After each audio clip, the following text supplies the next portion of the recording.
this case. But that seems pretty, those are the kids that are in there. There are kids who have issues, there are kids that have problems, there are kids that have mental illnesses, there are kids that are disaffected, lonely, suicide and self-harm are themes that come up a lot. This obsession, fixation on people who have done these horrible crimes comes up quite a bit. And so these are the people that are there. That's who you're interacting with when you're in that community, are people that have a similar kind of fixation and also have some, there were two people, I think I read about 50,000 messages, Discord messages between him and primarily two young women, and the relationship was extraordinarily dysfunctional. And as you were going through your investigation, you indicated that interviewed some other family members. Yeah, just mom. Okay. What kind of information did she give you about his young development? It was kind of parallel to what he said. She fleshed it out a little bit more, obviously, because she was able to provide information about him when he was very young, information that Colt wouldn't have had, kind of about his, perinatal development, meeting developmental milestones, what he was like as a baby, what he was like as a toddler and a young kid. And so that was helpful. In terms of the way that the family life progressed, I think, Mom clearly has a bias toward. She has her own way of seeing things. She has a tendency to blame most things on the dad. And I'm not saying he's without any faults, but that's kind of was her angle. But she did provide quite a lot of information kind of about the family moving and the financial problems. She was pretty forthcoming about her own issues with drugs and the dad's issues with drugs, and how things just weren't getting taken care of properly with the kids. Did he ever give you any indication that the family had been involved with Department of Family and Children's Services at any point? Yeah, I think there were various times when DFACS was involved. I know there was, when his mother got involved in drugs, I think DFACS got involved then. I know they got involved right after the shooting as well, but I know there's been involvement. There were records that I got that showed that there had been contact with DFACS over issues with this family. Not sending the kids to school, not taking care of the kids, being neglectful. I remember specifically reading some records about truancy, about how he just wasn't showing up. They weren't, I'm not even sure he was registered. And to your knowledge, did he ever spend any time in foster care? Foster care, again, I don't recall. I know he was with his grandma a fair bit. I don't know that he was ever in any foster homes. Okay. In the months, or actually, let's say weeks before the shooting, as you reviewed the records and the discovery that was given to you by Mr. Kraft, did you notice an increase in his statements and activities regarding suicidal ideations or related to acts like the shooting? He was talking to a young woman named Amanda, who went by Mandy, and he wasn't saying anything specifically about doing a shooting. They talked about school shootings a lot. Both of them were obsessed in a very dysfunctional way with Nicholas Cruz, but he was making statements to the fact that he was paranoid, that he felt suicidal, that he felt he was hurting himself, but he was also making kind of ominous statements about how something was going to happen soon. It was going to happen on September 4th, and I think Ms. Coots had, Mandy had an inkling that that's what he was talking about, but he never specifically said it, but he did say that something big is going to happen on the 4th, and it was almost like a countdown in their messages as that was approaching. And did you get any indication that he had reached out to his family for help on the suicidal ideations? It didn't seem like it. Oh, actually, I'm sorry, you said did or didn't? I said didn't seem like. I know he made statements to the effect that he was telling his dad that he needed help. And when I talked to Mom said she noticed around the time not long before that he was having more panic attacks, more anxiety, that his level of paranoia maybe was a little bit worse. So I'm mistaken, actually. Yeah, he did talk about that. And evidently there was some effort afoot to get him into a clinic. I had some messages. They were basically phone messages between Colt's dad and a mental health facility trying to set up an appointment for him. But they never took him to an ER or a hospital or anything like that. It was trying to get outpatient treatment. Okay, so to your understanding, no one ever called the crisis mental health center for him? Not that I'm aware of. His mom mentioned when I spoke with her that she felt like he needed to go to an inpatient facility, but nobody ever took him to one, and nobody ever took him to an ER. Okay. And at the time of the shooting occurred, I want to go back to something else for just a moment.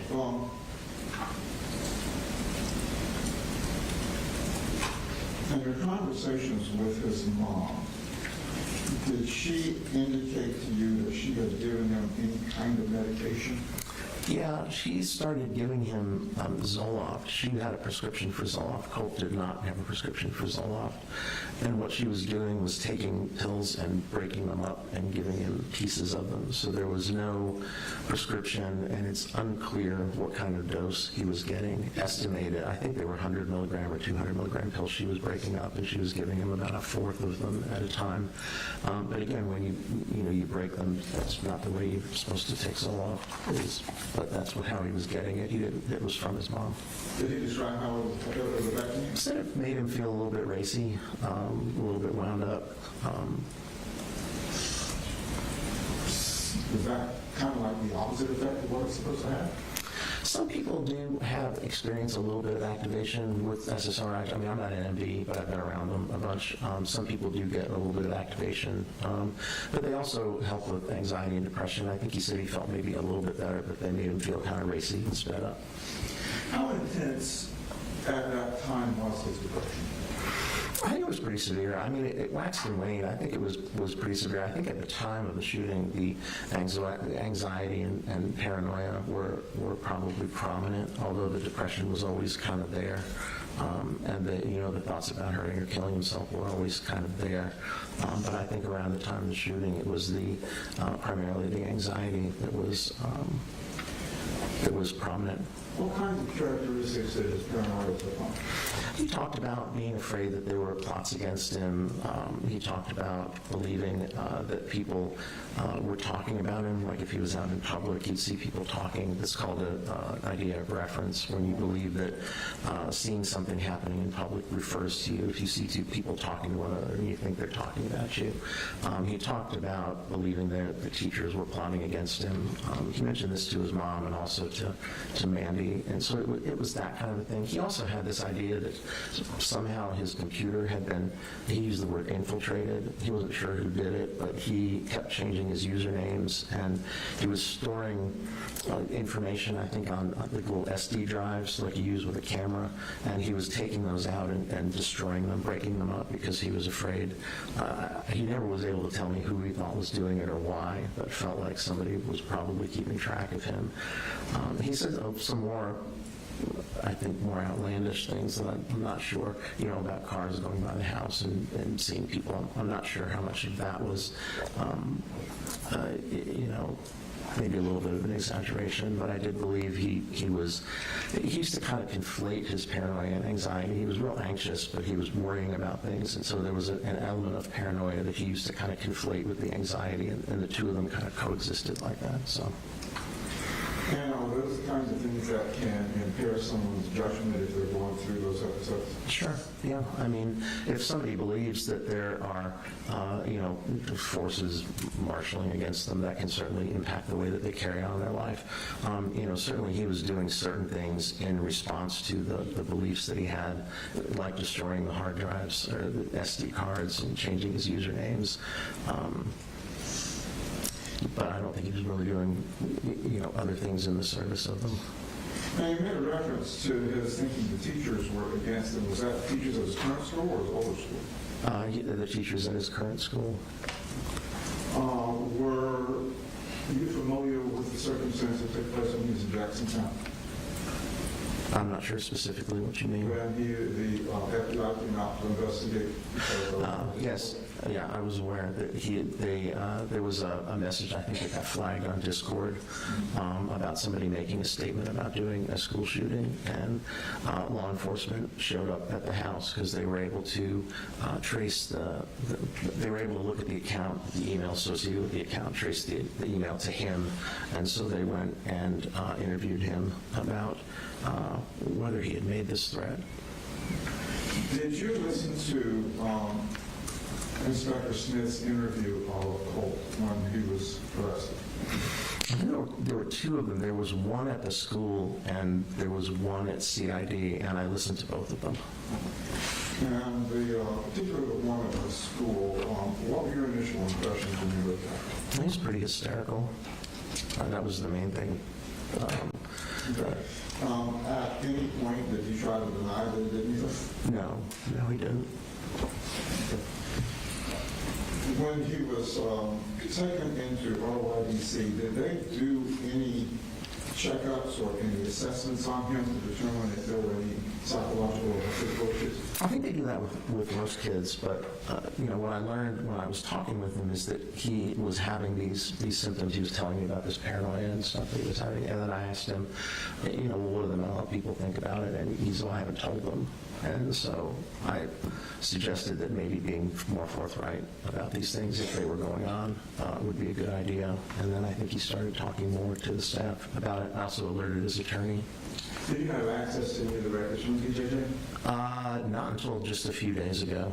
Did you get a chance to review them? Yeah, there was a lot, but yeah, I reviewed them. What was your understanding of his initial treatment plan? Initial treatment? When he was in RYDC? Okay. I think it changed over time. He was reporting some paranoid ideation that was continuing, worrying about other kids in the RYDC, worrying about the staff, worrying about the cooks putting stuff in his food. And I think at one time they diagnosed him with something called schizoaffective disorder, which is a schizophrenia spectrum disorder. He said they did. I didn't find evidence of that in the records. But they were treating him with antipsychotic medication and also antidepressant medication. They're actually giving him Zoloft, which is what his mom was giving him. They started him on an antipsychotic called quetiapine, but evidently he had some side effects, so they changed him to one called olanzapine or Zyprexa, which he remained. I think he's still on it now, and the Zoloft. Do you recall what their determination of his diagnosis was? Yeah, they diagnosed him with a mood disorder, depression with psychotic features. They diagnosed him with conduct disorder. They diagnosed him with an unspecified personality disorder, and they diagnosed him with PTSD or post-traumatic stress disorder. What's unspecified personality disorder? That basically means that you think somebody has a personality disorder, but personality, there's a variety in the DSM, which is a diagnostic manual. There's a number of specific personality disorders. A personality disorder is a dysfunctional pattern of interpersonal behavior that's kind of persistent across time and situations. They tend to develop in adolescence and early adulthood, and they can manifest in various different ways. And if you're not really sure, if you think the person probably has a personality disorder, has dysfunctional interpersonal functioning that impairs their relationships, you can diagnose them with a personality disorder unspecified, which means you're not sure whether it's a narcissistic or borderline or some other specific personality disorder. Did you find substantiation for that in your work? No, well, 14, 15 is really too young to diagnose a personality disorder. If you're talking about something that develops in, late adolescence and early adulthood, he hadn't even really gotten there yet. And, one of the things about kids in adolescence is that their character and their personalities are not fully formed. They're developing. They're works in progress. Their brains are still developing. Their personalities are still developing. And so to find evidence of a personality disorder, you have to have something that you observe kind of onsetting in late adolescence and early adulthood, carrying on into adulthood and impacting a person's ability to have normal functional interpersonal relationships, but it has to be across time and situations. It can't be limited to one particular relationship or one particular situation. And when you're 14, 15 years old, it's really just too young to diagnose a personality disorder, in my opinion. What about with schizoaffective disorder? Well, I don't think he has schizoaffective disorder. Schizoaffective disorder is a schizophrenia spectrum disorder. If you want to think of it in a simple way, if you have schizophrenia and you have either bipolar disorder and depression at the same time, that's what schizoaffective disorder is. So a person has what we call the main criteria for schizophrenia, which is psychotic symptoms, hallucinations, delusions, disorganized behavior, that kind of thing, at the same time that they're having either a manic episode or a major depressive episode. And I believe you said the diagnosis also included conduct disorder? Correct. What are the components of that? So conduct disorder, that changed in the DSM-5. It used to be diagnosed in a different way. There's basically a list of 15 kind of dysfunctional behaviors that kids can manifest. And if you have 3 of them, I think in a 12-month period, then you can get diagnosed with conduct disorder. There are also specifiers about your kind of emotional function. If there's a more kind of characterological developing pattern of these kinds of behaviors that are, again, occurring across time and situation, like personality disorder would later, then you can get diagnosed with, I think it's called with like limited emotional function or something like that. What kinds of behaviors did he exhibit that would qualify in the context? Well, I actually didn't find a lot. I mean, there was obviously the main one that landed him in the RYDC, but while he was in the RYDC, actually all of the behavior management plans were directed at protecting him from being victimized or preventing him from hurting himself. There was no indication there was ever any kind of aggressive behavior or persistent rule-breaking behavior that was occurring. So, you know, aside from, and also prior to, you know, being arrested for the shooting, there wasn't really a pattern of antisocial kind of conduct disorder behavior that was documented anywhere. Do you recall having looked at pictures from his second interview with Detective Smith? Yeah, I had an issue with getting the videos to play right, so I was able to see them interacting, but I couldn't hear them, so then I got the audio files and listened to the audio files. Okay. And was there anything noticeable about his physical state, his arm particularly? Did you notice that there was a photograph of him with cuts or marks on his arm? I remember there were, because I remember them mentioning and photographing them, and he had told me he'd been cutting himself with some kind of a thing with a blade on it. Okay. Is that one of the self-harm actions that he engages in? Yeah, that was what he was, you know, there was that and the incident with the butter knife that he told me about. I don't know if there were others. And there was someone he was in the RY as well, breaking up buttons off polo shirts and then making scratches. But you can really kind of only scratch yourself superficially, but still it was brought to the staff's attention. It didn't require any treatment aside from cleaning, but it was problematic. It was concerning because he was hurting himself on purpose. From your review of the records and your interviews with him, did you notice a difference in him when he was on medication and when he wasn't?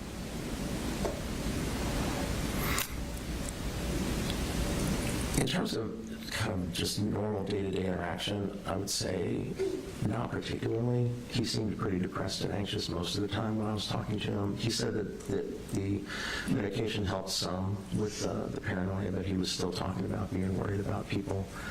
But his presentation was always kind of similar. I mean, his affect doesn't vary a whole lot. He's kind of flat when you speak with him. So that didn't really change very much. The medical records commented on a transition plan. Can you tell us your understanding of the transition plan at RYDC? Well, I think they were transferring him from one facility to another one, and so what they did was kind of did a summary of all of the mental health interventions that had been done, all of the times he had been on, you know, close observations or some other kind of observation due to, you know, risk of self-harm or risk of being victimized.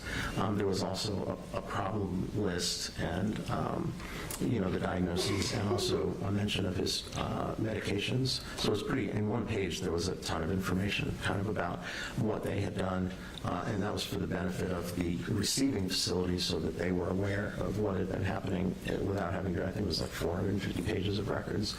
You could get the gist of it by looking at the transfer summary. And did they make any changes to his treatment plan when they transferred him? Not that I'm aware of. I think he stayed on the same medications, so. So today, would you anticipate that he's still being medicated? I would assume so.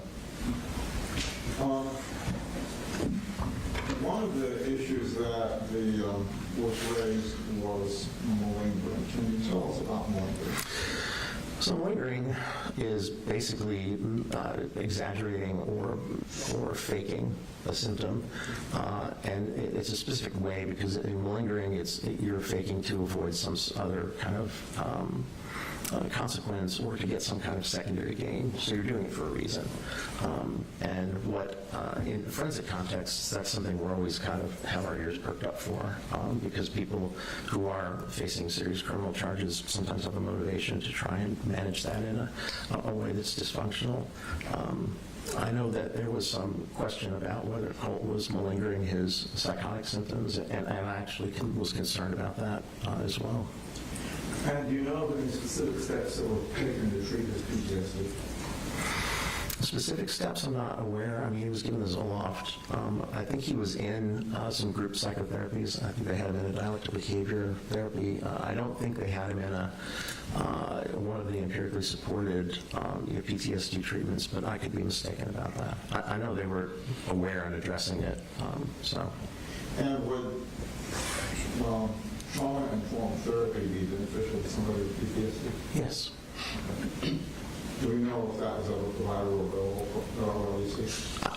I can't say definitively, honestly. Okay. When you were doing your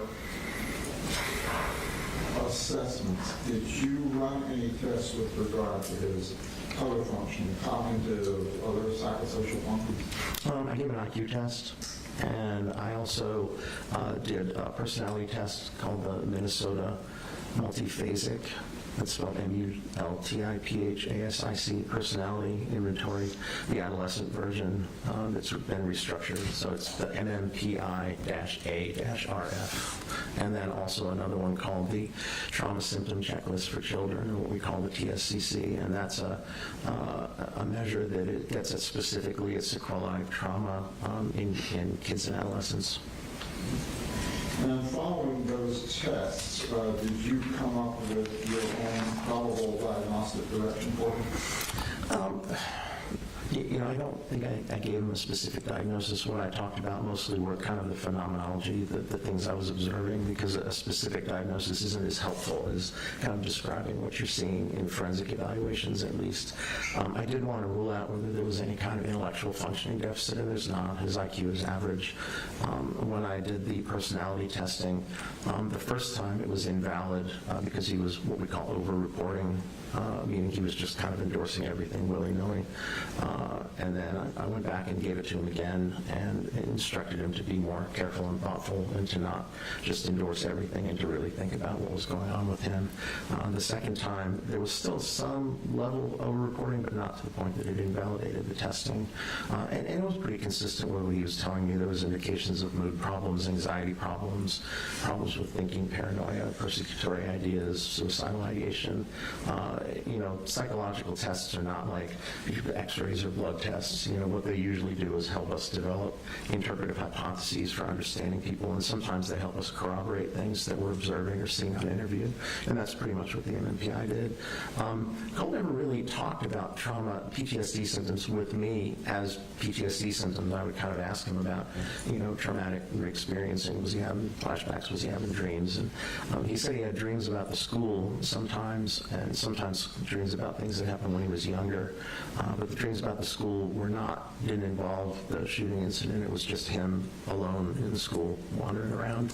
But he never really talked about the kind of, when you talk with people with PTSD, they talk about having flashbacks and dreams and traumatic re-experiencing, and they talk about trying to avoid things that remind them of the trauma and changes in their emotional functioning. The diagnostic criteria are pretty complicated. He didn't talk about that, but on the TSCC, he endorsed a lot of trauma-related symptomatology, and it didn't appear as though there's validity checks in that test as well. It didn't appear as though he was manufacturing them, which I thought was kind of odd, because when I tried to talk to him about it, I wasn't getting much, but he was responding to it on the testing, and clearly the ROADC docs felt he had PTSD as well.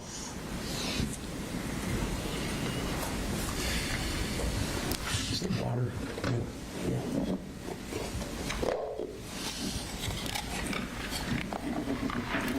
Did you give you any kind of indication of hypersensitivity to any of the sensory perceptions? He did talk about that. Excuse me, sorry. Like I said, when I first met with him, that was the first thing we talked about.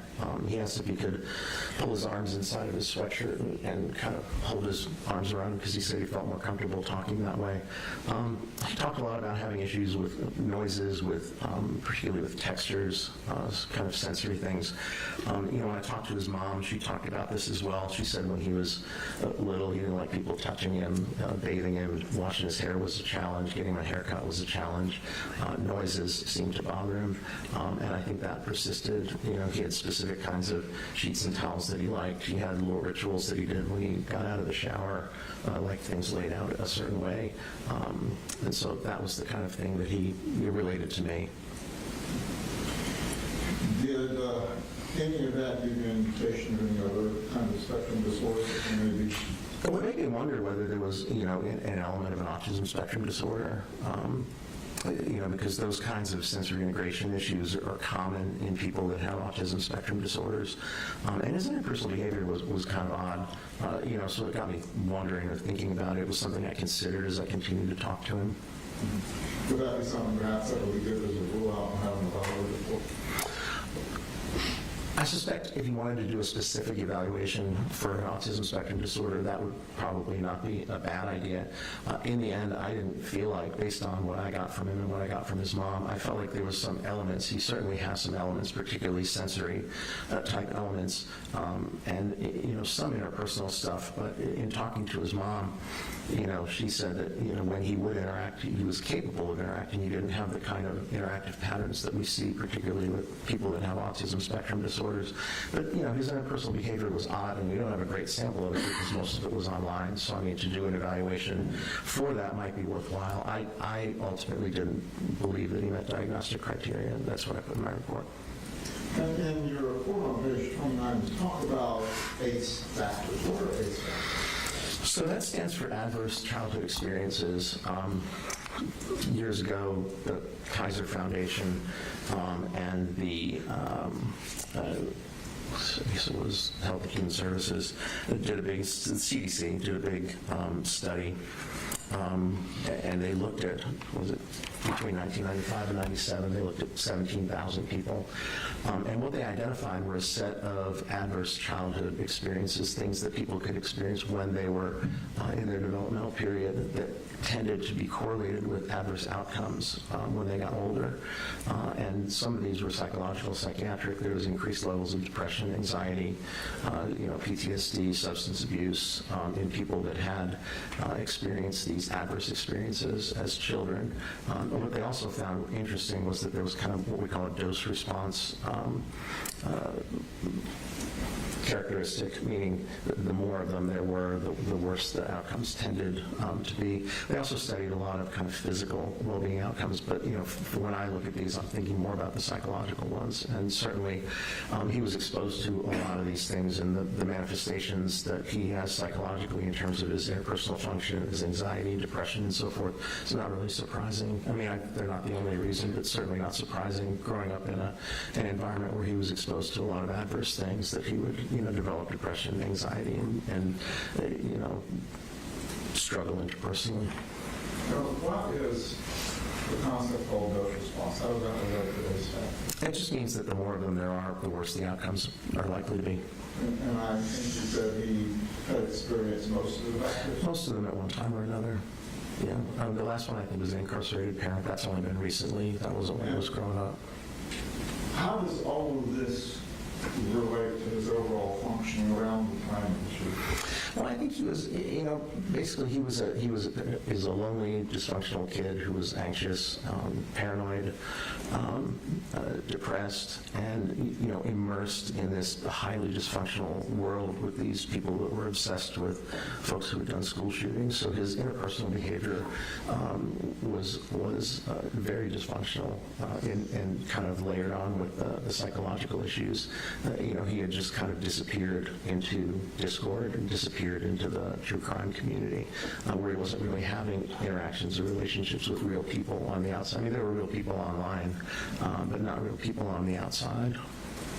And with the things that he went through, what would be the normal course of treatment if somebody were to seek treatment for? Well, it would depend on the specific, kind of manifestations. I think with him, certainly symptomatically, you would try and address the depression, anxiety, any level of paranoia. You would want to try and do that to get some symptom relief with medication. But then, kind of intensive therapy. There are therapies that have been empirically derived to deal with those specific kinds of things.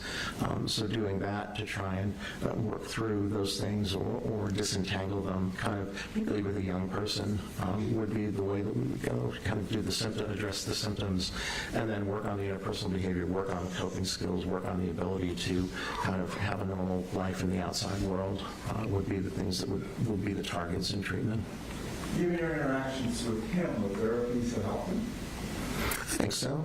Yeah, I mean, anytime a kid is struggling with the psychological, psychiatric problems, and you've got someone whose brain isn't fully developed, whose personality isn't very developed, who doesn't really know very much about the world at 14, who hasn't developed, a mature set of coping skills, and then you kind of turn them loose in this dysfunctional environment with these things going on, and coming from a home where there was a lot of neglect and probably some abuse, and not really any kind of normal interpersonal contacts. It's not surprising that he kind of ended up the way that he did, and having had some kind of psychiatric, psychological intervention well before this happened, the shooting happened, would have absolutely been beneficial. And you were talking about the development of 14-year-old teenagers growing up. Some of them without the psychological burdens that he had, were they developed in a way that they could make more normal decisions?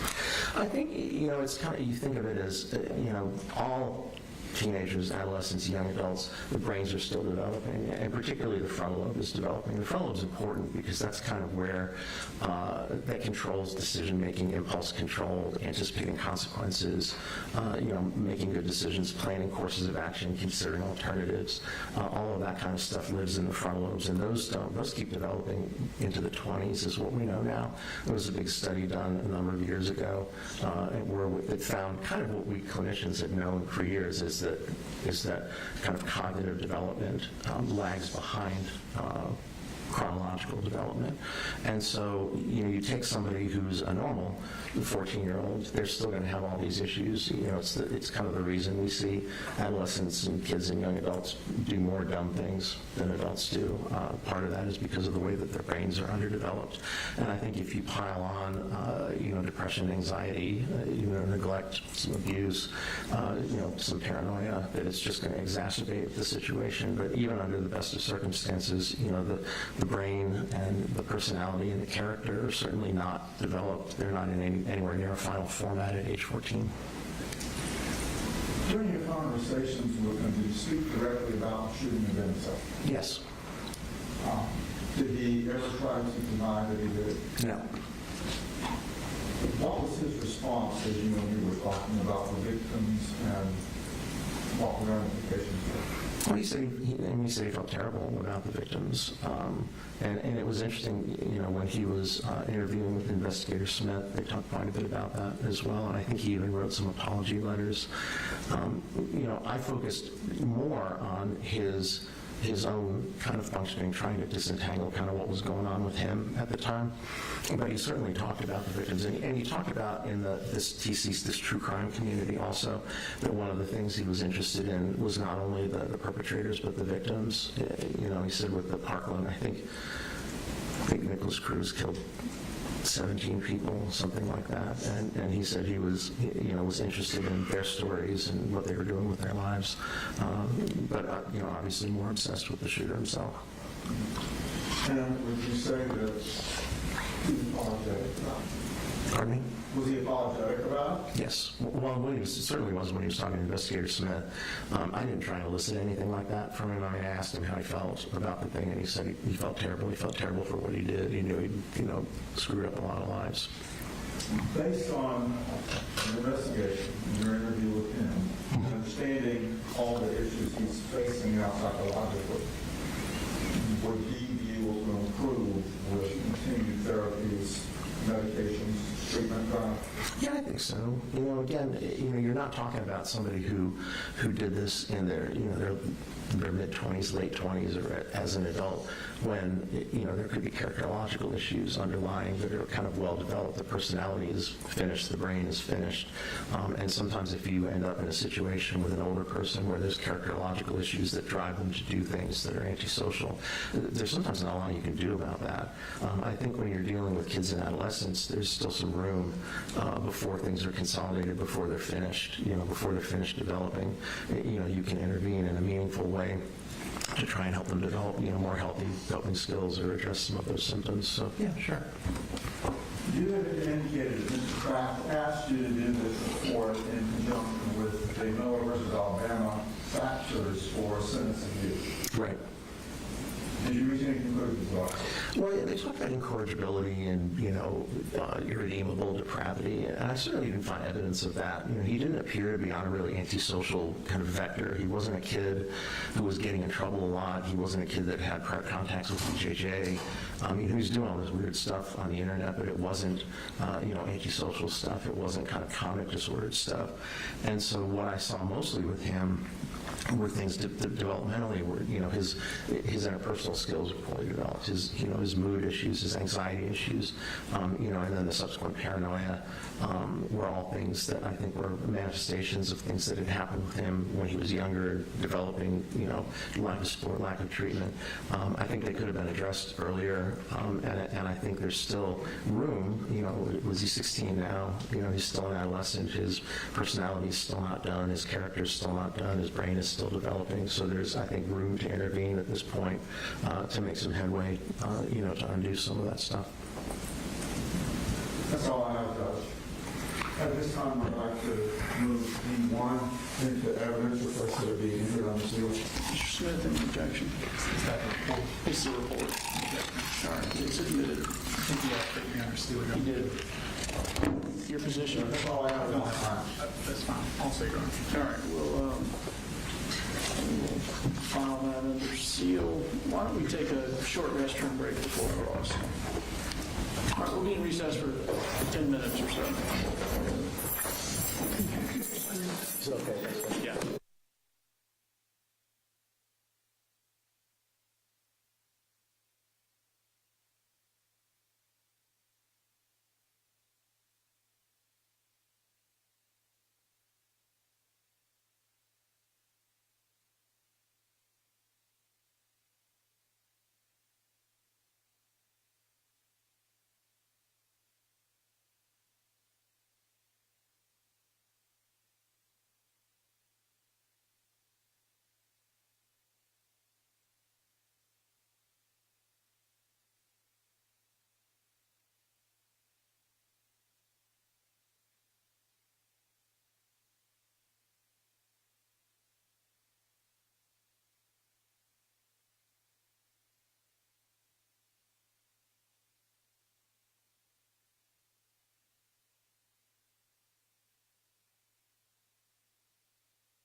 Your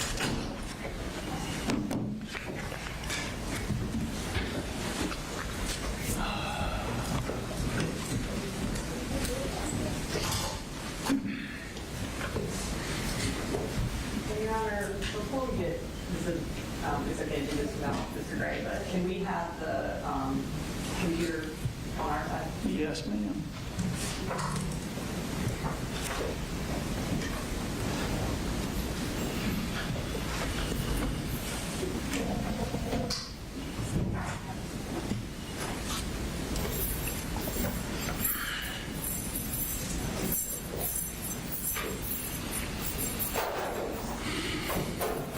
All right.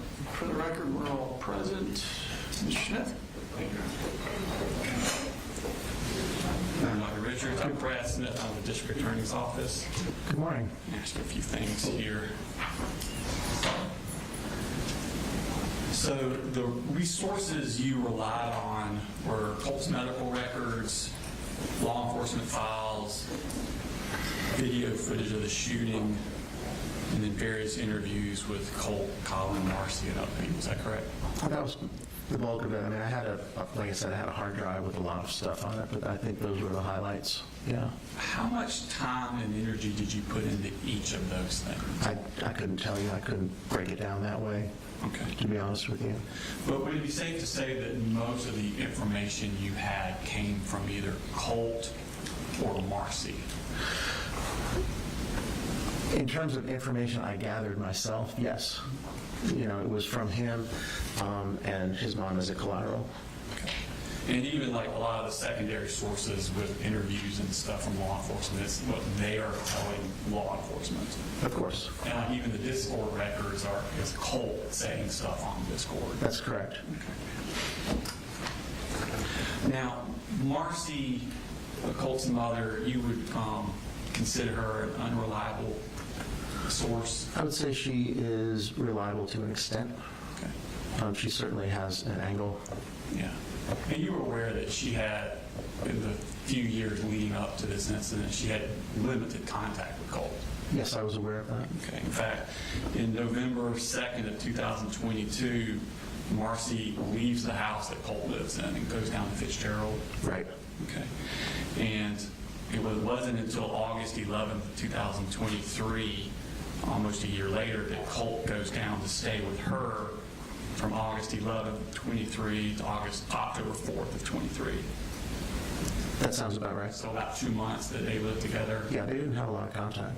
And then he leaves in October because Marcy tests positive for drugs. And she comes up to stay with him the next year, July 6, 2024 to August 16th of 2024. That sounds about right. It's about 1 month. Yeah. Okay. I think she said it was about 5 weeks. So in the 2 years leading up to the shooting, she was with him about 3 months. Yeah, not very much time. Okay. And during that time, she had serious intoxication issues, She did. tested positive for drugs. She did. And that was a lot of the reason that he was removed from her and she left. Yes. Sort of thing. So in fact, she was in rehab for about 6 months with no contact, wasn't she? I believe you're right. Okay. And she had her own criminal justice issues. She did. Okay. And she had psychiatric issues on top of the intoxication. Yes. Okay. Were you also aware that Colt and her, even when they were separate, did not speak to each other very much? It didn't seem like he had a lot of contact with her. There was a brief period of time not long before the shooting when she was living up there in Winder.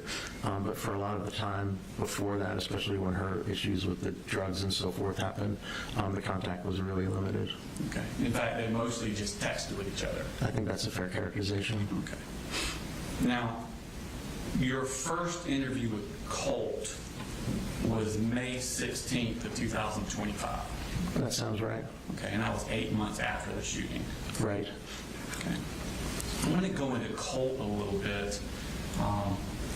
Were you noticing that Colt likes to mimic other people, and especially like the other shooters, and things of that like that. There was some stuff, like some photographs that he took of himself, and I think the dyeing his hair orange was a manifestation of that. There were some things that I had in the records where it would be, that I think one of them was James Holmes. There was another one, I think was Christian Bale from a movie where he was making a particular face, and he would mimic those things, and I guess post them. They were in the materials that I got. And when you were reviewing his Discord, that's when he's talking to members of this TCC community. Correct. Okay. Did you notice in his interactions with these people that he was very quick to, yeah, me too? They would say, I do this, or I experienced this, and he'd be like, yeah, me too. Yeah, I think so. You know, there was an element of that, certainly. Did you notice where he would, even within the conversation, say one thing and then change it to accommodate and be more like the person he was talking to? I can remember times when that happened, sure. Well, I'm going to show you a couple of them to go Sure. through this phenomenon. First one's on Discord. You Okay. want TV Live? Is it going to pop up here? Yes, sir. Yes, sir, it should. Okay, I got it. Okay. So this is him talking to the Mandy. Right. And Mandy's in the light green. Can you tell the color difference on your monitor? Yeah, I can tell who's who. It also has their names. And Colt is occasional burner. Right. And he is in the blue. And this is August 29th of 2024, so a few days before the shooting. And they're talking about Nicholas Cruz and Right. their obsession with Nicholas Cruz, correct? That was what they talked mostly about. Okay. And Mandy asked him, have you put a cookie in your sub yet? And he writes back, cookie in my sub, question mark. Okay. Okay, so this isn't them talking, this is them writing and reading each other's writing, correct? Yeah, I think that's what it I don't know if they ever actually talked. I think it was all these text messages on Discord. So when he types in cookie in my sub, question mark, he doesn't know what she's talking about, does he? And either he doesn't know or didn't remember. I mean, clearly he asked her for clarification. Okay. And then she says he would put a chocolate chip cookie in his sub sandwich, is referring to Nicholas Cruz. Right. And then Colt immediately says, oh yeah, multiple times. I see that. And then him kind of like, first he doesn't even know what she's talking about, but then, oh yeah, I do that all the time. Yeah, I think there were probably times that he did that. I mean, again, I reviewed between Caitlin and Mandy like 50,000 messages. So, I mean, there were times when he did But this. so that's an example of Colt changing his answers about things to fit in with these people. I think that's not an unfair characterization. I think he was very invested in trying to fit in with this unusual community. So, I mean, it seemed like he had plenty of his own independent information, but certainly this is an example of a time where he accommodated based on what somebody else said. And if, let's say, for example, putting cookies on your sub sandwich was a sign of psychosis, this would be him kind of malingering, exaggerating that symptom. Yeah, I mean, I don't think it is, but Right. yeah, I mean, but I would. yeah, I mean, it could be that. It's. I mean, it's hard to know because we're looking again at a small sample. But certainly, I would agree with you that he was interested in being perceived as somebody that did this same thing that Nicholas Cruz did. Yeah. If he actually puts cookies in his subs. Let's put another example that's a little more pertinent. Sure. This is also in the Discord with Mandy and again. Okay. So, I'm sorry, this is not me. So, Can I ask, are these, is there an exhibit number? Your Honor, I will need a little indulgence. Our next witness is going to put all of these in. I believe the Discord is in. It's in the form of business record. It was entered earlier. I would say the one I showed earlier was page 13 Okay. of the occasional burner account. There's an occasional burner account and there's an F-bomb account.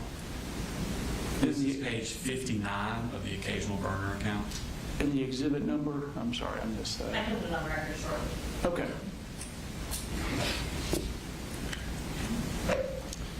So, get this right quick.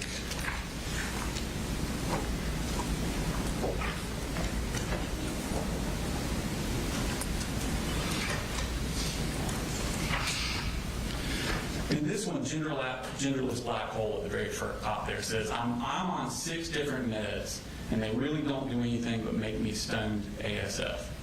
I took Zoloft before. I hope it actually works for you. And then he says, they did the same for me, like it made the room spin. Now, she's talking about 6 different meds, and he says they did the same for me. But he was never on 6 different meds or multiple meds. He was only on Zoloft. That's the only one I'm aware of. Yeah, it was just the Zoloft his mom was giving him. So the they, to try and make it sound like more,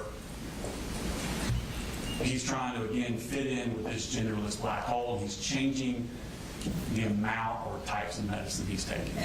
Correct? Yeah, you could read it that way. I mean, he could be referring to meds as they, but the only one he was on is Zoloft. That's true. Okay. He wasn't on 6 different meds. He skipped down a little bit into the middle of the green there. Okay. Genderless black hole says, the worst side effects I've had were with hallucinations. But that wasn't on Zoloft, thankfully. And then she says, still get hallucinations somewhat, though. And then he says, mine are auditory. Correct? Yes. And that means he hears voices. Right. That would be hearing things that aren't really there.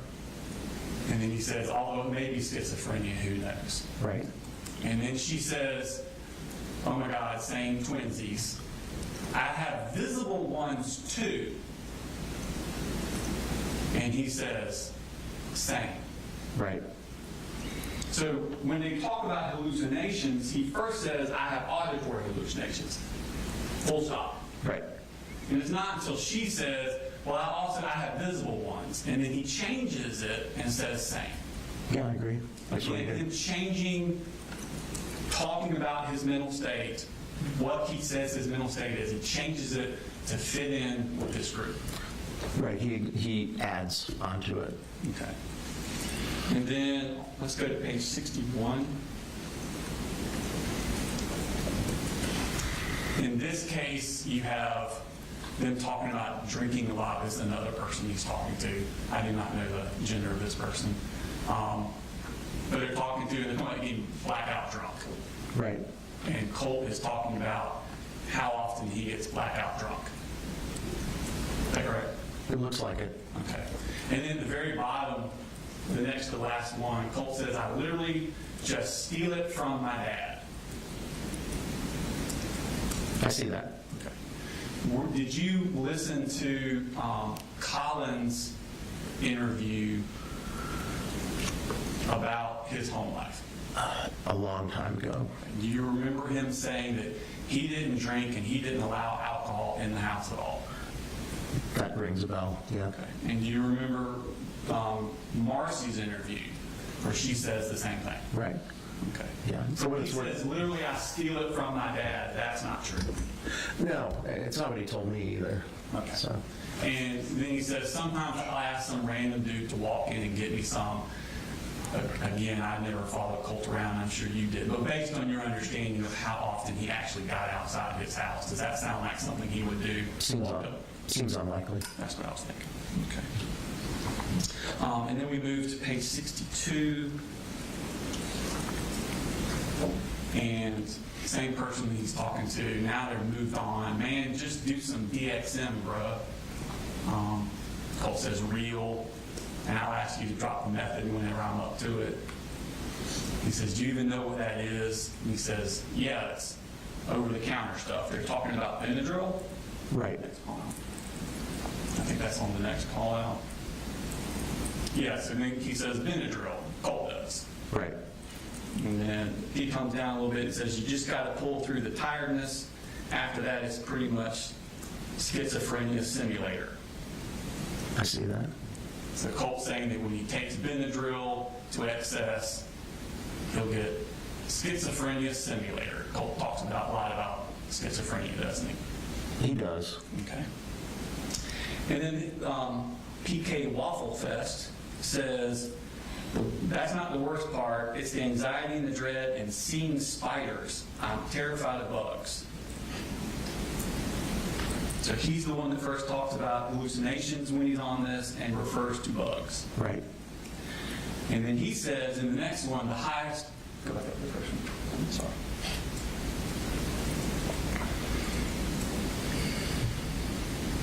All right, so then PK Waffle Fest says, the highest I've ever gone is 450 milligrams.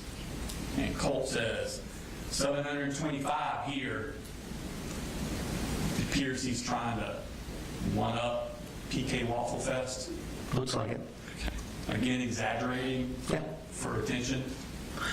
To fit in, yeah. To fit in. No, I agree. Okay. And then the last one, PK Waffle Fest asks him, what kind of hallucinations do you experience? Colt says, knocking, beating on walls, it's weird, and then bugs, Right. which is exactly the same hallucination that PK Waffle Fest had. Right, he was just talking about spiders, so yeah, same thing. So now Colt is changing his hallucinations to fit this other person's hallucinations. Right. Okay. Because Colt allows a lot to get attention on Discord, doesn't he? Yeah, he does. He created an entire other personas, lied about his age, name, location, so. And Colt studies and emulates prior mass shooters. I think we talked about it earlier. Yeah, he was kind of obsessed with that group of folks. I think the main one timeline-wise was Adam Lanza, and that was the Sandy Hook Elementary shooter. That was the first one that he identified becoming obsessed, quote unquote, but then said that he wasn't so interested because there wasn't that much information to find about him. In my perception was that Nicholas Cruz was the one he got most focused on, and then also I think it's James Holmes, the Aurora, Colorado. Those were the two that he was most focused on, although there had been a period of time. And the young woman, Caitlin, he was speaking with, she was an Adam Lanza person. That was her obsession. So they talked about that when he was talking to her. Well, I want to pull up the other Discord. This would have been the F-bomb 703 one, Your Honor. And this is going to be page 9 of that exhibit that Ms. Daniel will get you the number for. 266. 266, Your Honor. Thank you. And then this one, the F-bomb is now Colt. This was back in 2023, Okay. 2 years before the shooting. Are you familiar with the date of May 18th and the significance of that date? Not the specific date, but that time frame, middle of May.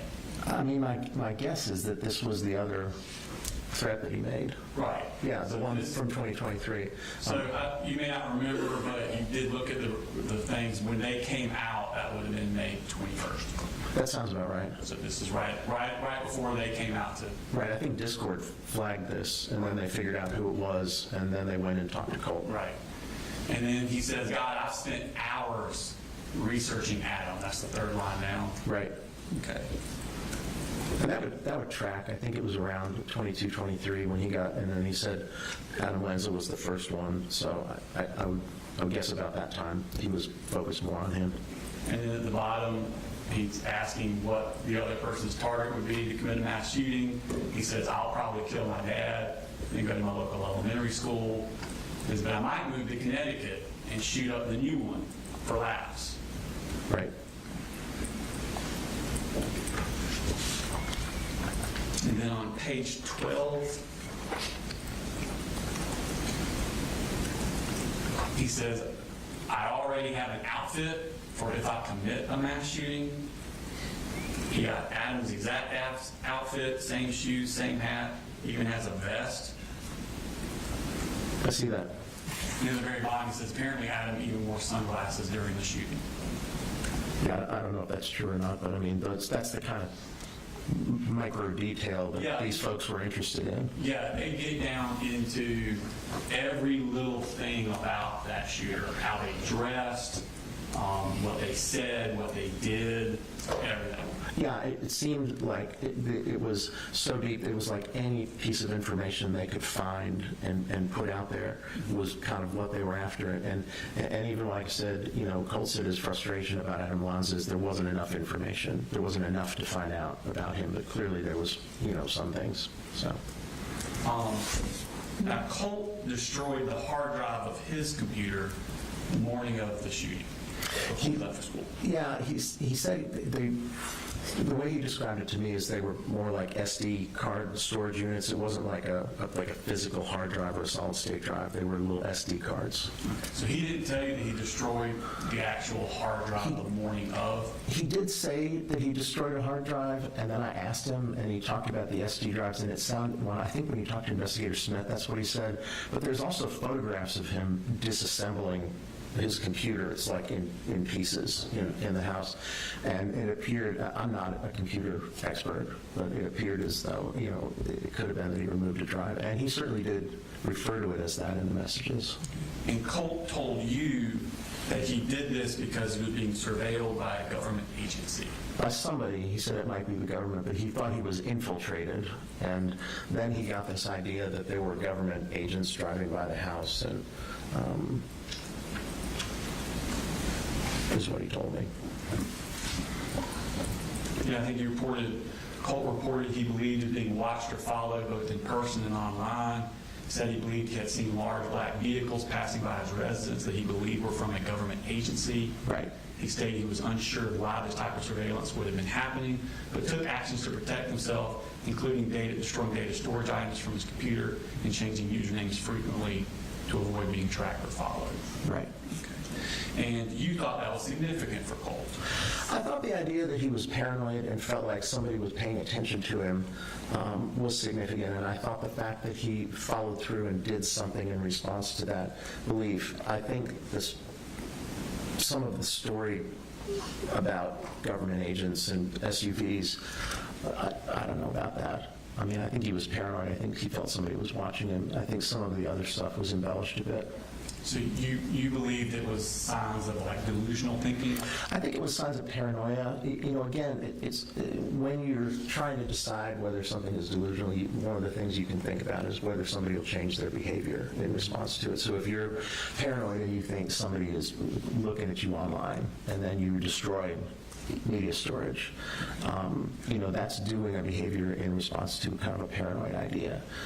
Again, the elaboration with the SUVs and the guys with sunglasses and stuff, I don't know about all that, but I think there was some level of paranoia. I think some of the specific stuff was probably embellished a bit.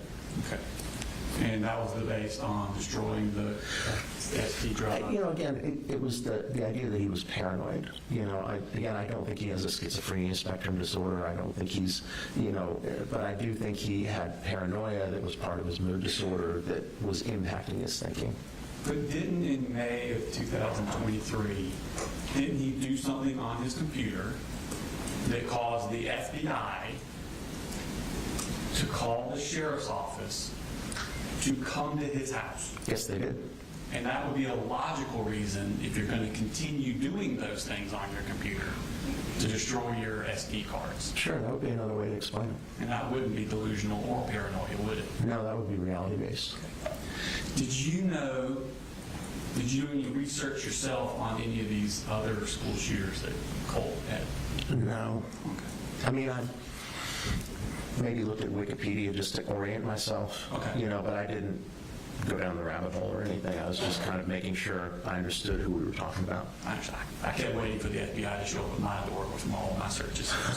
Yeah, I don't know. Yeah. Did you know that Adam Lanza destroyed the hard drive of his computer? I didn't know that. Okay. Did you know he also did it on the morning before he went and did the shooting? No, I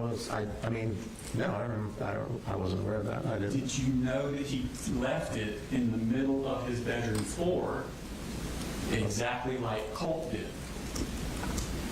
No, like I said, I don't know, but I did see the photo that Colt did that. Would it surprise you to know that Colt did know that? No, not at all. Okay. Were you given his phone calls that he made after he was arrested from the RYDC? I did receive some. I did not listen to all of them, Okay. but I listened to a couple. I'm going to bring your attention to a phone call made on October 12th, 2024 Okay. at 11:38 a.m. in the morning. I guess that's what a.m. means. And Your Honor, this is not in evidence yet. I asked for some indulgence. That was our next witness who's going to be introducing these into evidence. And we had to take this doctor out of order.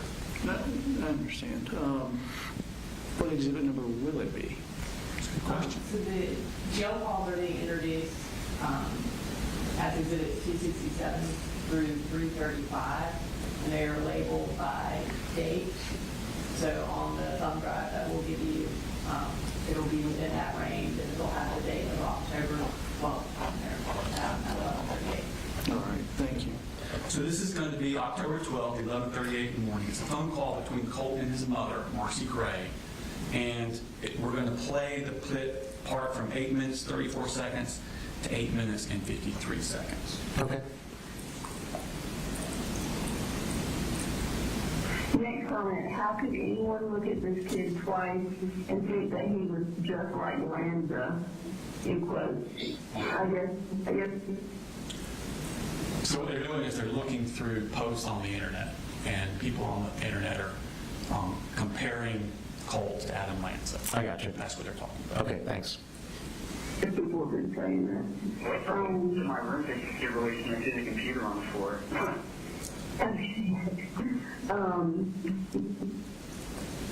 So she says that people on the internet, and this is just a month after the shooting, Right. people on the internet are comparing him to Adam Lanza. And he says, wait till my room pictures get released and they see the computer on the floor. Right. That's a lot of forethought on his part. Oh, yeah, I'm not surprised at all. I mean, again, there was a lot of forethought. So before the shooting, he's anticipating the crime scene photos being released onto the internet. That's what it sounds like. Okay. Did you know that Colt didn't just destroy his computer like Adam Lanza did, that he staged it to look exactly like Adam Lanza's looked? I was not aware of that, but I don't find it surprising. But you had interpreted it as paranoid delusions. Again, I think it's important to note that I believed he was paranoid and anxious at the time, but I didn't believe that and I believe he thought that there was some people talking about him. But at the end of the day, I don't believe that's why he did what he did. Right. So what I'm saying is that those things were coexisting and impacting his insight and his judgment. But I don't think he was driven by hallucinations or delusions to do what he did. I think he planned it out. And the kind of stuff that you're telling me, I don't find it surprising at all. Yeah, so this is more him destroying his computer, not so much a sign of delusion or paranoia. It's actually like an Easter egg for other Adam Lanza fans to discover. I think it could be both, but I can see where it would, I mean, particularly like staging a computer like that certainly would be an example of that. Let's go to Nicholas Cruz. Now we've moved on to the summer of 2024. He's moved on from Adam Lanza. Now he's fixating on Nicholas Cruz. Right. I want to show, this is Discord. Your Honor, this is back to the occasional burner. It's going to be on page 18. And he says there, Nick's bad, by the way. The image there, if you click on it, is just an image of Nicholas Cruz. And then Nick said, Colt posts the image of Nicholas Cruz and then says, Nick's bad, by the way. The way he says, holy shit, while being arrested, is so funny. Okay.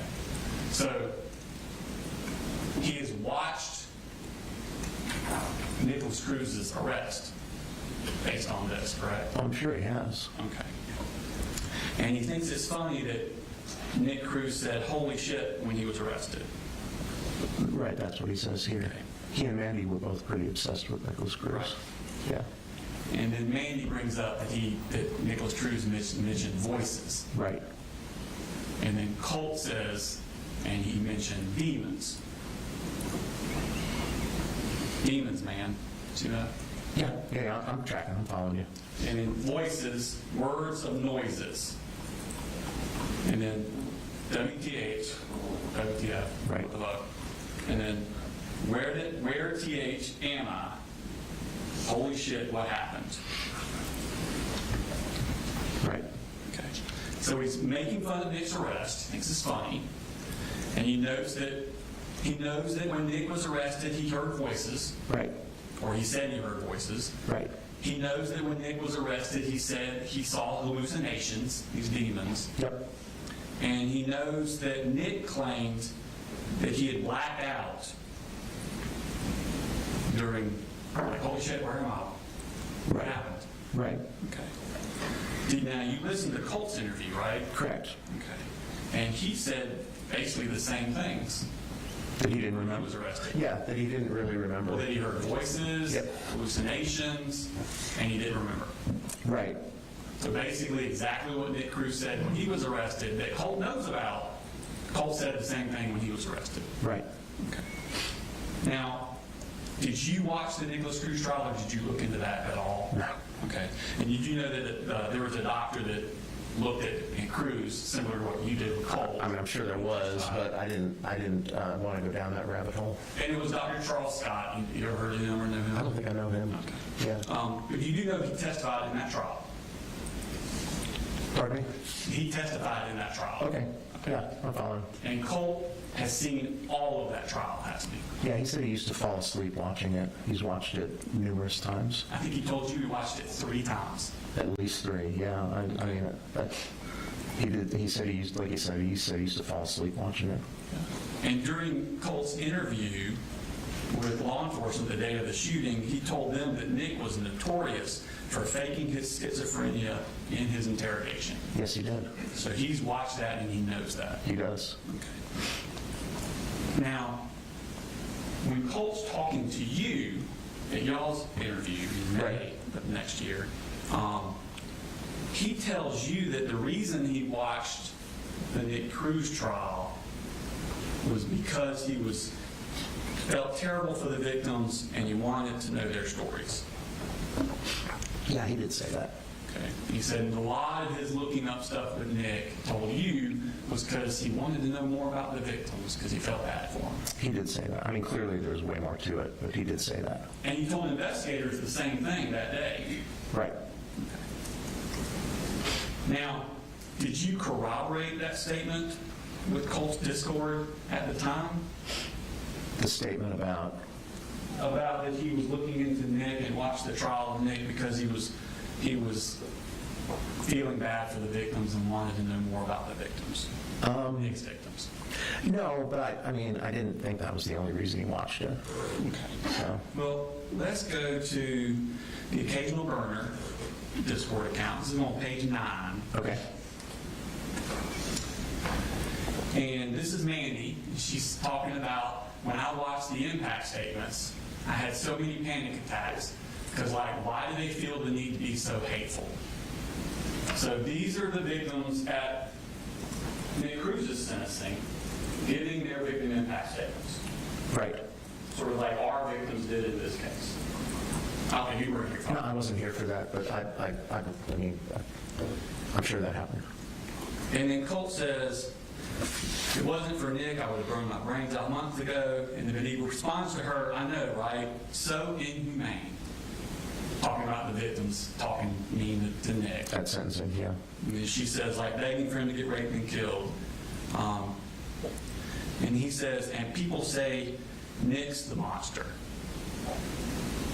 Right. So that doesn't sound like he's identifying with the victims. It sounds like he's identifying to Nick, and he's mad at the victims for being mean to Nick. Yeah, like I said, you know, I was reporting what he told me. It was clear, if you read the messages with Mandy, there was way more to it. I mean, it was a whole deep intense, obsessed, even sexual thing. And the idea that he may have looked at the research the victims was always part of the kind of the TCC thing. I don't want to give the impression that I think that's all he was doing. No, I'm just saying this is what I'm showing you is complete opposite of what he told you. Right, but not surprising based on his obsession. In fact, continuing on with the same conversation, this is just the next thing down. Okay. She says, some made me sad. That, to be honest, I had, like Nick, so I just had a hard time with empathy. I only feel real empathy towards Nick. And then he says, God, I hated the black-haired bitch. Sam, I think. Did you know he's referring to Samantha Fuentes, one of the victims that survived the shooting department? No, but that sounds right. She testified that she had still had the shrapnel in her eye. Right, okay. And then he goes on to say, Nick should have blown your fucking brains out, Sam. It's okay, though. 4chan leaked her shit. This is the exact opposite. He's telling you he's remorseful. He's telling you that I was just looking at this stuff because the victims, I cared about the victims. And then but he's actually saying this stuff. Right, well, I read these messages as well. And again, I don't want to give the impression that I thought that's all he was doing. The obsession was clearly way beyond that. But in this TCC, kind of researching the shooter and researching the victims is part of the thing. Yeah. But yeah, this is all pretty hateful. Okay. And then the next page, the next line on page 10, let's jump her. Again. Now I want to go to page 16. That was just one of the victims. Okay. At the very bottom,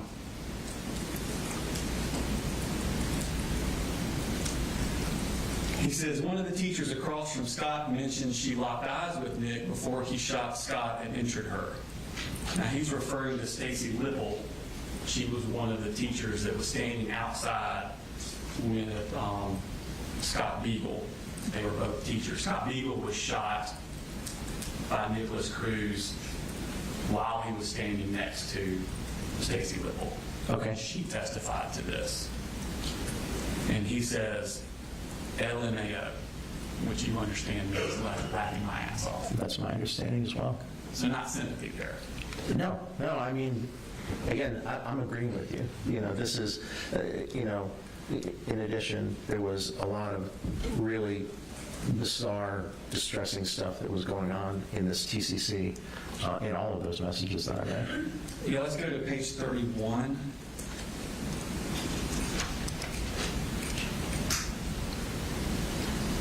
Now, you click on the first image, an obituary will come up.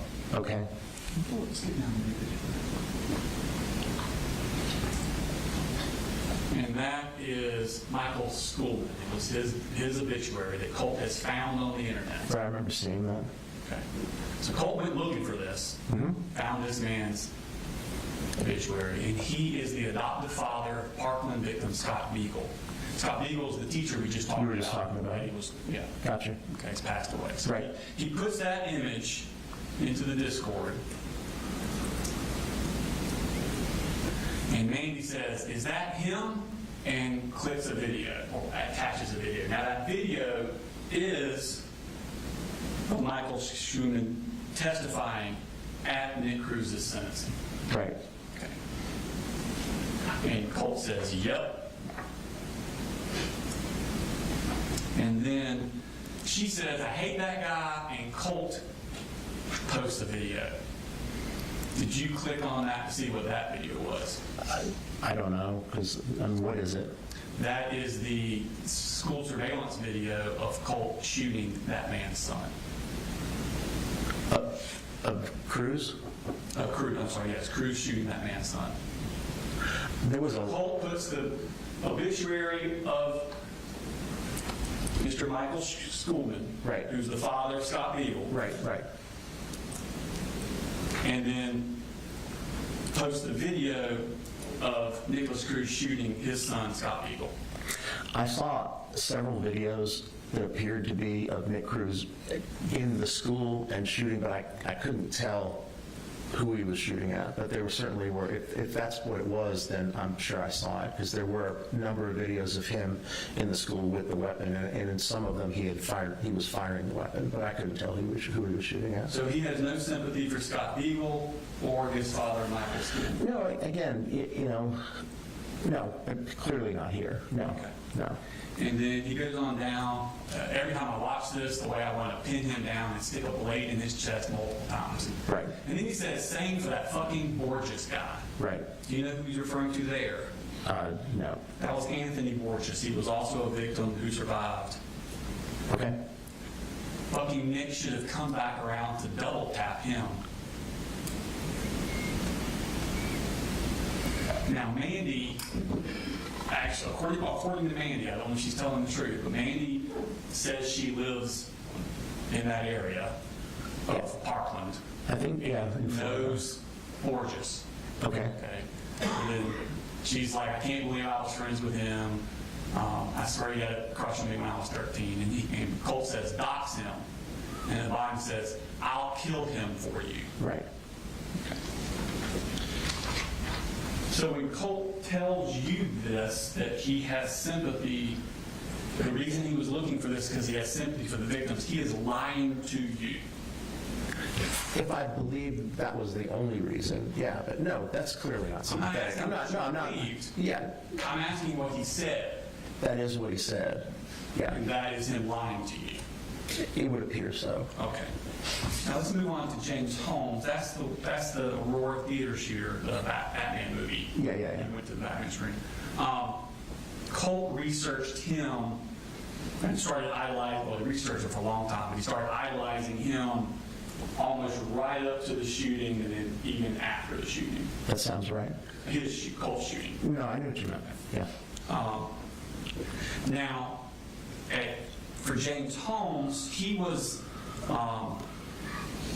the people in your position for him were Dr. Jeffrey Metzner and Dr. William Reed. Do you know either of them? I'm not sure. Yeah. But they were the ones that evaluated James Holmes and testified at the trial. Right. And did you know that with the Dr. William Reed, they actually tendered video of Holmes' psychiatric evaluation into evidence? I wasn't aware of that. Yeah. So where like when you met with Colt and did all your stuff with Colt, Right. they actually videotaped it. Okay. When Dr. Reed did it, and that tape was put in the trial. Okay. Okay. Tracking. Did you know that Colt watched all of it? Not surprised. Okay. Did you know it was 15 episodes long, 8 hours each, according to him? Yeah, and again, that's consistent with this obsessive fixation. So yeah, I'm not surprised that he would have done that. Okay. In fact, he talked about that with his mom on the jail calls. Your Honor, this is on November 16th, 2024 at 11:23 a.m. This is from the 10:05 minute mark to the 11:18 minute. Thank you. So Galen, that obviously the usual email I love use and stuff like that, and I'm excited about on the case responsibly compared to that. Okay. And that I've really been fixated on James Holmes, and I think it's looking to him that he should find a lot that's correlated to me in him. Okay. I don't know anything really about him. Oh yeah, like every once in a while, person I've met with is like studying James Holmes because he will images me into the bit like he's so effective in general mental things that. Okay, I'll read up on him. I wonder if there's a documentary on him. There's some that are really good watches. It's 15 episodes long, and they're like 8 hours each of recording of him and the psychiatrist. They pretty much going with the questions. Okay. I can probably find some stuff on YouTube or something. So remember, please says how to get a book about him on Amazon. Yes, I will. I think that written down. So this is Colt talking with his mother, Marcy. And these are the two people you interviewed. These are your two sources. Yeah. Okay. And they're talking about this, and this is, well, months before they met with you. So this is October. This is November of 2024. Yes, so it would have been months before, correct? Okay. And he is actually watching and asked his mother to watch. A psychiatrist asked James Holmes questions, and James Holmes' response to that psychiatrist. Right. Wouldn't that kind of taint what you're going to do later on? It could, potentially. Yeah. Sure. Now, Holmes was diagnosed with schizoaffective disorder. Did you know that? Yeah, I was aware that he had schizophrenia spectrum disorder. And Colt told you that's what he had. He said that's what they had diagnosed him with, but I didn't find that in the records, actually. You didn't find that anywhere in the records? No, they diagnosed him with psychotic symptoms, but as part of a mood disorder, not schizoaffective disorder. And Colt said that Dr. Singleton was who diagnosed him with schizoaffective disorder. Right, he said that, but that clearly wasn't true. And did you see any mention of a Dr. Singleton in his reports? You know, I didn't go through all of them, but so I don't know if there was a Dr. Singleton in there or not. So Colt is telling you that he was diagnosed with schizoaffective disorder. Right. The same one James Holmes had. Yeah. But according to his medical records, that's not true. No, I don't think he said, I don't think he has schizoaffective disorder either. So,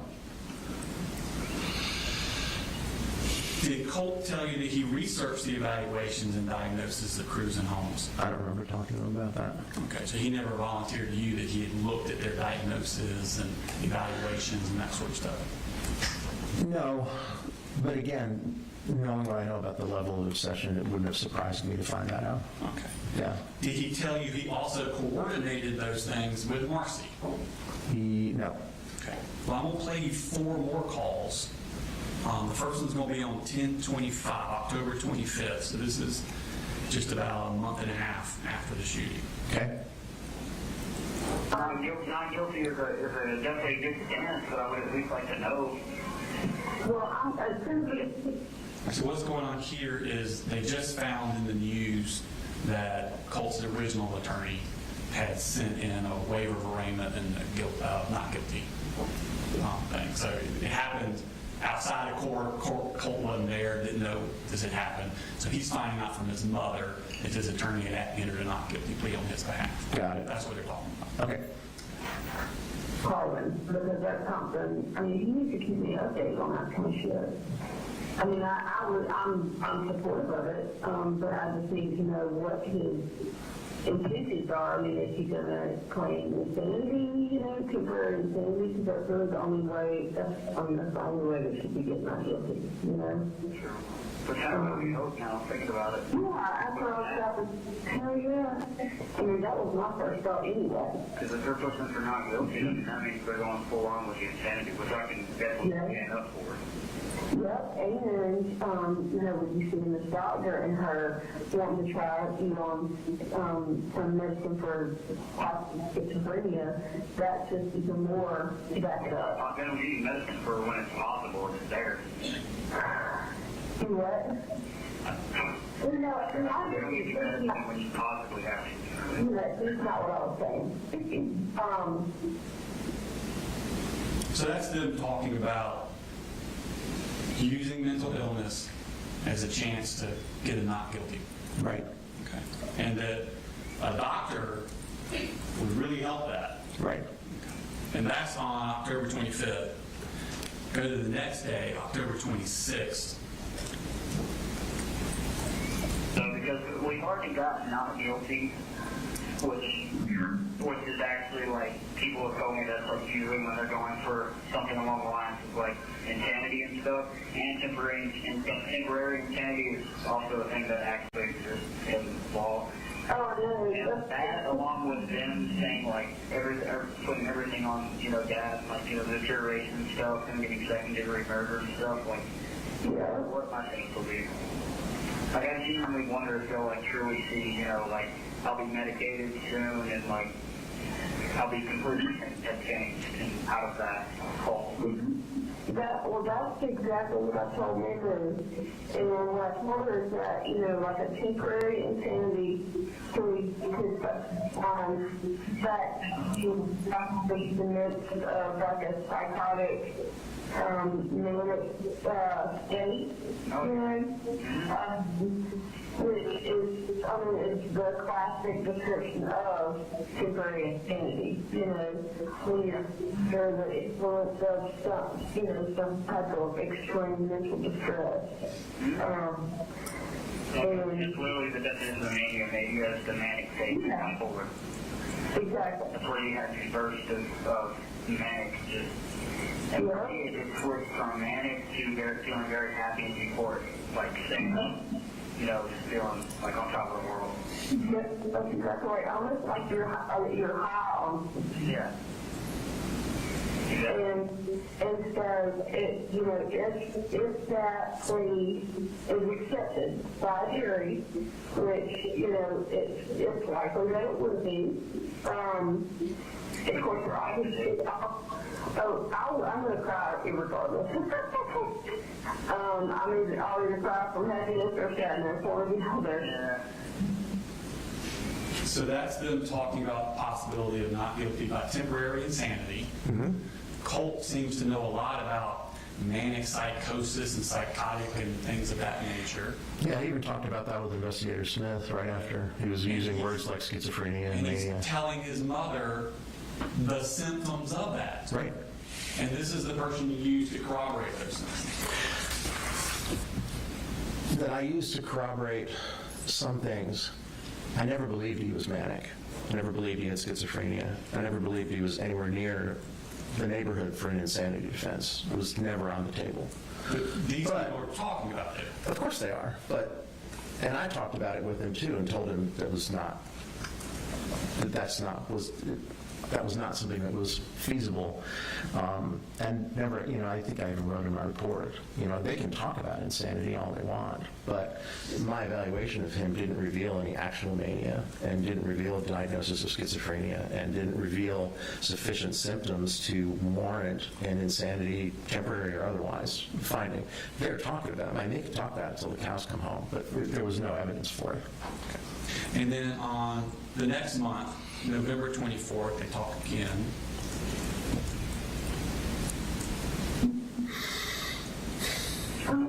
Also started looking through what James Holmes is today, because I think you can find a lot of correlations. Can you look into his case? Oh yeah, I got some I want to recommend to you. It's by a guy named Ape Huncho. His channel is Ape Huncho. Huncho.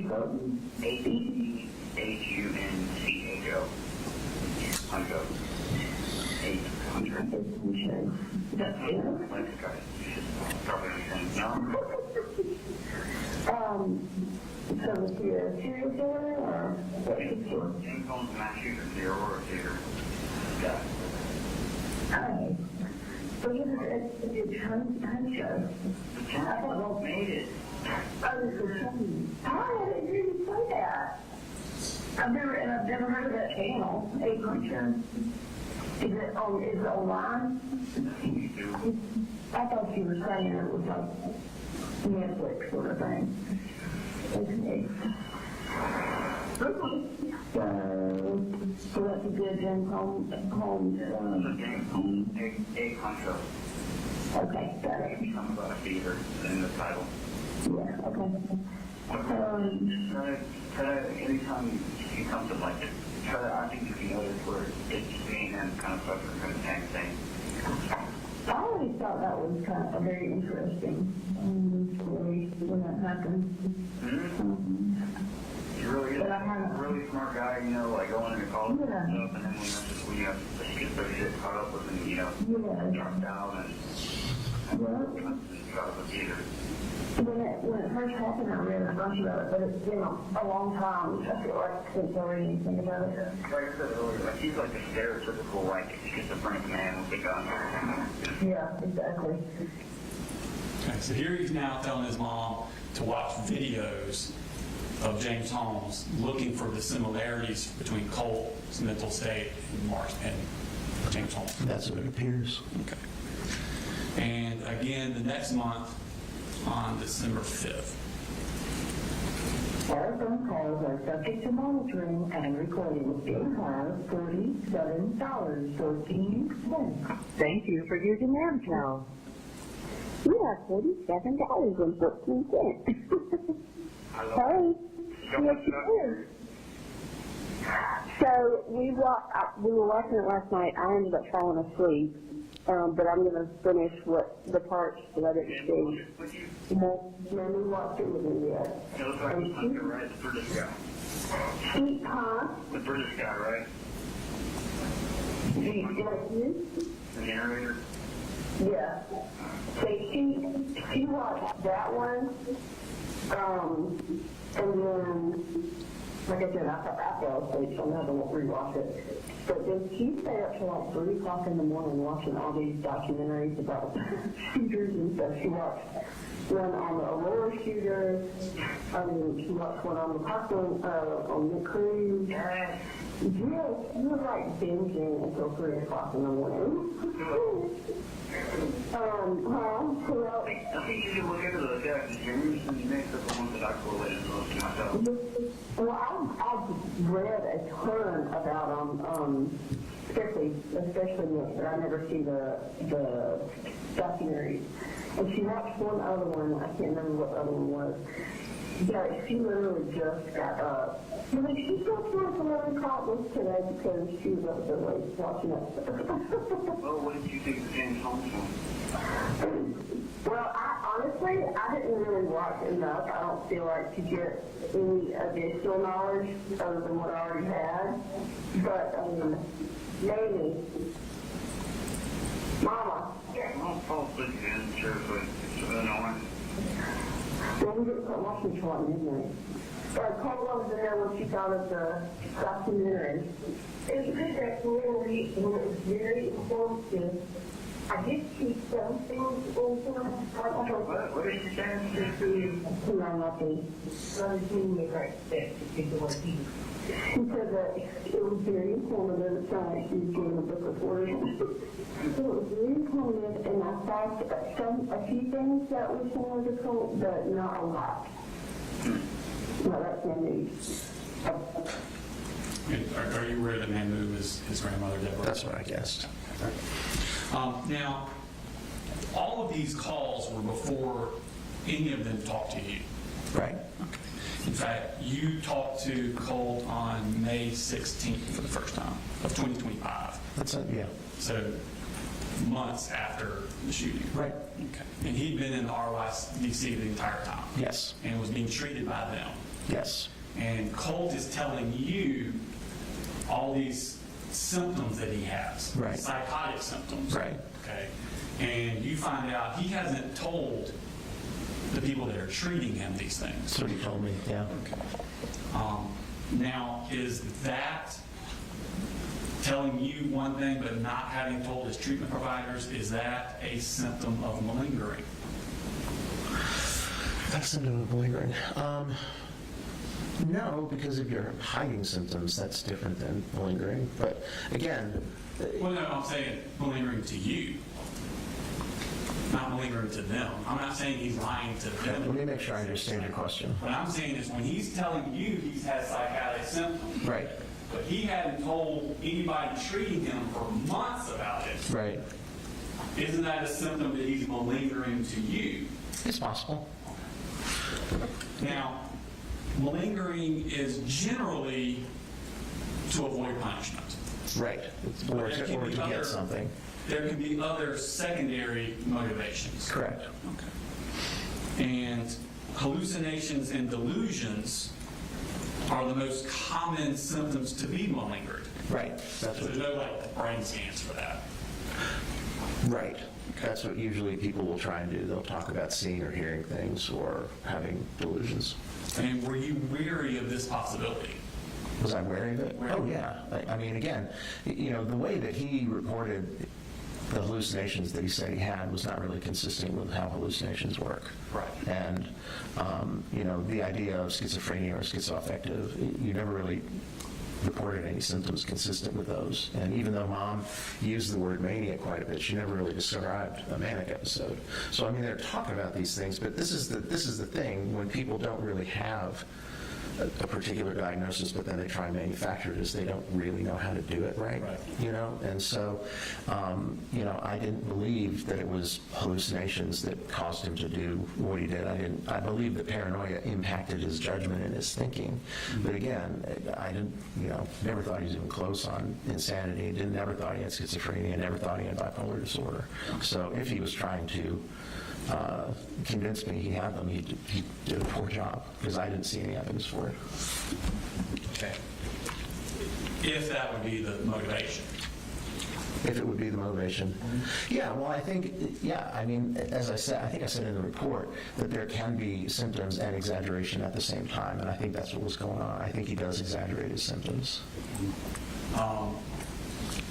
As similar to how he anticipated the crime scene photo of his room getting out, the one where he destroyed his computer like Atlanta. Right. He anticipated that getting out. Yeah, that's not surprising. Like I said, you know, I'm not saying I think... And would it be possible, we talked about that probably being like an Easter egg for other Atlanta fans. Sure. Would it be possible that he also anticipated you or someone like you would be testifying at his trial or sentence? Well, I'm sure he did.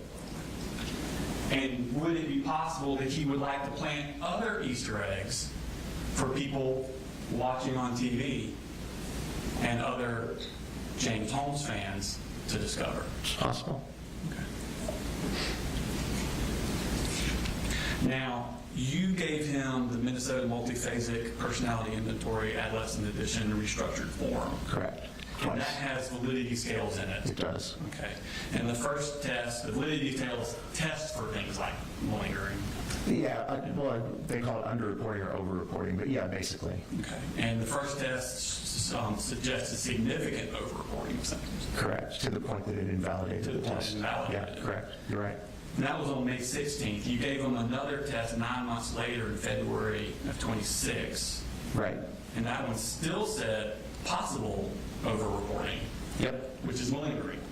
Not necessarily. The way that we talk about malingering is a specific kind of overreporting. The test can only get to overreporting. The test doesn't know why you're doing it. Okay. So you looked at his psychological or his mental health records from RYDC. Correct. Now, he was seen by his first psychiatrist was Dr. Simone Dupree. That name sounds familiar. Dupree. I don't know her, but... Okay. I was going to assume it was a woman also, so I'm glad. Yeah, sorry. I shouldn't have done Glad that. you did go with that hypothesis. Sounds like a woman's name. So she, or Dr. Dupree, interviewed or met with Colt on September 10th, 2024. This would have been 6 days after the shooting. Right. Okay.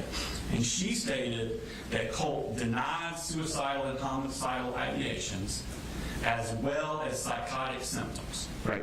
And the psychotic symptoms would include hallucinations and delusions. Right. Okay. So on September 10th, he's denying that. Right. Okay. And she also puts in her report, patient did not display any remorse for his actions. Okay. And he's not put on any medications at that point. Right. Okay. Now, the next day, September 11th, 2024, he meets with a psychologist, which is Christopher Ackerman. Do you know Christopher Ackerman? I don't know him, but that name is familiar. Okay. And he says that Colt reports occasional auditory and visual hallucinations. Okay. The last time being 3 days ago. So 3 days prior to September 11th was when he was having auditory and visual hallucinations. 3 days ago. But 1 day ago, he told Dr. Dupree he has none of those. Right. That's inconsistent, right? Yes, it is. Okay. And then Christopher Ackerman actually puts in his notes that the youth endorses symptoms on malingering screening. And he says malingering of psychosis appears evident. Okay. Okay. Now then, on September 24th of 2024, Dr. Dupree sees him again. And she writes that he denied suicidal, homicidal ideations as well as psychotic symptoms. So now he's back to denying them again. Right. I don't see or hear things. And she writes, currently there are no symptoms for me to intervene pharmacologically. And gives him no medication. Right. Okay. The next month, he says, Dr. Dupree sees him again. This is October 22nd. Now he's saying, I hear voices telling me to see what you have done. It's all your fault. At times I see black shadows. And she knows that the patient's mother will be contacted regarding symptoms reported. No medication. So this is on October 22nd. Right. He tells the doctor that he hears voices. So it's the first time he's told his doctor that. Sounds like, yeah. And she says, I'm going to contact Mom. his mom and tell him about her about this. That's on October 22nd. Okay. Now, the phone calls between Marcy and Colt were 3 days later, October 25th and October 26th, discussing not guilty by reason of insanity. Right. So the first time he tells his doctor, I'm hearing voices, I'm seeing things. 3 days later, he's on the phone with his mom talking about getting not guilty by reason of insanity. Right. On November 12th, so the next month, Dr. Dupree sees him again, and he says, something happened yesterday. I felt that everything was muffled. I felt that I was like in a tunnel, heard whispers berating me. But he denied psychotic symptoms. And she writes, youth endorses symptoms on malingering screening. What's that last word? Malingering screening. Screening. Oh, screening. I'm sorry. Test. Yeah, I don't hear well They gave him a sometimes. test to Got test it. for malingering. Yeah. And he indicated they had symptoms of that. Okay. And still don't give him any medication. Okay. The next month,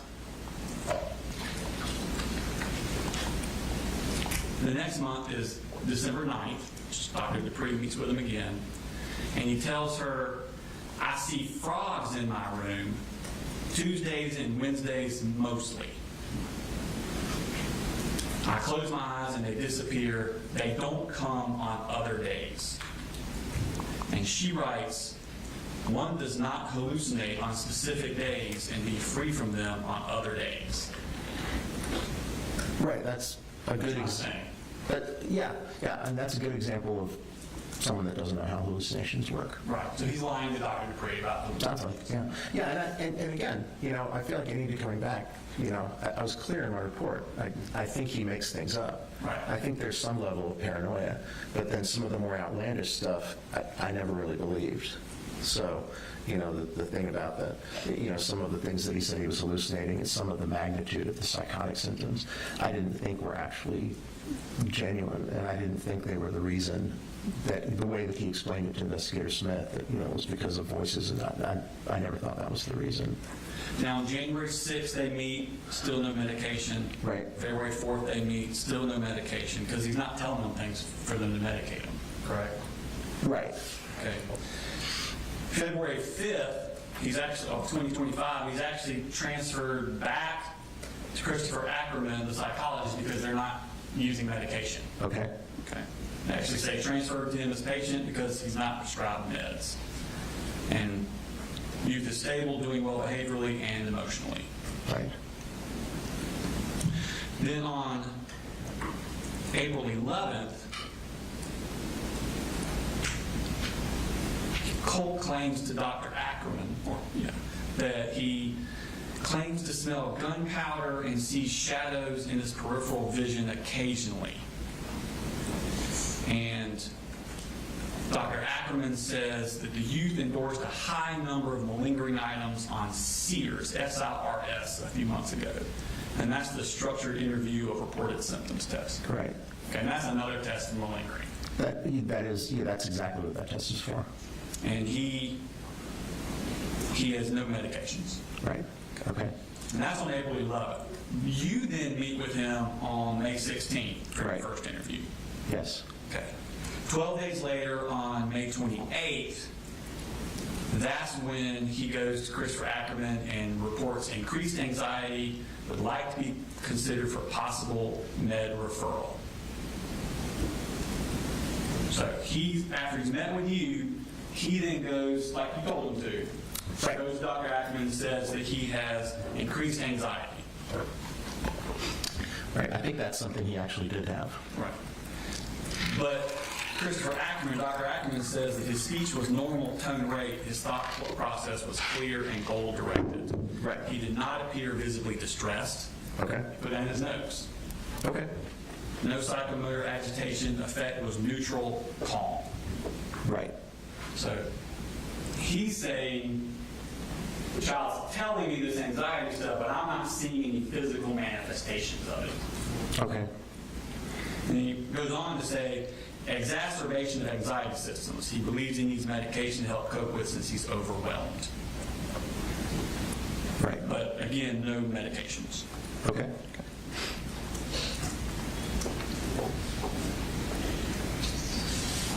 Then you meet with him again on June 19th for 2 hours. Sounds right. Okay. So a few weeks after that. Right. And then it's in July 16th, 25, is that when he meets with Dr. Ackerman again. And now he says, patient does not appear distressed, but complains of persisting anxiety and recent depression. So again, the doctor's pointing out in his notes that the kid is telling me one thing, but he's not showing manifestations of those things. Yeah, I'm not sure what he was looking for. I mean, a lot of people that tell you they're depressed or anxious don't look acutely depressed or anxious when you're speaking with them. But, you know, that is what it is. I mean, the anxiety and depression and things that I think were there, he comes across as kind of, or did with me at least, as kind of flat most of the time anyway. But that's, you know, okay, if that's what, you know, I wasn't there. Right. So that's what he observed. And then he says in there that the Colt endorses delusions but suspect malingering. Right. So again, they don't believe Right. what Colt's telling them. Right. Right. Okay. Right. So now he goes to another psychiatrist. So he leaves Dr. Ackerman, the psychologist, and goes to Dr. James Freeman, who's a psychiatrist. Right. Do you know Dr. Freeman? I don't know Dr. Freeman, but I recognize his name from. Okay. And he says, youth notes mood swings, anger issues, some paranoia, but notes FB. I don't know what that means. FB/NM of incident. Flashbacks. That sounds right. Now notes flashbacks. What's the other one? NM. NM? Anyway, of Anyway. incidents that led to his being detained. So Right. we're now getting flashbacks of the shooting. Some paranoid ideation, possible, maybe anxiety rather than psychosis. And then he writes, there's a history of probable malingering. Right. Right. Then in October of that year, October 1st, he meets with Dr. Freeman again. Patient now states he sees a figure. However, affect is euthymic. Am I pronouncing that right? Yeah, euthymic just means like normal mood. Calm. Yeah, just stable, normal, like you and I right now talking to one another.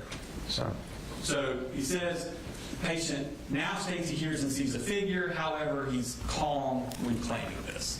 Right. Okay. Suspect some malingering.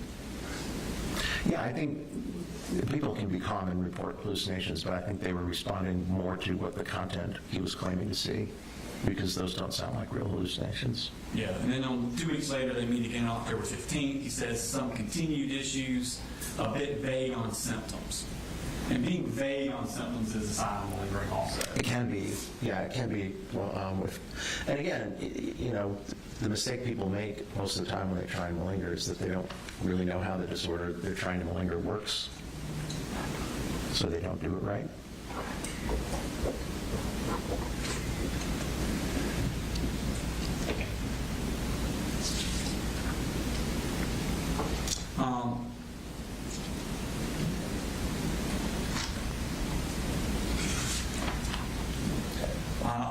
December 4th, 2025, Hughes states he hears and sees his father.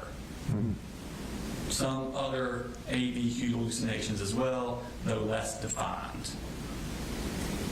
And then he puts significant degree of embellishing symptoms likely. Yep. In fact, the doctor actually put embellishing symptoms in all caps. Right, I saw that a few places in the records. That'd be significant, wouldn't it, that they put it some words in all caps? I suppose, yeah. Okay. But yeah, I think he was right, so. Again, on December 29th, 2 weeks later, again, Dr. Freeman likely embellishing and or malingering of psychotic symptoms. Right. Keeps trucking on through the next year. We're now into 2026. Again, now this is March 14th, 2026 with Dr. Freeman. At this point, he says, when event briefly discussed, so I guess they're talking about the shooting. That would be my guess. When event briefly discussed, youth did not express remorse or seem emotional. And then he wrote, if 18 would likely meet criteria for antisocial personality disorder. Yeah, I'm not sure I agree with that. I mean, malingering doesn't make you antisocial, but Well, okay. I don't think he's saying it's because he's malingering. He just said that 18 would likely meet criteria for Yeah, I'm not sure where he's getting that, but okay. And I think you testified earlier with personality disorders, they're too young at that age to actually diagnose with somebody. Right, because the personality is not really finished. It's not all the way done yet. But apparently Dr. Freeman is seeing signs of that at this age, but can't diagnose him because he's not 18 yet. That's what he's saying. Yeah. I mean, that's what I believe he's saying is that I think he's saying if he was older, he would diagnose him with that. And someone with antisocial personality disorder is also a higher risk for malingering, correct? Correct. Okay.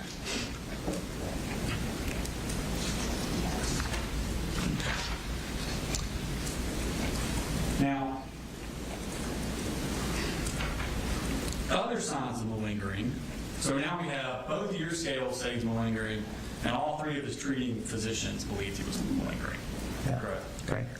Other signs of malingering are inconsistencies and contradictions, correct? Can be. Okay. When you watched Colt's interviews from the day of the shooting, did you check them for signs of malingering? Did I check them for signs of malingering? Yeah. A lot of the stuff, it didn't seem. Again, I keep coming back to the idea that I know that's what he said on the day of the shooting, but that didn't. The way he was talking about psychosis and schizophrenia is like not how they work. Okay. You know what I mean? And so I've never thought he did the shooting because he was hallucinating things. And so if he was telling investigator Smith that, then I don't think that was true. Okay. Now, one of the things he said,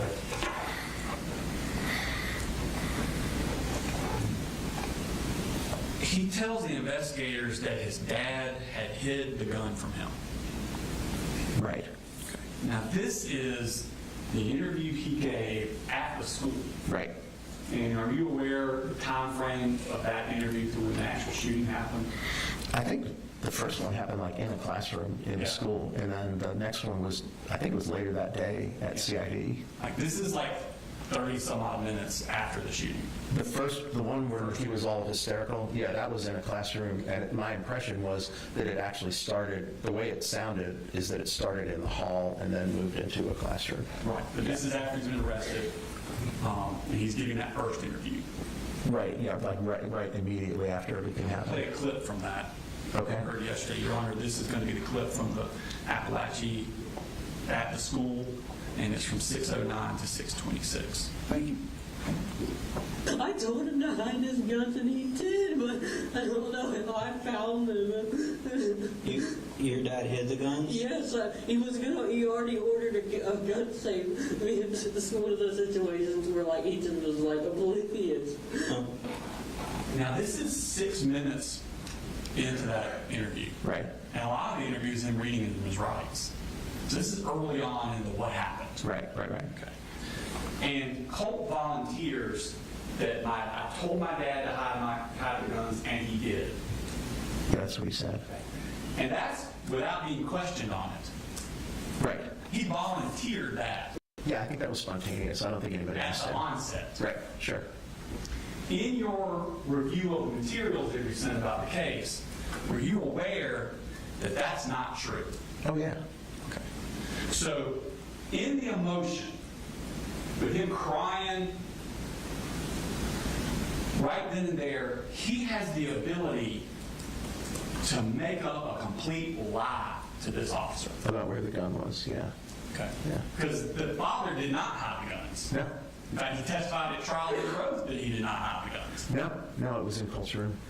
In fact, Colt goes into pretty elaborate steps to describe what he went through to get the guns. Let me play a couple more clips. Your Honor, the first one's at 1745 to 1854. Okay, so you said you looked for a while for the gun today. Yes, sir, because he hid it. That's what I'm trying to say. It wasn't his fault because Where did he normally keep it? in his room. Do you know where in his room? I think it is his closet, but when I found it, I think it was in his toolbox. I can't remember. He definitely tried his hardest. I know he did. Okay, but you told your dad. When did you tell your dad to move it? You said was it months ago? Days ago? It was like a month ago. I've definitely been fighting this off for so long.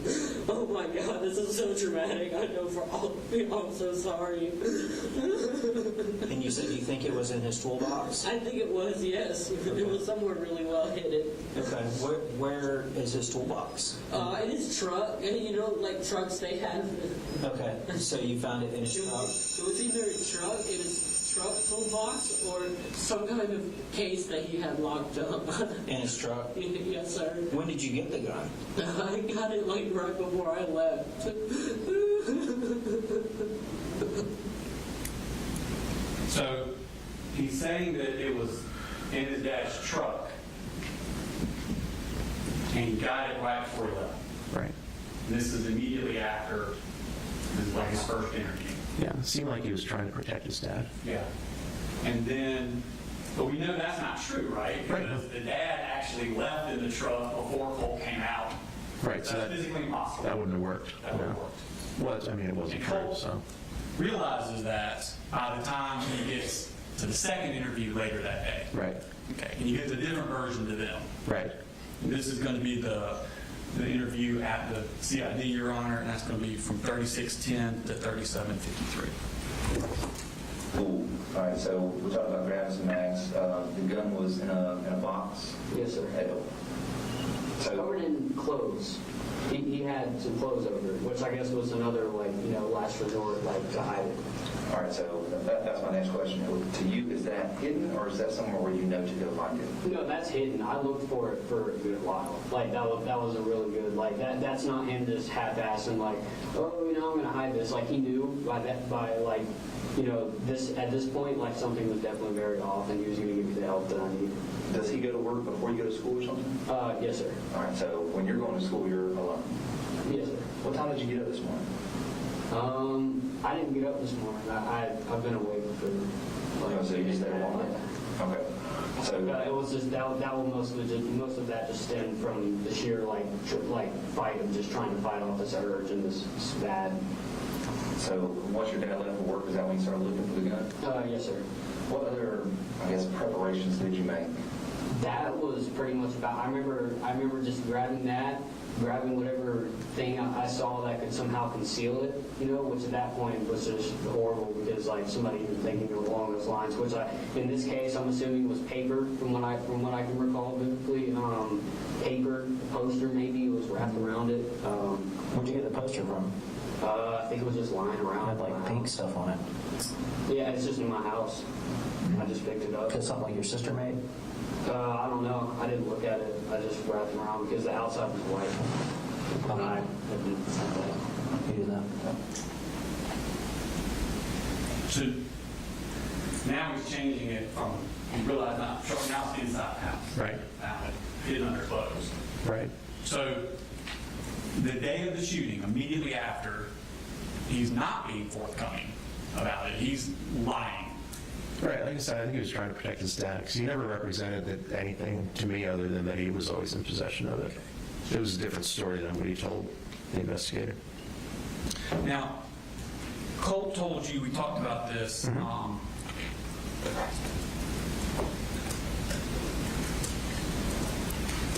about the computers, destroying his computer. Right. And he told you that government agencies were surveilling it. Yeah, that's what he thought. He suspected. Those in the hallway where he was laying at. Sorry about that. But he told investigators that the teachers had somehow gotten into his computer. Okay.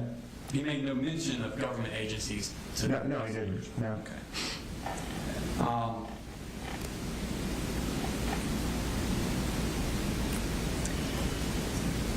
Go ahead and play the clip, bottom of the page. Now, this is going to be the interview at the investigations, 432 to 547.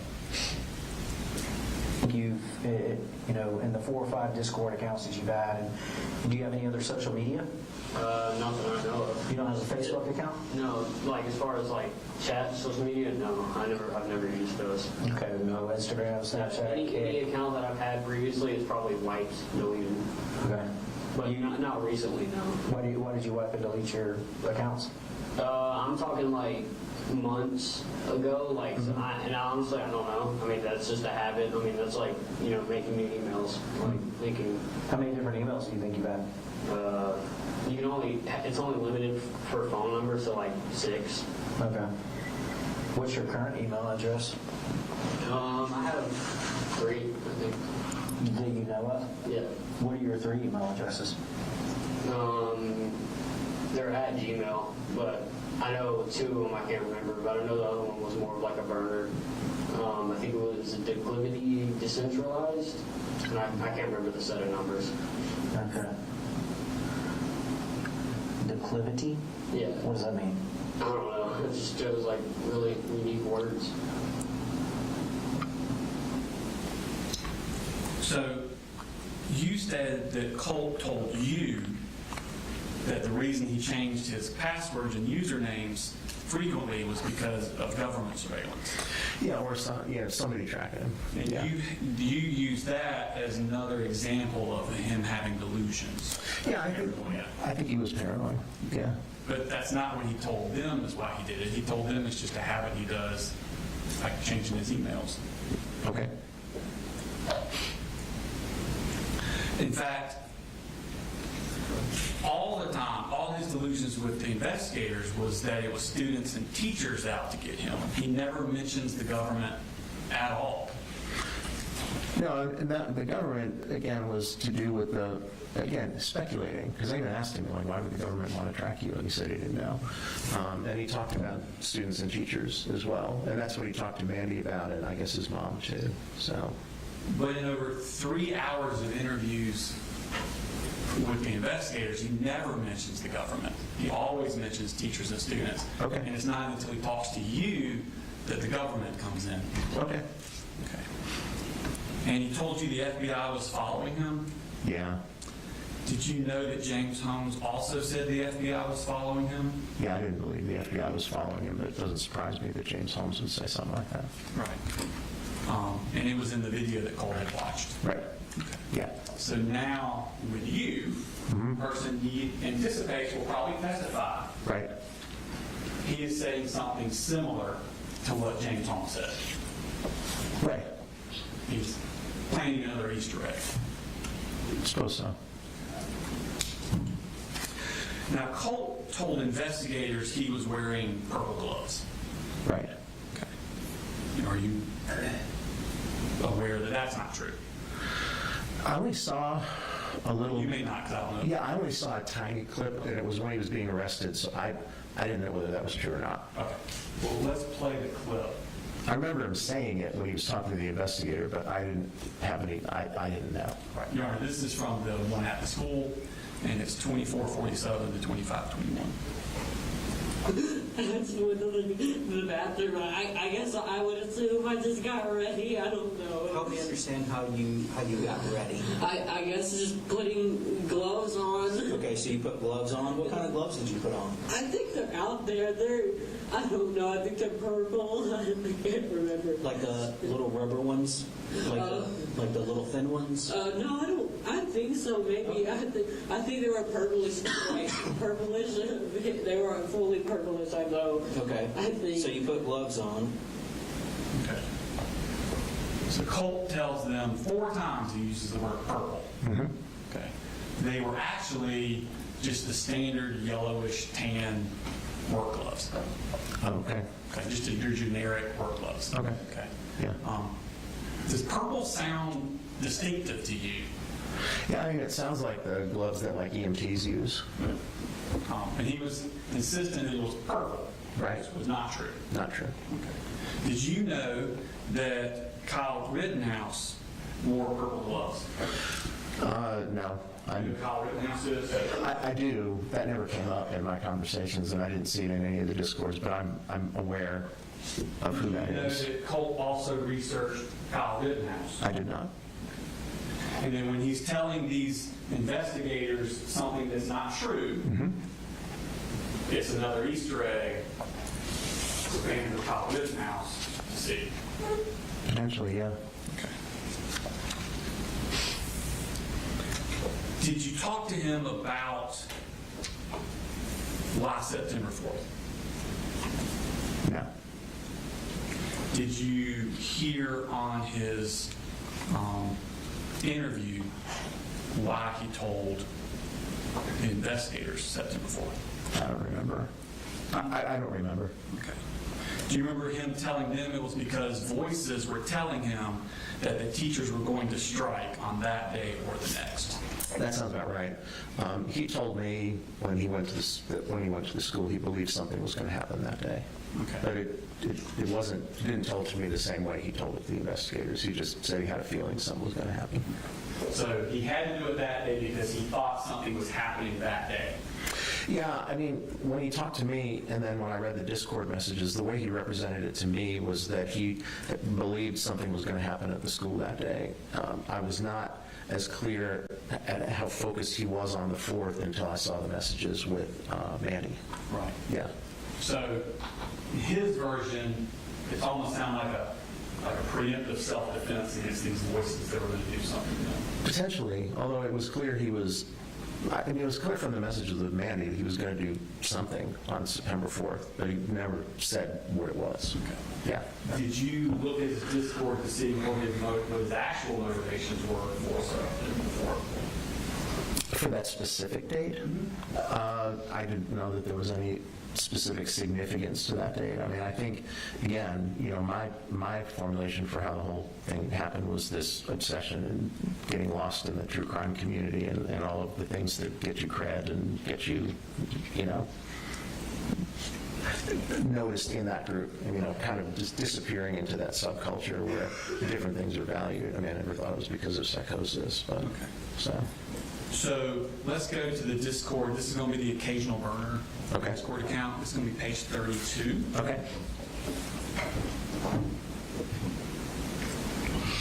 In Colt's occasional burner, Mandy says, Colt says, also September 4th, can you be awake like at around 8:30ish, 9ish in the morning? Right. And this is August 31st. Right. I mean, he clearly knows he's going to do something on the 4th. Yeah. I mean, in retrospect now, we could... 5 days. Right. We 5 know. days before. Sure. And she says, what's happening on the 4th? He Right. says, I don't know. Right. Something I have for Nick. Right.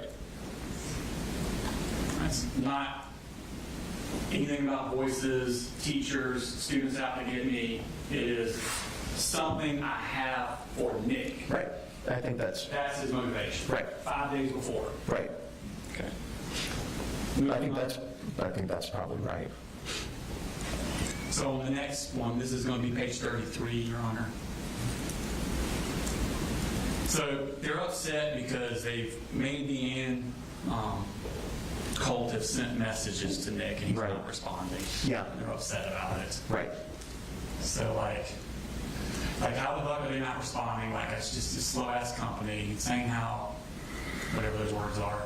Something better to do. Because, like, if I'm in prison, I'm writing back every single one of them. Right. And then the next thing he says is, I'll fix this, all of this, just give me a few days. Right. How? I'll surprise you. And at the bottom of that page, he says, sorry if I seem distant. I've had to clean up a few things. The 4th is indeed approaching quickly. Right. So he's upset that Nick Cruz is not responding to him. Right. He's upset too. And he says, I'll fix this Right. in a couple of days. Right.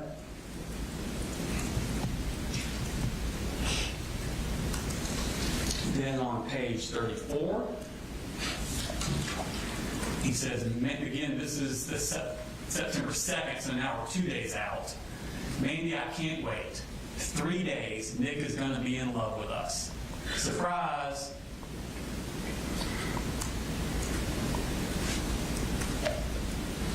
LMKAO, laughing my something ass off. Yeah, I don't know what the K is for. So again, this is so Nick will be in love with him. Right. No mention about people at the school conspiring against him, teachers are going to get him on that day. It is all to get Nick Cruz's attention. Right. You and I have been agreeing about this for about an hour Yes, now. sir. Okay. I'm just saying. I'm just piling on. I know, you are. I get that. But I'm just saying, you realize we're agreeing over and over and over again. Absolutely. Okay. Page 36. My love for Nick has formed into something in which I can find no other resort that can prove my love and affection towards him. I mean, that's pretty much it right there, isn't it? Yep.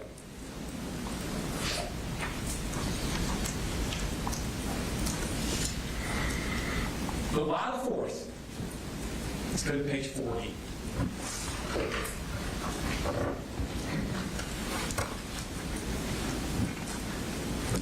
Mandy says, also, I don't mean to pry, but why did you pick September 4th to do something? And he says, 4.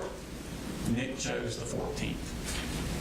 Because the shooting at Parkland was on February 14th. Okay. I vaguely remember that. And then on page 41,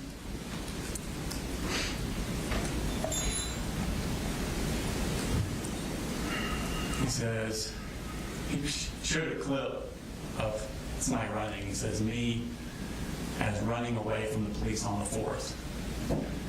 And he says, fun fact, September 4th is a Wednesday, same weekday that was on February 14th. Right. The day Nick Cruz did it. Yep.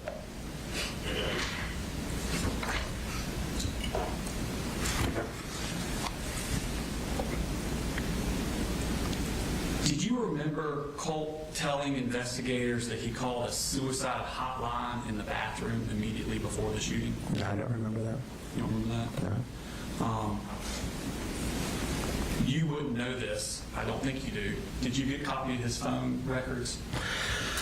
I don't think I did. There was some texts that were encrypted and then the Discord, but I don't know if I have the phone records.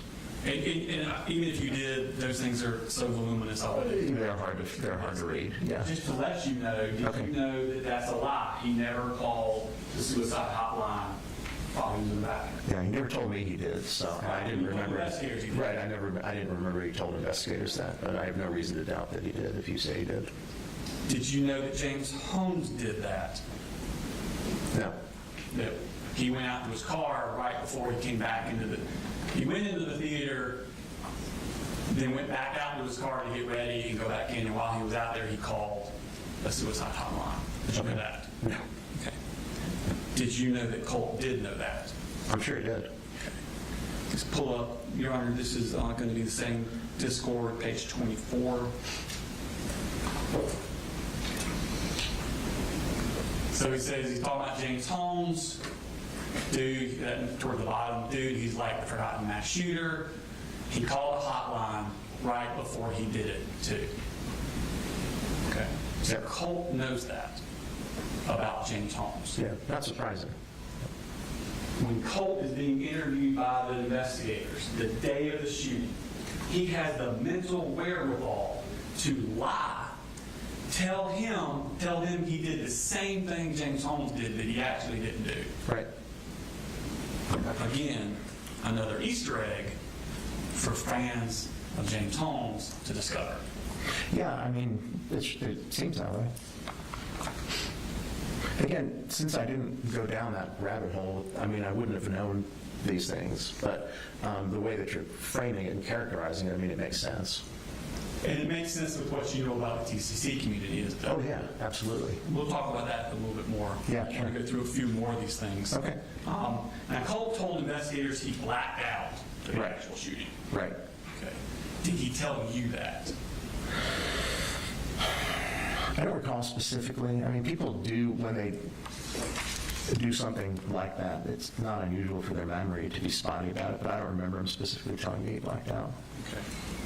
Because you made no mention of it in your report. Yeah, I don't think I put too much detail about what he told me about the actual shooting. But That doesn't seem to be a big deal about if he blacked out or not. When you're talking about his mental state. again, I've talked to lots of people who've done terrible things, and it's not unusual for them to say that they blacked out or don't remember parts of it. So if he had told me that, I would not find that to be inconsistent or particularly noteworthy. Okay. So you don't think it's noteworthy? It wouldn't have been surprising, again, because it's not uncommon for people who have done things that are problematic like this to not remember pieces of it. So if he had said that, I wouldn't have put too much into it. Okay. Now, when he describes it, he uses some strange words for a 14-year-old. Right. I want to play. This is going to be at the school, 8:11 to 8:27. Okay.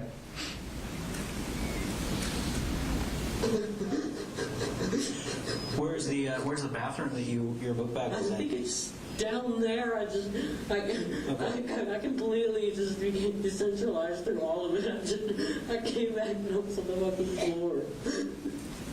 I completely just became decentralized through all of it. Yeah. That's a strange word. It's an odd word to use. Yeah. Did you know he used that word before? I was not aware of that. In fact, he tells investigators that his email is decentralized declivity. Right. I did remember that. Yeah.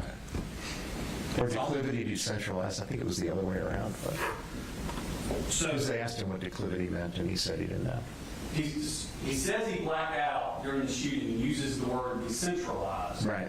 But he had the wherewithal and the forethought to, before the shooting ever happened, to make an email account with that same word in it.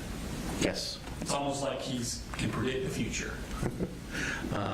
And by I'm not predicting the shooting because we know he was planning that. Right. We're predicting the blacking out part. Potentially, again, yeah. I mean, I don't know if he knows what the word means, but I think he goes on throughout his interviews and says phrases, transformed into a state of psychosis. Right. Says that twice. yeah. Almost a blackout state of mania psychosis. He says that once.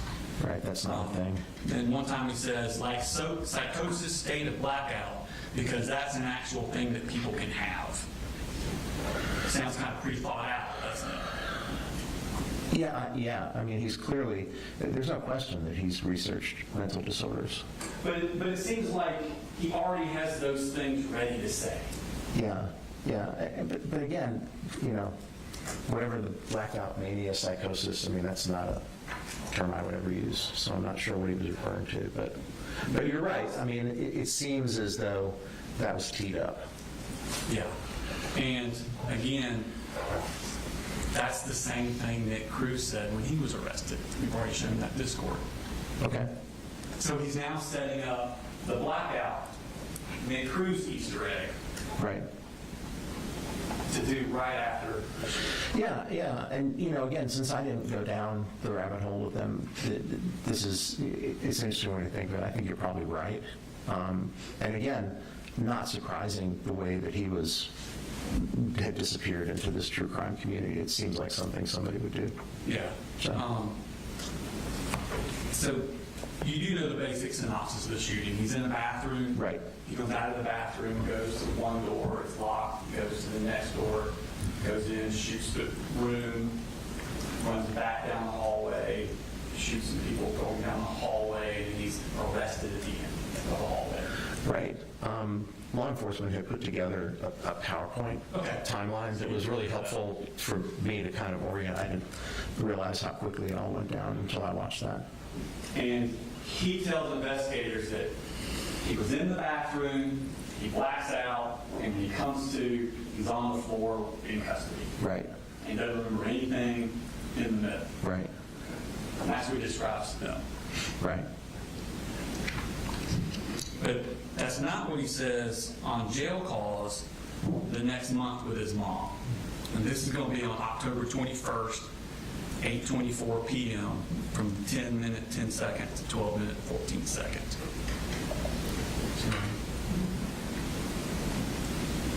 Article from ABC News. Do you want me to read this?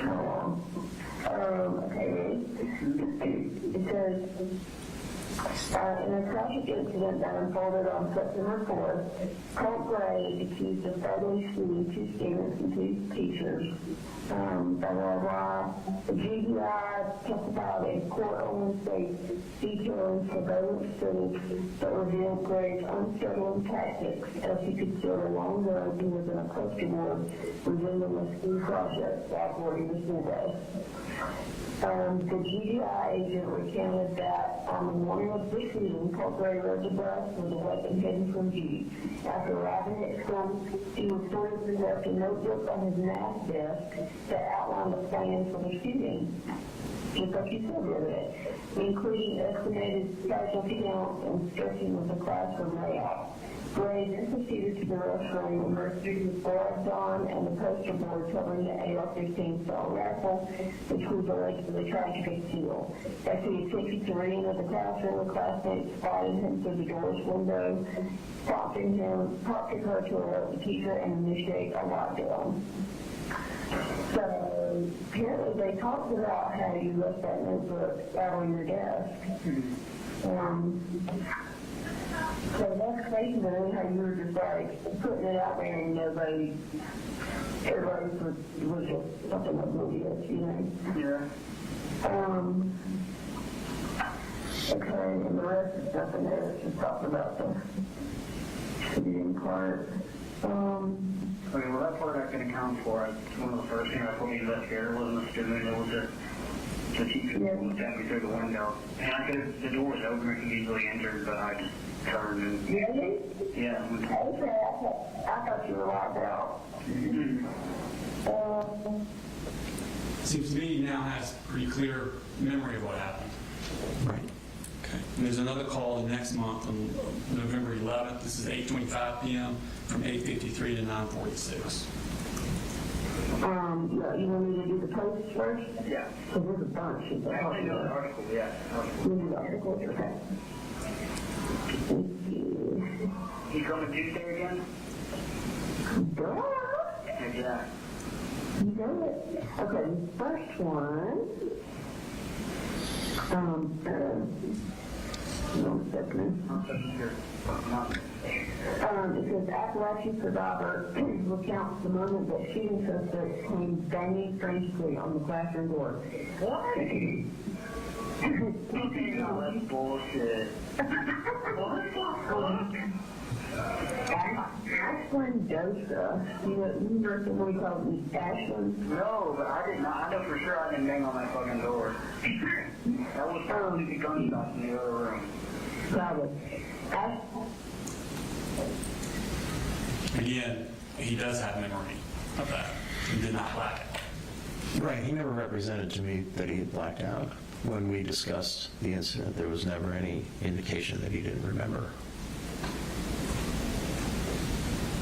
No, he told Investigators. Yeah. I'm just pointing out that and that's not what I Gray got. for Nick Cruz fans. Sure. Okay. It seems like, yeah. So we talk. Let's go into the TCC a little bit. Sure. You're familiar with it. Heard about it from Colt.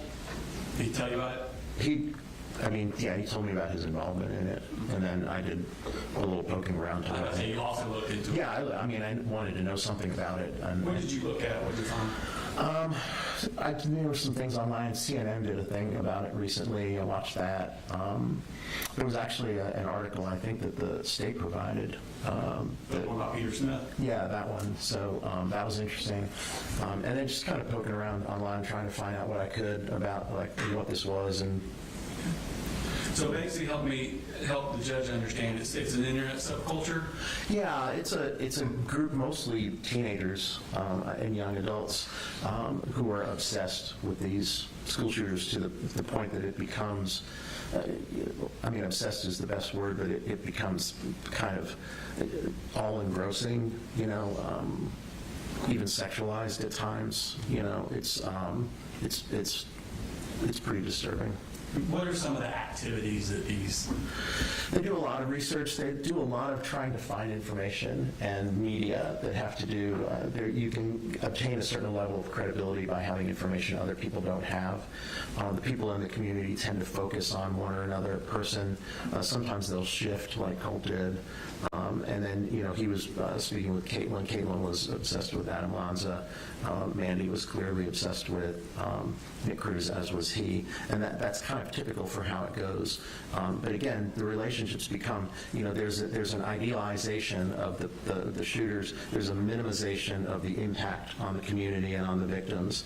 And then there's almost like I can't think of a good way to describe it, but almost like a wanting to be similar, sort of a joining or wanting to be, with the person or recognized by the person. As I said, even sometimes it became sexualized in some of the texts. I think I put this in the report between Mandy and Colt. They even talked about doing various sex acts with Nick Cruz if they ever got there. And that's kind of the level of obsession and intensity that you see. And in the messages with Caitlin, it was very similar. Those were the two sets that I focused on. That's fine. And they create like fan art. Oh yeah, they create art. They make like little clips. Like if you look at the attachments in Discord, there's a lot of like short videos. I mean, there's this one of Nick Cruz like running into the school that's there over and over again. They tend to repeat, but then there's also like memes and fan art and animations and stuff like that people will make, including like they'll take a photo that's available in the media and then make a meme out of it. Does, on a psychological level, does participating in this community, does it give the people in it like a sense of social connectedness? Yeah, I think it does. I mean, it's dysfunctional, Right. But I think there's a piece of it where people kind of are drawn to it. It's mostly kind of disaffected, damaged people. I mean, I don't think there's any super high functioning people that are spending their time doing this, and the people that are in it are doing it. I think Colt talked about one person he was speaking with where he'd spent like 30 hours at a time online.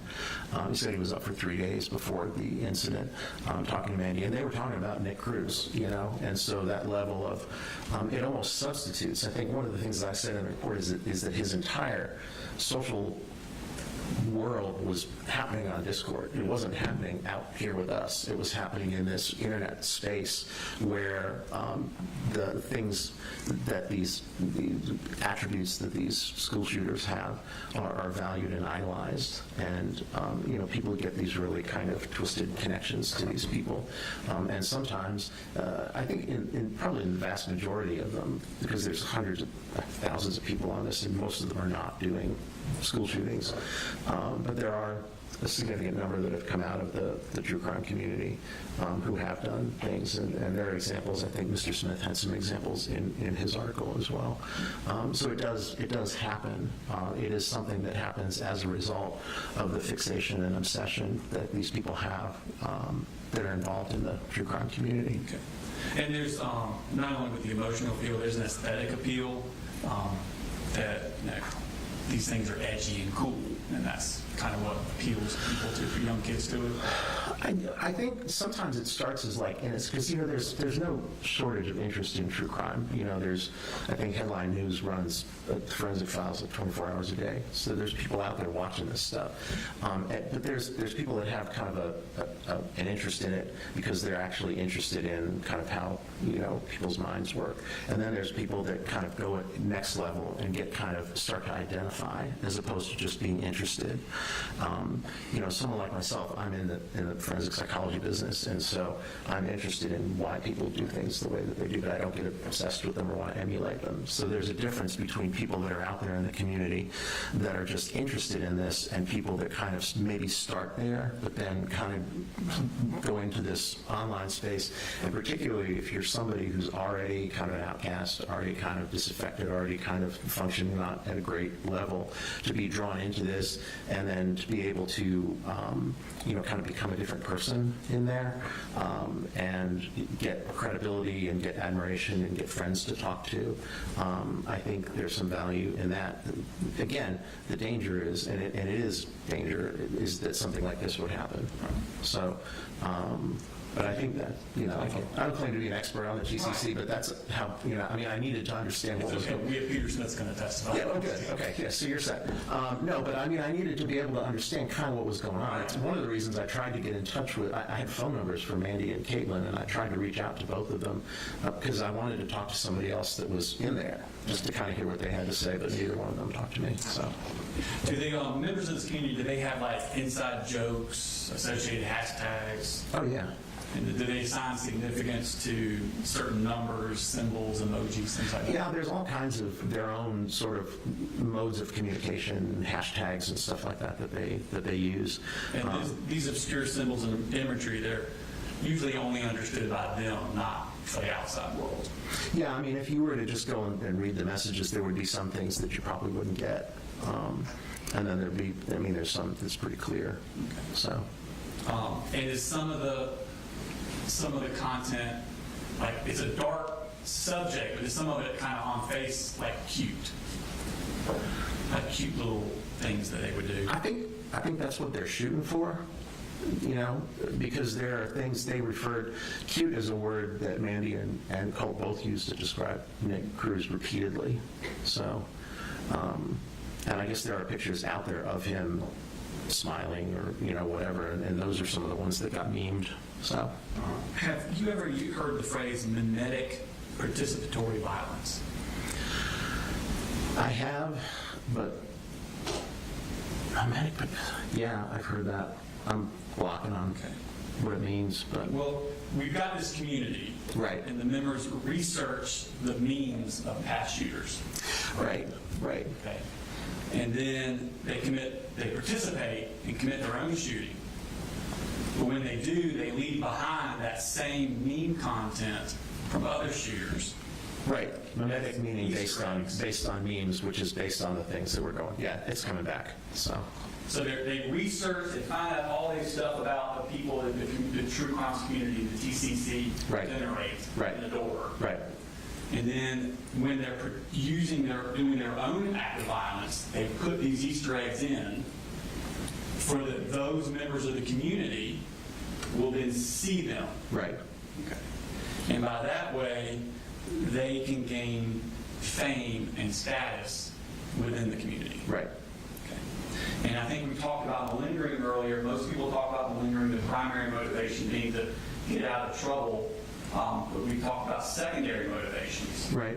And some of these lies and the malingering, if they're Easter eggs, that would be the secondary motivation to gain status within TCC community. Right. If anyone ever decided to start researching him, they might put those things together. Right.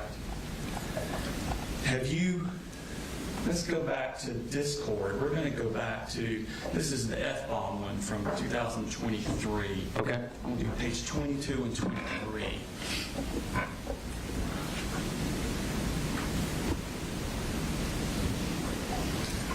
So this is him. He's talking to Smiggles again from earlier.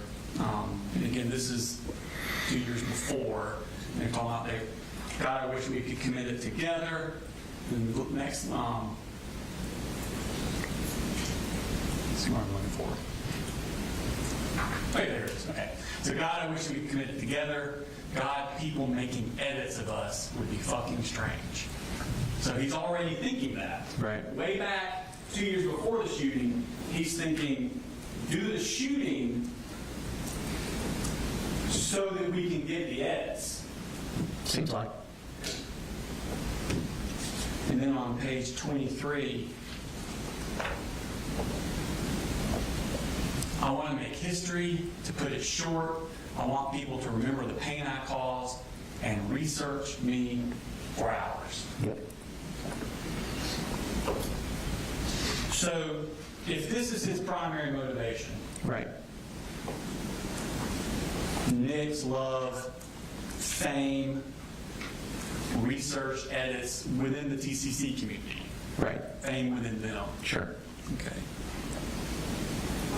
He laid those Easter eggs, a lot of them, the blacking out like Nick, calling the hotline like James Holmes, purple gloves like Kyle Rittenhouse. Thank you. All of these things that he said, there were lies, that he said in his interview after the shooting was laying of these Easter eggs. It seems like. Seems like. So if his ultimate goal is fame within the TCC, the shooting wasn't the final step in that plan. Because he continued the plan after the shooting. Oh, I got you. Yeah, it seems like. No further questions? Redirect. I'd like to get the witness done before we take our lunch break. Yes, sir.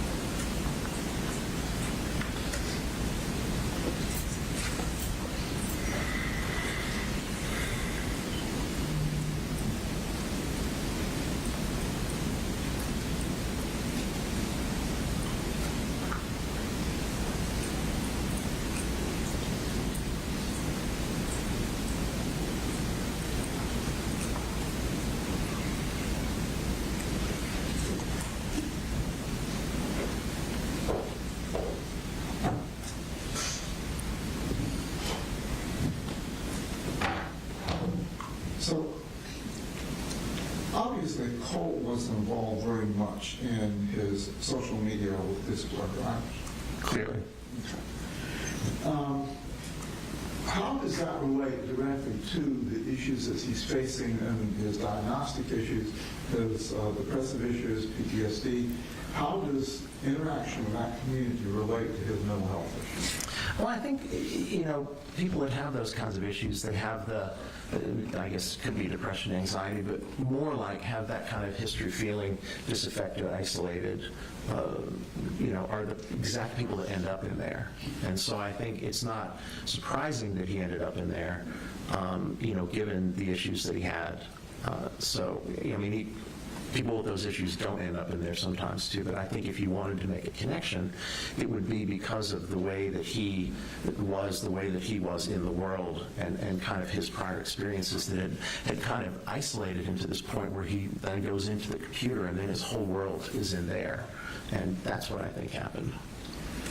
Do children his age have a tendency to mimic those around them in the community they want to be a part of? They can, sure. When they're 13, 12, 13, and 14, how reasonable is it to assume they want to be accepted? Well, I think most people do. I think teenagers and early adolescence, I think that's a period of time where kids are real sensitive to that kind of thing. Well, it's fair to say that Colt, for a lot of years, felt as though he wasn't accepted and a part of his family because of the way the troubles and the chaos went. I think that's a fair characterization. And I believe when you were talking earlier, you said that when he dug down into this community, he kind of put himself in his own world. Right.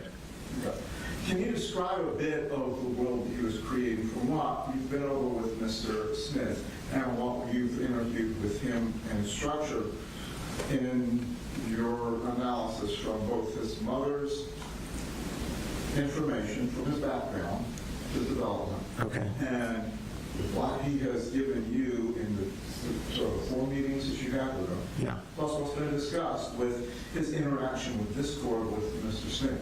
Can you kind of give us an overview of how all that fits together in his personality and his development? I can try. I think, again, if you look at somebody's lifespan, if you look at their development, you look at the experiences they've had, and you're trying to get a sense of how somebody came to be where they are at a certain point in time, I think when I started when I started evaluating, Colt, and started kind of listening to things that he was saying and looking at aspects of his history, looking at his online presence, and then eventually, and the thing that was most useful talking to his mom was, she talked a little bit about his symptoms. I got some of his, background history, certainly her slant on it. But it's not surprising, because I think people that are, maybe kind of disaffected, isolated, with poor supports, not much interaction in the world, in the community, who were a little odd to begin with, and he's been an odd kid, and then developed these kind of depressive and anxiety symptoms. I think to get into a community like that, where you're with a bunch of other people that are similarly kind of disaffected, outcasts, kind of lonely people, and you can get a certain amount of credibility in there, I think it kind of draws you in, because in that world you can be somebody that's not lonely and disaffected and isolated. You can be somebody who's connected, and you can be somebody who's got a social world and who has sources of self-esteem. I mean, it's extraordinarily dysfunctional, but it makes sense, quotes added, that somebody of his kind of psychological makeup at his age might end up in that space. Is it possible that somebody jumping on the bandwagon of following through the analysis of school shooters can join in the conversation, can present themselves as being a part of this without ever really having a plan to do anything? Well, I think, again, there are thousands of people in this, and not all of them are doing shootings. So, yeah, it's possible. It's not what happened in this case, but certainly, not everybody that's involved in the true crime community ends up doing something like this. We've got a significant period of time from 2023 and 2024, and we're looking at a separate accounts, FLOM and occasional work. In 2023, at that point, when he was making the interchange as FLOM with his other friend, Right. was he in a position to actually formulate a plan, or is it possible, or more probable at that stage, that this was more banter, interaction, just being a part of the community? That's the way he characterized it. I mean, I don't know what his capabilities were at that time. I don't know if he had access to weapons, or, was enrolled in a school where could have reasonably done something like that. Certainly he was at least fantasizing about it and talking about it, and trying to use it to get attention from people in that community. And he was getting significant attention response, wasn't it? Seems like.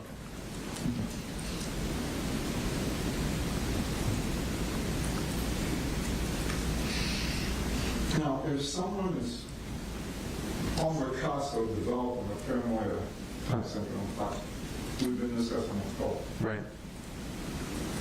wouldn't it be reasonable to assume that once, say, the FBI contacted him, that would heighten his paranoid response, and that's why he would take down accounts, destroy accounts, and do other steps? Not necessarily that he was planning something, but the paranoia was triggering, and he was responding to the circumstances around him.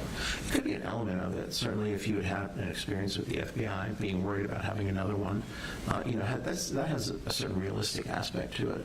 I mean, it doesn't mean it can't also be, paranoid and unreasonable, but if the FBI's already visited your house, to be concerned that they might visit again if they saw similar materials, not really delusional. Now, you indicated that you really didn't believe the delusional comments that he made about the black vans watching him and things of that nature. Right, and yeah. How does paranoia manifest if it's not in delusional suspicions like that? Again, I think he conflates paranoia and anxiety. I think he's anxious. He's an anxious kid who spends a lot of time worrying about things. Some of the time when he was saying paranoia, I pointed this out a few times in the report, he was really conflating it with anxiety. What he was talking about was not paranoia. I think there were elements of paranoia. I don't think it was the primary thing that was going on with him. I think the anxiety and the depression were the primary things that were going on with him. I think there was some level of paranoia. I don't necessarily think he was hallucinating the way that he's described it. But I think the paranoia, again, could have directed some of his behavior, but again, there was a realistic basis for it as well. And the fact of the anxiety related to the FBI visit to his home, that would have an impact on his behavior, right? Well, one would think it would. One would think it would change one's behavior, but it would also make somebody a little more alert, being aware that people are monitoring, and might be paying attention to what you're actually saying. On Discord, he didn't seem to be, because these Discord messages are available, he wasn't destroying those. I'm not sure what was on these SD cards that he was destroying, because we have the messages and we have all the stuff that he said on the messages, so he wasn't covering his footprint that well. Is it possible he didn't actually destroy it? It's possible, yeah. I didn't see him do it, and I don't believe they found any crushed up SD cards.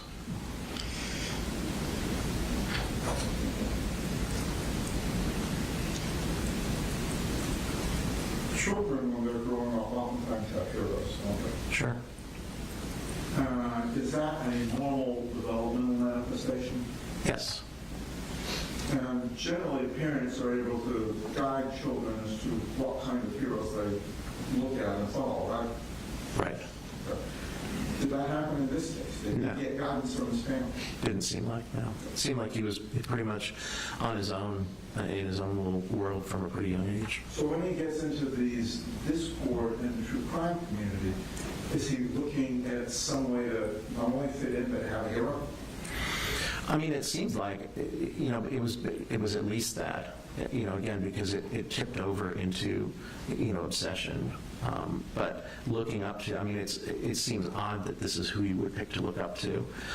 It makes sense that you would feel a certain kinship with somebody else who was disaffected and lonely, but there's lots of disaffected and lonely people that don't do these things. I think the explanation for getting into the true crime community is it kind of gets merged. I think maybe sometimes people start innocently just really actually being interested, and then they get into this community, and then they find this place where they can be accepted, and then they start talking about, fantasizing about these things or glorifying the things. That's a major piece of it, is the kind of glorifying and idealizing the shooters and minimizing the impact on the victims and minimizing the aftermath, and then idolizing them in a way. Again, it probably doesn't make sense to the average person, but I think if you're looking for a way to belong, you can end up in a healthy way to belong, or you can end up in an extraordinarily dysfunctional way to belong. And I think that's what happens to the people that get mired in this true crime community. I think Colt even had an inkling that it was unhealthy, because he mentioned two people he used to talk to, and he talked about them getting better. He said, well, Caitlin got better. She got therapy, and she doesn't do this anymore. And Calvin was the other one, got therapy and got better. And I think Calvin was even trying to get him to quit, being in there, recognizing it was dysfunctional. And during your testing and talking to Colt, would you say that he was emotionally appropriately developed for a 14-year-old, 15-year-old when you were talking to him? No, it didn't seem to be. I think his emotional development was really problematic. He was missing a lot of the things that kids get when they're growing up in terms of, attachments and stability and peer relationships and all of those things, and, healthy parents that are nurturing and present and not having a lot of their own issues and not neglecting them and not abusing them. So there was a lot of things that occurred in his childhood that were abnormal or that were not normal, not usual, and stunted his development kind of emotionally and interpersonally. And I think that, kind of, again, when you think of it that way, the idea that he would have found himself kind of immersed in this true crime community and overvaluing these other disaffected people, even though they had done these horrible things, I don't want to say it makes sense, but you can kind of see how one got from point A to point B. The similarities to some of the other shooters that Mr. Smith was alluding to, how does that play in his trying to feel a part of the community, if that was the goal, or how does that play into satisfying whatever hole he had in him in creating this world? Well, again, you've created now kind of a mythology around yourself, because you've done this thing and you've, shown a similarity to these other people, and then, it creates a certain amount of status for you in a again, extraordinarily dysfunctional way. But again, it's this, I'm going to do something that's going to, stand out. I'm going to do something that people are going to notice. I'm going to do something that Nick's going to notice. As kind of twisted as that is, it is an attempt to belong in an extraordinarily problematic way. And is it safe to say that it would then fill a hole that he's been trying to fill? I think so. Does that mean that he is at a point that he can't be treated and brought back to some level of normalcy? Well, as I was saying earlier, when you're talking about kids that are teens and adolescents, even when they get themselves into problematic places, the fact that their brains aren't fully developed and their personalities and characters are not fully developed, clearly he was immersed in this, clearly he was obsessed with this, and clearly he was guiding a lot of his behavior at getting attention and credibility in this community. But the idea that you could, at age 14, 15, 16, that you would kind of say there's nothing you can do with somebody whose brain and personality and character are still in a state of flux, are still developing, and also if they haven't had, kind of a realistic shot at treatment. I think to just say at this age we know it's pointless kind of ignores how development works. And if Colt were exposed to something other than this community or taken out of this community, how do you think that would impact his emotional growth going forward? Well, if he could really get himself extricated from it and really kind of work on pro-social interpersonal interactions and learn how to cope with things in a healthy way and learn how to manage the feelings that he has, and process the things that he understands, certainly you could find a different way of relating. Tell me a little bit about antisocial disorder and why you think it may not be applicable. Again, he's doing a lot of things in the aftermath. There's doing a lot of lying and, the malingering, but those are not necessarily indicative of an antisocial personality organization. Certainly he does some things that could certainly lead to that. He's clearly been able to do things that disregard the rights of others. He's clearly been able to do things that had an extremely adverse impact on the lives of others. And appears maybe remorseful, maybe not.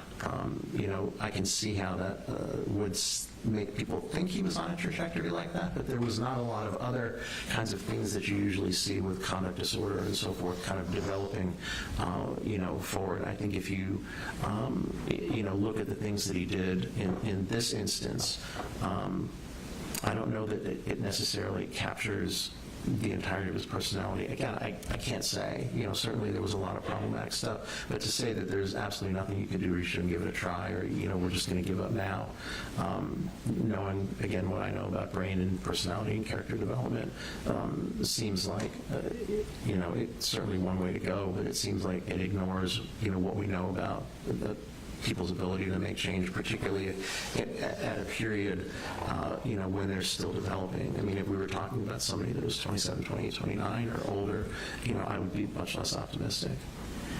There's been some comment about his blank effect, the fact that he doesn't seem to be overly emotional and showing remorse. Is it possible that someone who has not in a normal social environment may not know the nonverbal cues to trigger that so others will understand what they're feeling?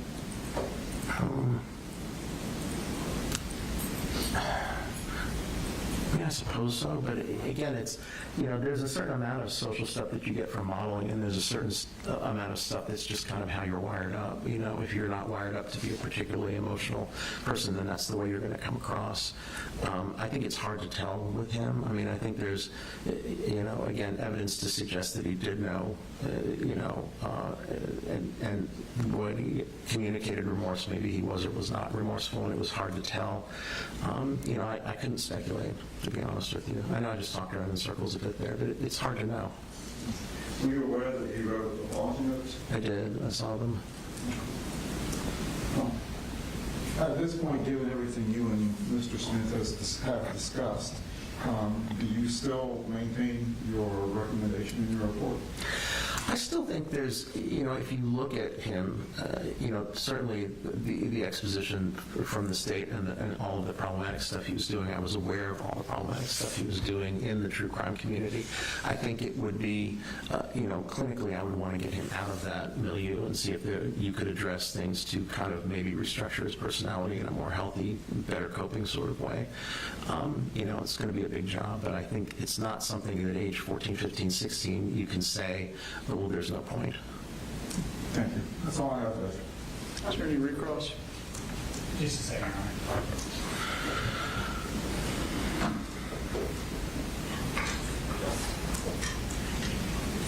Good question, Your Honor. All right. Witness may be excused. Yes, Judge. Thank you, Doctor. Thank you, Your Honor. Yes, sir. Appreciate it. We'll go ahead and take a lunch recess, 1:45. And Your Honor, we do have 2 o'clock state witness. Okay. We will start when you're ready. Is there anything to do between 1:45 and 2? We'll be in recess till 2 o'clock.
and state and call us next witness. Your Honor, the next witness is on Zoom. Would you like me to do it at the podium or like me to do it through COVID and stay seated at the desk?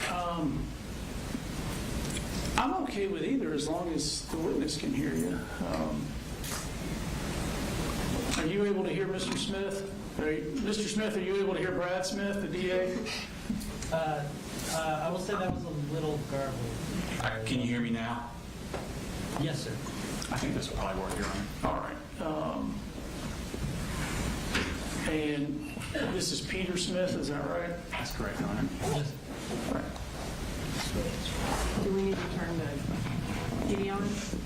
Yeah, I suppose we do.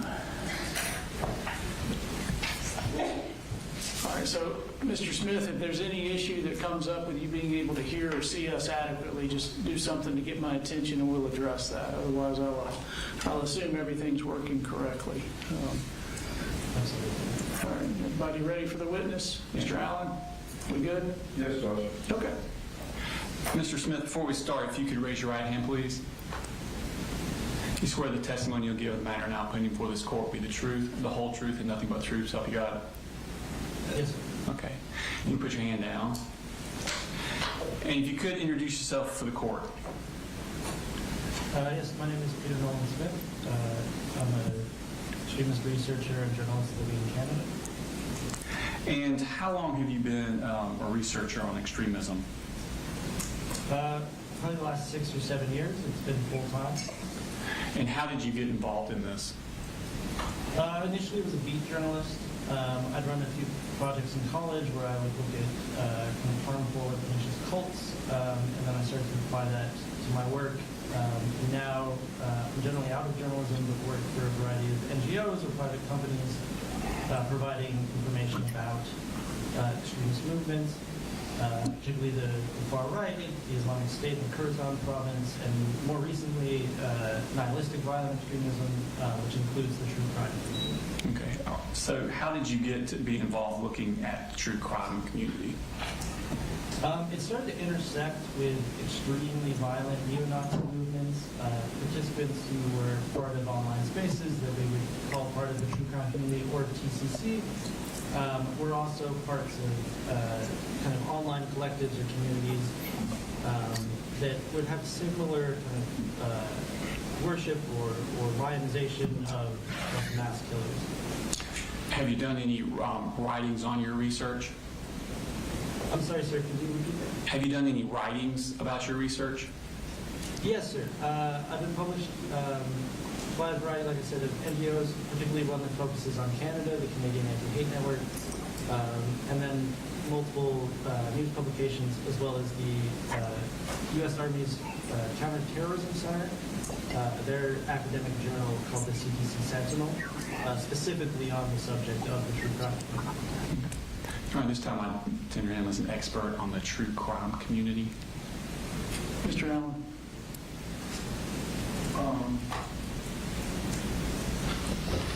Have you had any, if I could, Yeah, you can broaden your... have you had any special education or training with respect to extremism and any kind of relationship to psychological behavior? I'm sorry, sir, could you repeat that? Yeah, you may have to...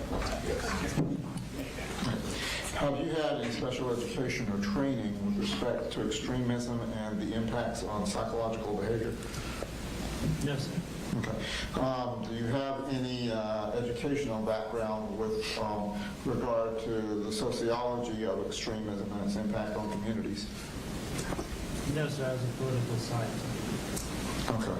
And in your studies as political science, what did you concentrate on? International relations, security, but yeah, predominantly international relations. And you had indicated that you work with anti-hate group in Canada, is that right? Yes, an NGO that monitors and tracks the far right. Okay, and they are an advocacy organization, is that right? Yes, sir. Okay. And in most of your publications that you have listed, they have been related to advocacy, is that correct? I mean, many of the publications relate to research, monitoring, and propaganda analysis. I wouldn't say a majority of my work has been related to athletes. Okay. What other training have you had with regard to international relations and or the extremism community related to the TCC? I'm an investigator. I've taken courses in open source investigation, but if we're talking about training specifically related to the TCC, no. Judge, I'm not sure that he meets the qualifications under OCGA 24. What is it, 7702, I believe, is the section related to expert testimony, Judge. I know he's written some documents, but that's more of a chronicler more than it is somebody who has an expertise. I think if the court wants to accept his information as a lay opinion, that would be appropriate under 701, but I don't think he qualifies as an expert, Judge. I would disagree, Your Honor. As far as an expert, he just has knowledge about something that the average layperson wouldn't have that knowledge of to help the fact finder in their decision-making process. I would also note that the expert that the defense called used him as a resource for his own opinions about the TCC. So he was actually used as a resource by their expert because that expert did not have enough knowledge about the subject, and used him as a basis for that knowledge as he testified. Do you want to take a minute to elicit from him how much time he has spent researching the true crime community, how he's been going about that? Tell us about your research of the true crime community specifically. Yes, sir. Again, like I said, initially it started when we noticed that it was observed by researchers that mass casualty attackers, particularly ones who weren't expressing a distinct ideological motivation, were repeating instances, linking themselves in kind of a chain of different actors, repeating details, including their own, as well as references to various online communities within their manifestos, within the writings on their firearms, within their guns, or like words written on the gun, for instance. There are numerous cases that get called back repeatedly, and this kind of led to a larger expanded project where we analyzed cases that had been linked to the TCC. This is for the paper that was written for the CTC Sentinel. When that was being done, we examined these cases. We found 21 TCC-linked cases and plots across 2024 and 2025 that showed some clear indications that people had been active within these communities.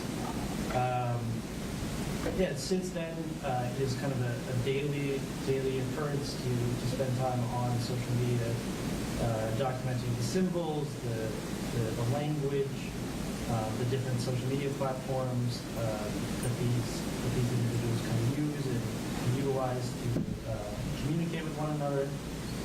It's not a unified group or a formal organization or even a political movement. It has a very large and broad social community that in very rare instances, but in prevalent instances, includes extremist violence. How have you gone about studying them? We do a large amount of logging of kind of visual language, the words that are used, or the language that is used repeatedly, instances of like manifesto analysis, post-attack. In the case of individuals who are interceded before plots take place, analyzing their online footprint. I think it's fair to say that there have been dozens of cases over the past 3 years, potentially more, where I have investigated those specifically. Have spent the past kind of 3 years immersed specifically in the kind of nihilistic violence and true crime community ecosystem online. All right, I'm going to permit him to testify as an expert, and of course his experience or lack of it will just affect the credibility of what that testimony is. First off, Mr. Smith, what is the true crime community? So it's a diffuse and decentralized network. It is kind of at its core a social community. It includes a large variety of interests, from people who just have a kind of passing interest in the subject and genre of true crime, but at its most extreme and violent, lionizes, glorifies, and encourages acts of mass violence, not for any particular political end, but for the notoriety, to resolve grievance, and as well as the social standing among the other members of the community that it can provide. And who is it mostly comprised of? What type of people? I'm sorry, sir, could you repeat that? Who is it mostly comprised of? Oh, it skews quite young. It's international. We have a flurry of cases in Southeast Asia. Predominantly, though, it is a North American and Western Europe based phenomenon. And yeah, the participants skew particularly young, though there are outliers and exceptions to that. And what platforms are they using for this community? So it originated on a variety of websites and forums, particularly around the Columbine shooting. And then from there, kind of evolved to include Tumblr.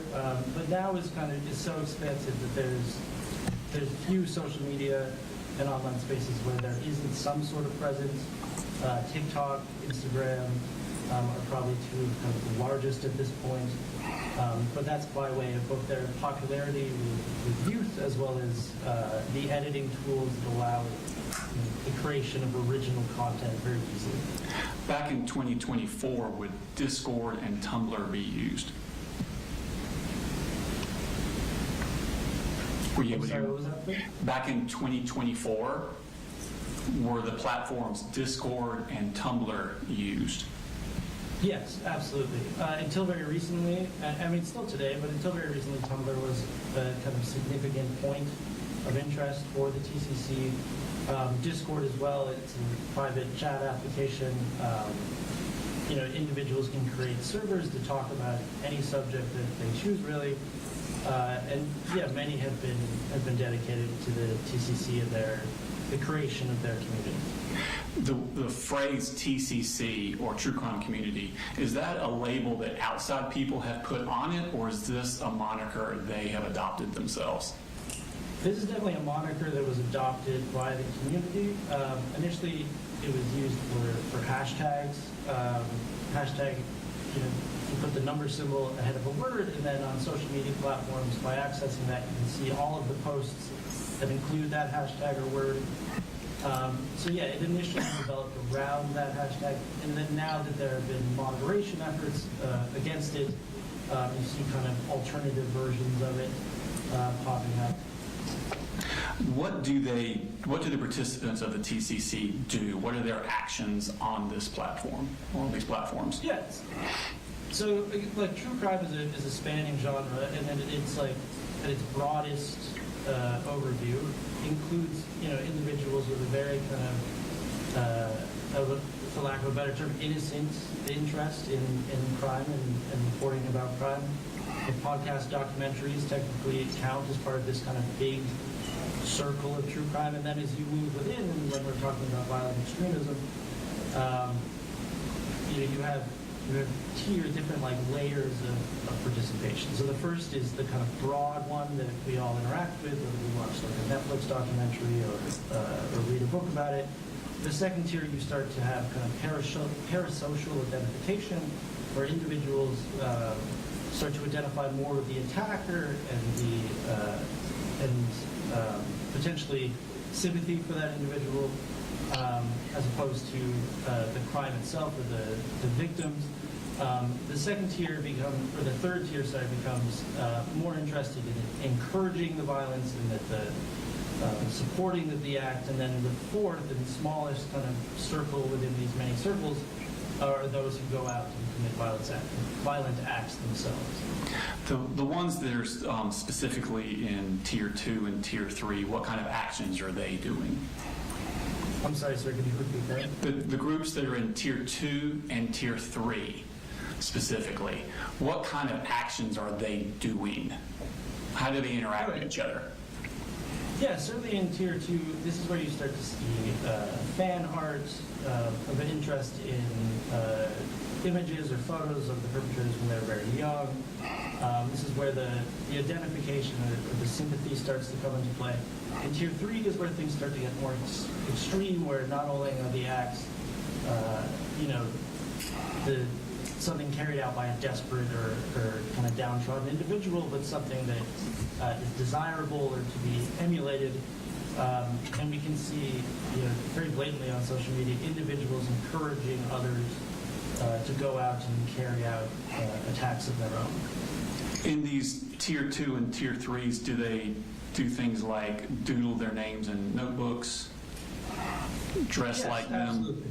Do they dress like them? Yes, yeah, that's one of the in the kind of like mimetic or like repeating chain of actions. Individuals will wear similar clothing to perpetrators. They'll listen to music. There's extensive fan art that is created in the same way that social communities support pop stars or sports teams. These individuals become very much kind of fans, like it has been described by other researchers as a fandom of the perpetrators of acts of mass violence. And what makes it a community? The connection through social spaces, aesthetic, the visual language or appearance that they use. There's an in-group language, like specific terms that are common.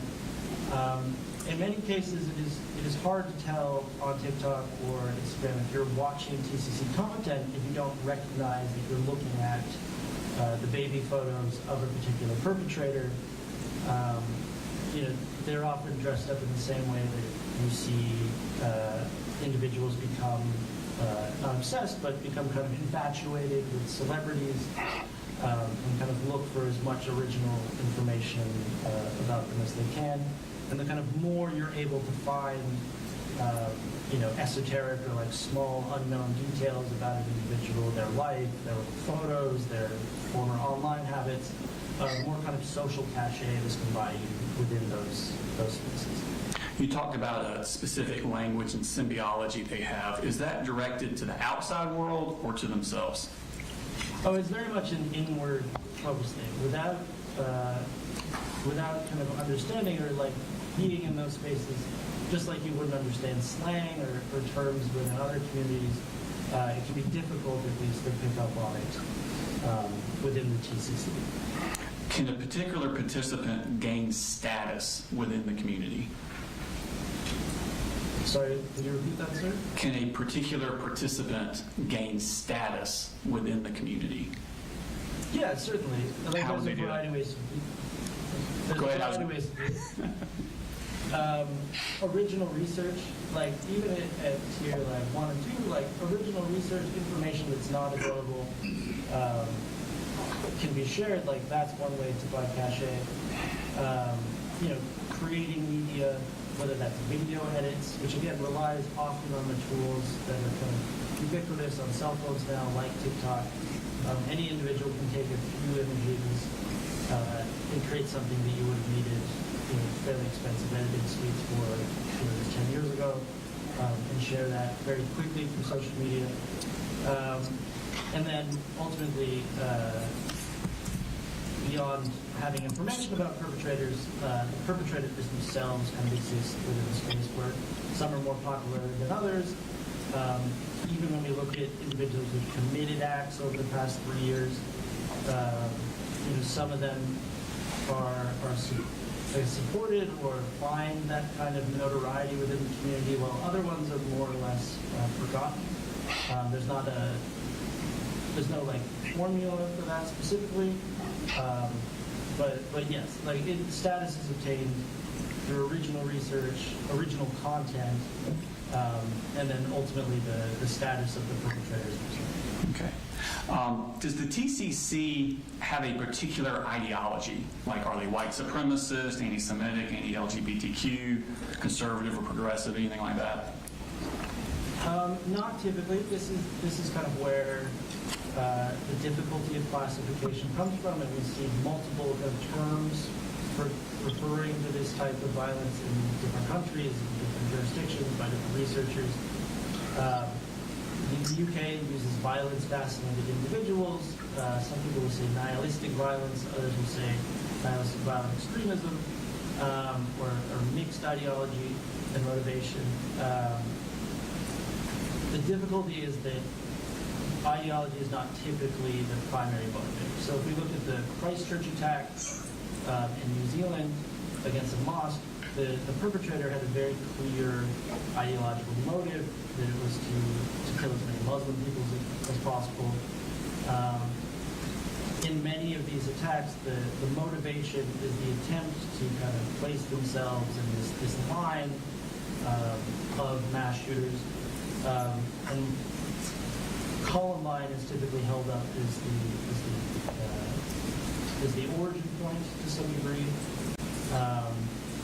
But no, there's, like, you might have individuals who might say, oh, I'm a neo-Nazi, or oh, I'm like subscribe to whatever type of ideology in their target selection, in the motivations that they discuss for the attack, whether it's in their manifesto or if they survive during the interrogation and trial.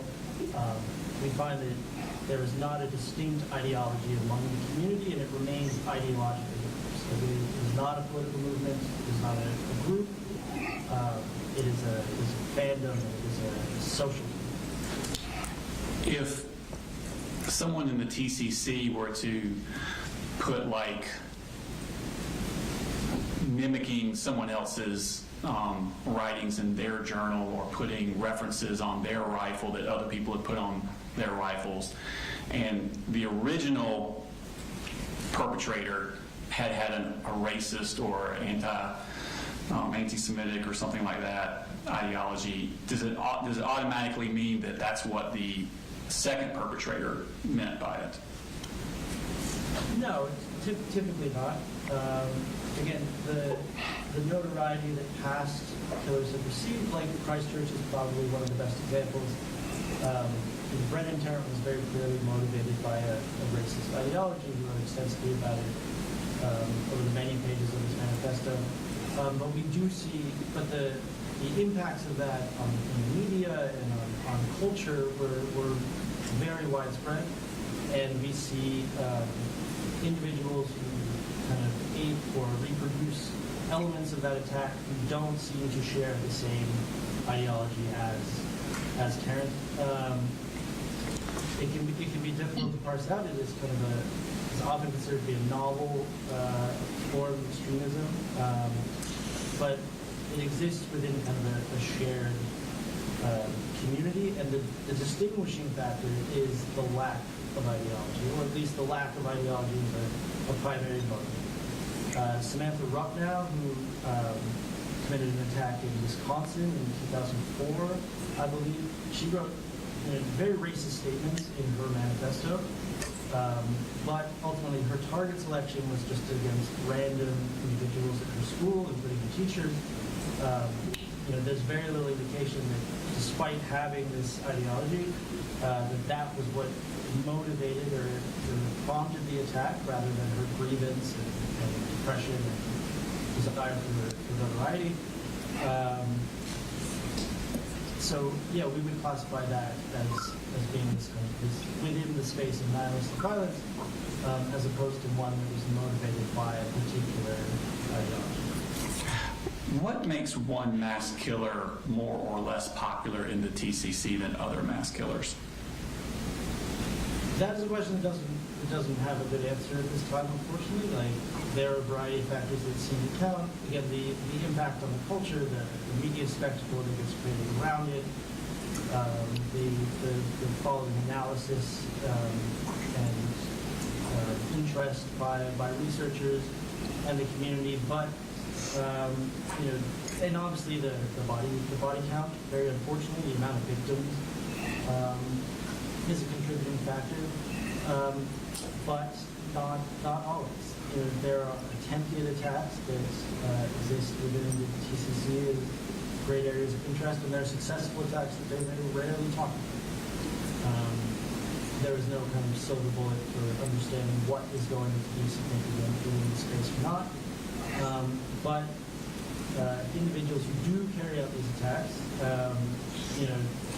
do seem to understand the type of content that the community would be interested in, whether it be manifestos, their social media history, or sometimes we've seen they kind of tailor what they're leaving behind, ostensibly for researchers and media to find.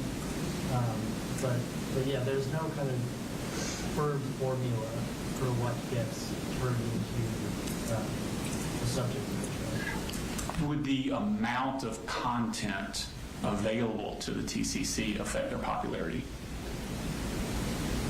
It certainly seems to. But there are individuals who've made sure to leave very large amounts behind who just haven't been picked up. There's unfortunately not, like I said before, there's just not a clear formula for what they're going to pick up and what they're not. Would additional content that came from the perpetrator after arrest, like continuing to feed content, would that affect their popularity? Oh, absolutely. There's a big culture of not only digging up the past, but trying to initiate contact with perpetrators, writing them letters, and then sharing those kind of in spaces. Yes, absolutely.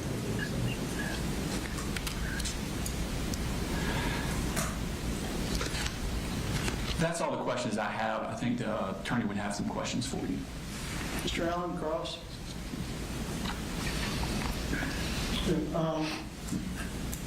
With regard to the research you've done, how many case studies with TCC turning into active shooters occurred? Oh, thank you. Were you able to hear that? Yes, sir. Okay. So, within the research you've done, how many case studies have you come across where active shooters have come from the TCC community? There's the case study I wrote for the CTC Sentinel. There's been reported by the Institute for Strategic Dialogue, who I believe has done a few reports. But it is a newer community, so there's not an extensive amount of literature on the subject. And within that article, there were 21 people you identified within your case study? Sorry, what was that, sir? Within that article, you're referring to the one for TCT, right? I mean, the Yes, CTC. yes. Yeah. And that particular article, you were highlighting 21 cases, right? Yes, sir. Okay. From 2024 to 2025, 21 TCC linked attacks in Florida. Okay. And how many people are involved in the TCC community? It is an expansive community. There's, I haven't seen what I would call an accurate estimate. Within that, has there been any select control group study done to determine what kind of psychological impacts the various tiers you identified have on the community? Not that I'm aware. Okay. And within those 21 individuals that you cite to, how many of them turned into active shooters? I would have to consult my data to answer that question. I'm not 100% sure. Do you recall any of the cases and what kind of materials or manifestos are left behind?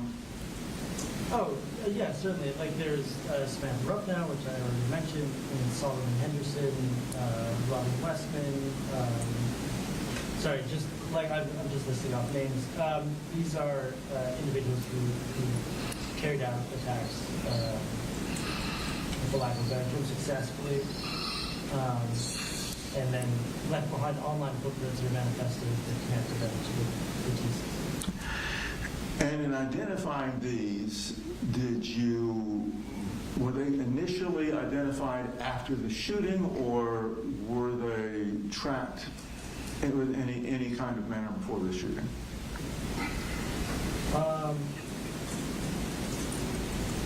Sorry, can you repeat the question? In other words, how did you come upon them? Was it because of the shootings themselves? Is that how you determined which ones were in your analysis? Yeah, they were either reported based on public arrests, or they had carried out their plans, and then had become the subject of reporting. So then the way you derived your analysis was you started from the end and essentially backtracked to the beginning. I mean, we started with the most recent, certainly, and then, yes, to a certain degree, like the community is fairly, well, the behavior has existed for a long time. Fandoms related to the Taliban shooters were emerging very shortly after the attacks. It is a fairly novel community that started, it was roughly estimated, a couple of years before 2020, like 2017, 2018, that it kind of solidified into what we think of the ecosystem as today. And how does that compare to other fandoms, like, say, Star Wars fans, or other than the fact that sometimes at the end you have a shooter that you're identifying, but how do they compare to other fandom communities? Well, like the fact is that most people who are involved in TCC are non-violent. Even those who get very deep to, as far as tier 3, it might be a macabre, but it is a perfectly healthy interest to whatever degree, or at least a common one. They have an interest in true crime in particular cases. Most of the individuals who even talk about committing attacks, it's done in kind of a role-playing fashion. But there is a very clear problem of individuals who are parts of these communities who progress towards violence are then encouraged by other individuals within it to carry out those acts. And ultimately do, and then leave behind signals, or signs, or symbols, or callbacks to whatever else, to past attacks that do come from that community. And in the specific studies that you did in the CTC Sentinel article, did you have any of that material reviewed through a psychological lens by a forensic psychologist or anything of that nature? No, sir. It is a counterterrorism and counter-extremism journal. It was written for counter-extremism researchers. Okay, thank you. That's all I have, Judge. Any redirect? No, Your Honor. Thank you, Mr. Smith. All right, thank you, sir. You're free to go. Thank you, sir. Do you still need Zoom? No, sir. Not for today, Judge. I think this time we're going back to Investigator Smith for cross-examination. All right. Yes.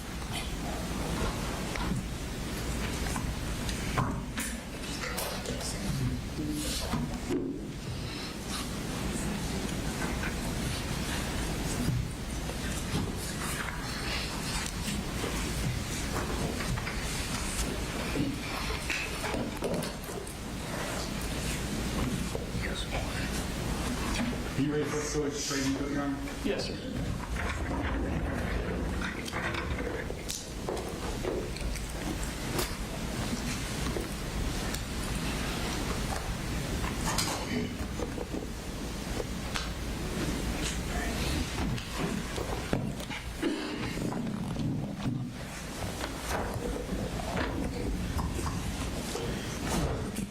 Good afternoon.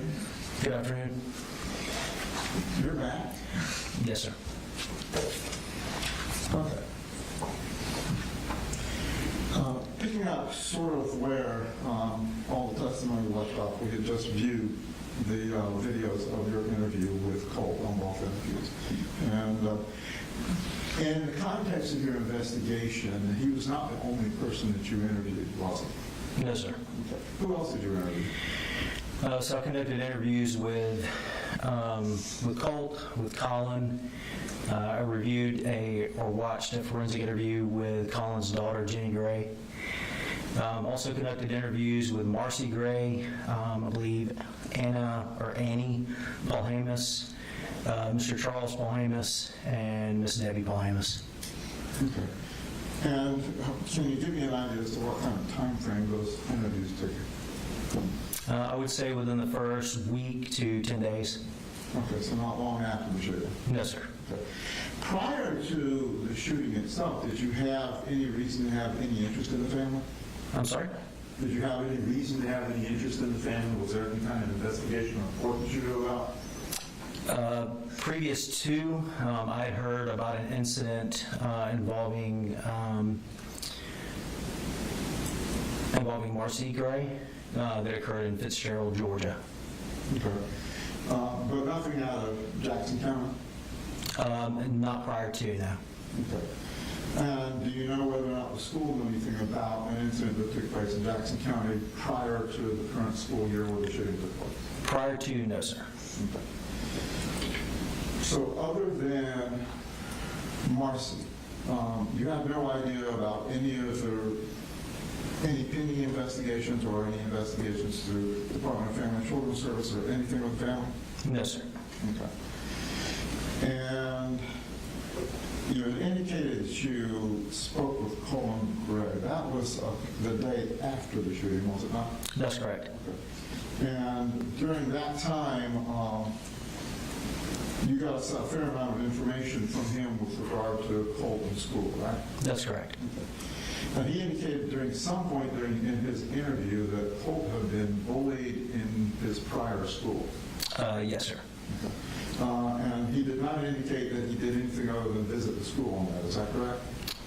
I think that's fair to state. Okay.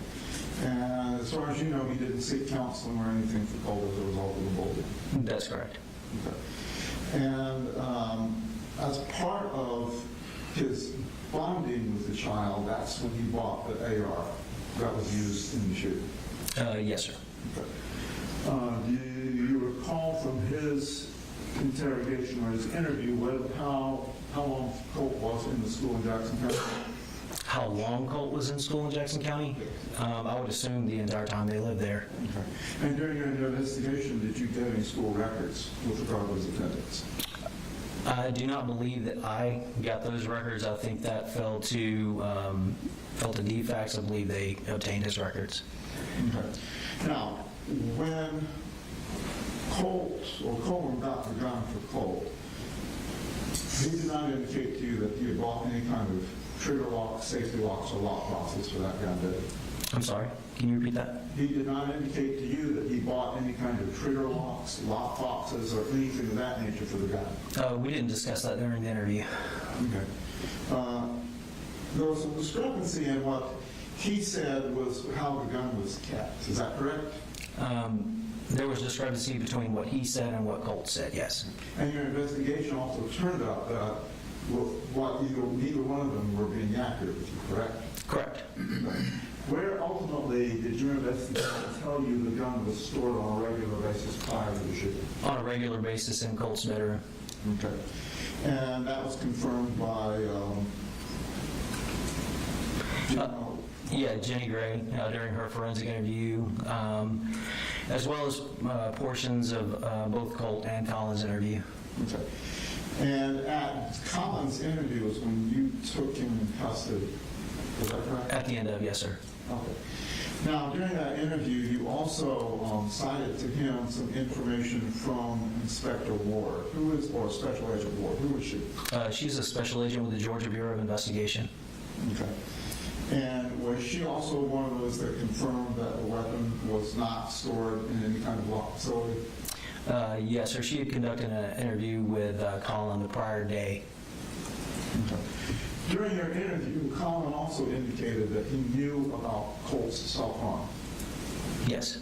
And what did he tell you he did about it? He told me that after Colt had caused self-harm, after he cut himself, that he had taken Colt's knife. Okay.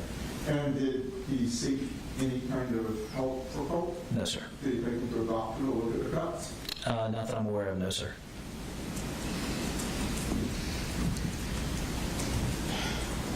Shortly before school started, Marcy had moved back in with them. Is that your understanding? Yes, sir. And that didn't turn out well. No, sir. And were you aware that during that time that she was there, she had at one point threatened to harm Colt? I believe that happened sometime prior. Okay. So what is your understanding of that? My understanding of that, and I think Colin touched on that during his interview, some time ago, and I'd have to refer back to my case file, but some time ago, prior to September 4th, or prior to even Marcy staying there, that she had threatened to cause harm to Colt. And I believe it was around the same time of the Fitzgerald incident, if I'm not mistaken. During that, Colin relayed that information. That wasn't something that Marcy, that I'm aware of, told Colt personally. That was something that Colin shared with Colt. Okay. And the Fitzgerald incident you're talking about happened with his grandmother, Debbie Polhamus? That's correct, yes, sir. And Debbie Polhamus is Marcy's mother? That is correct. And the incident you're referring to is when she was tied to a chair? Yes. Okay.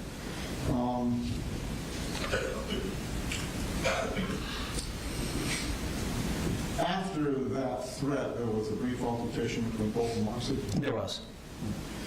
And did Marcy have anything to do with the gun that Colt owned at that point? What do you mean by do? Did she attempt to take it?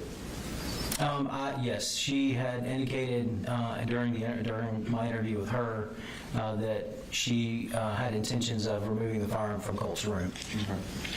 Do you know whether she followed up with Colin to ask him to have that removed? She did. Okay. And to your knowledge, were any actions taken to secure the gun? Colin said that he did. Colt said that he did, but the results of our investigation was that was not true. Now, when Colt was first arrested, as we heard on Friday on the initial interview that you did with him, he said that the gun was in a toolbox in the truck, correct? That's correct. And then the second interview, it changed to being in the closet. Yes, sir. After we kind of drilled down on the timeline of that morning and the fact that Colin would have left prior to Colt being able to get that firearm, he did change and state that it was somewhere else. Good. And did you ever circle back to Colt to ask him why he didn't tell you what the actual facts were? I'm sorry? Did you ever circle back to Colt and ask him why he didn't tell you that he had the gun instead of his father? No, sir, I don't believe we did. Okay. You remember your interview with Ms. Polhamus, right? Yes. Okay. And that interview, she outlined a lot of facts behind the altercations between Marcy and Colt, right? That is correct. And she's expressed to you her concern about Colt. She did. Okay. Do you recall some of the things that she talked about with regard to Colt's and his reaction to the arguments that his parents were having? If you could refresh my memory. Okay. Did Colt withdraw when there were fights and arguments with his parents? He did. Did he go back into his computer and just play for hours? He would. Okay. At times he went down to live with her, didn't he? In Fitzgerald, yes. Okay. And when he was living in Fitzgerald, did she tell you anything about his being upset, being agitated because of the issues with his parents? That he did. She did. Good. Did she also confirm to you whether or not she asked the parents to get him some treatment? She did.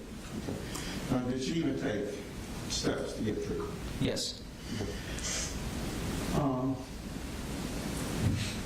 Do you recall the portion of the interview where she had gone up to Athens to set up for a crisis center appointment for Colt? I believe that was a phone call interview, but she did reach out to a facility in Athens to get help for Colt. And do you recall her telling you that the Saturday before the shooting, they had an appointment that Colin was supposed to take him Correct. I believe the lady at the facility in Athens told Ms. Walhamis that Saturdays were a slow day and that they could just have a walk-in. And she couldn't do it herself because she didn't have legal rights.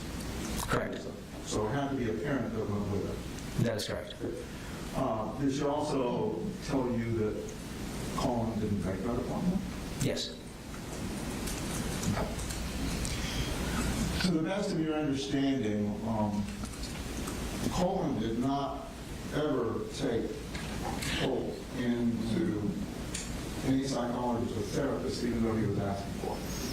The only thing that I'm aware that Colin did for Colt was speak with the school counselor, and I believe that was the extent of his involvement for getting help with Colt. To your knowledge, the school counselor put the animal process management? I know that they have tools available to get children help. As far as all the tools that are at their disposal, I'm not aware of. But you don't know that Colin ever followed through on anything that he may have gotten from the counselor? No, sir, I don't. And you were not told by Colin what information or tools she recommended him to? No, they mentioned that they were going to have an outside counselor come into the school, I believe is the conversation that they had. Okay. Now, in your interview with Colt, when we first run into him, he's very hysterical, isn't he? Yes, you can hear in the beginning of the interview where Colt sounds upset. I think that kind of comes and goes throughout that interview, and in my opinion, I believe that what you're hearing, and unfortunately you can't see, but what you're hearing is largely a performative interview.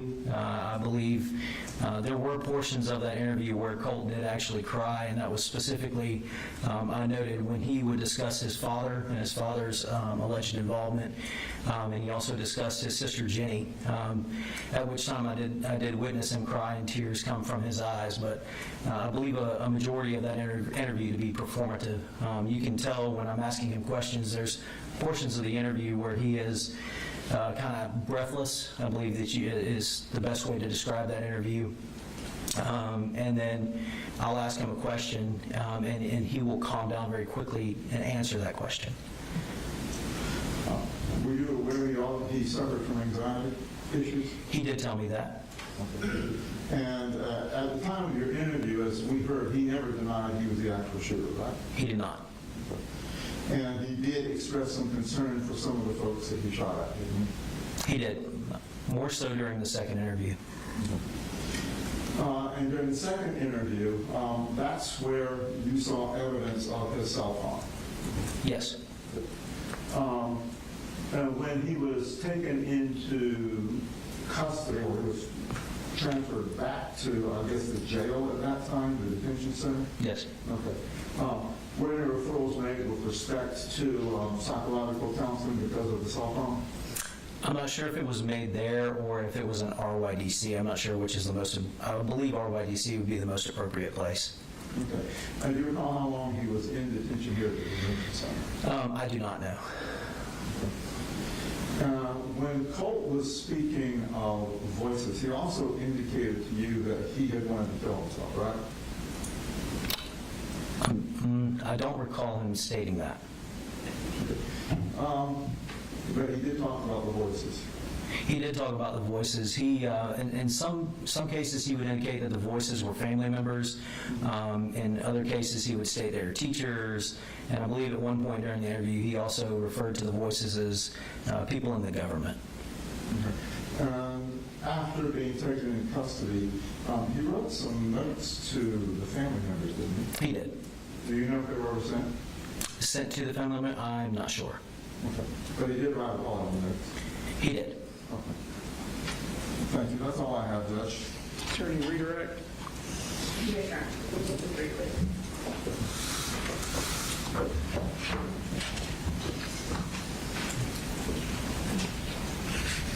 As far as the letters that Mr. Allen was mentioning, were those prompted by law enforcement? the apology letters? Did y'all ask him? Yes, we did. And was that sort of an interrogation technique to get him to write the letters? That is correct. And the letters, were they, in your opinion, genuine? I don't believe so, no, ma'am. Nothing further. Anything else, Mr. Allen? With regard to those letters, he never indicated they want to know, did he?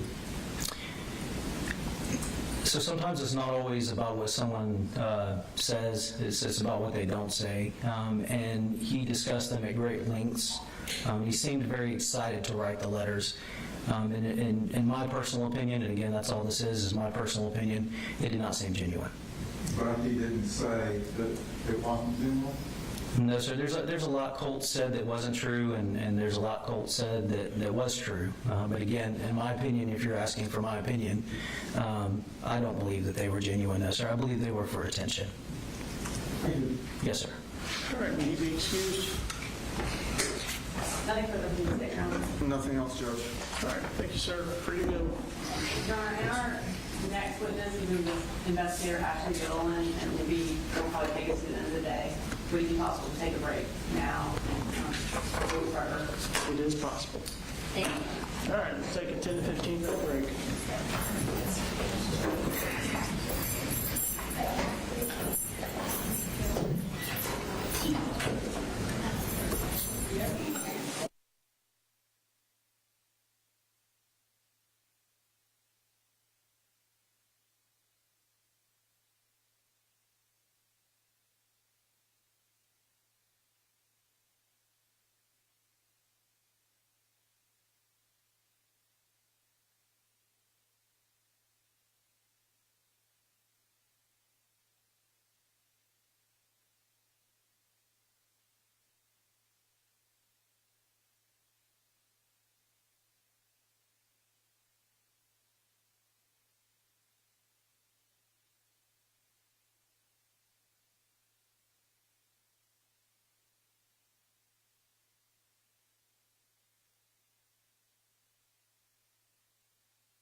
I can also.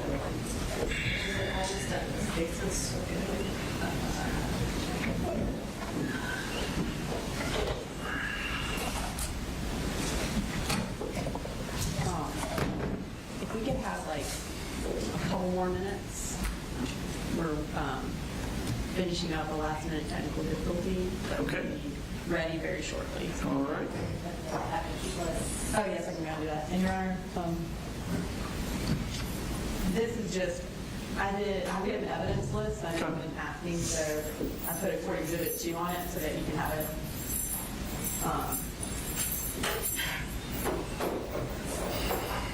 And I will.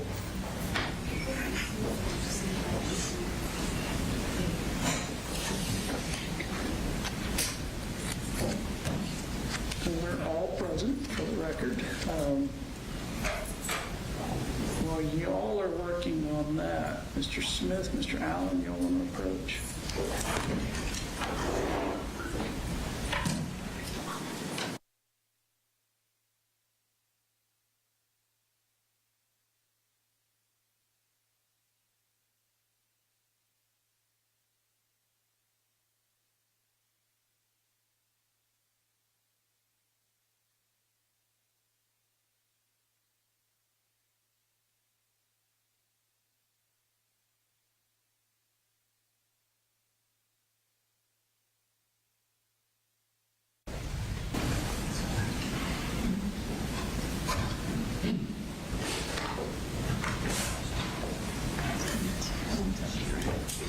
I didn't have a sheet up here.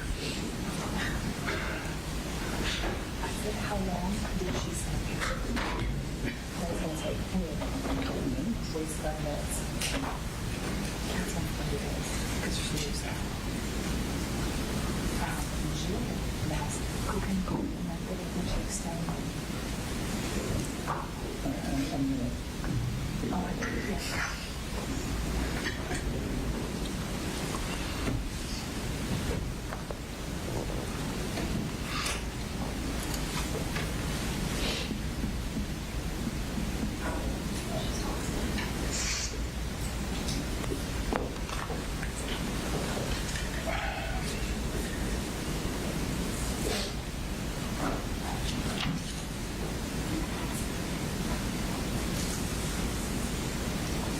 All right, Your Honor, we are ready. All right. Call your next witness. The state calls Ashley Gilliland.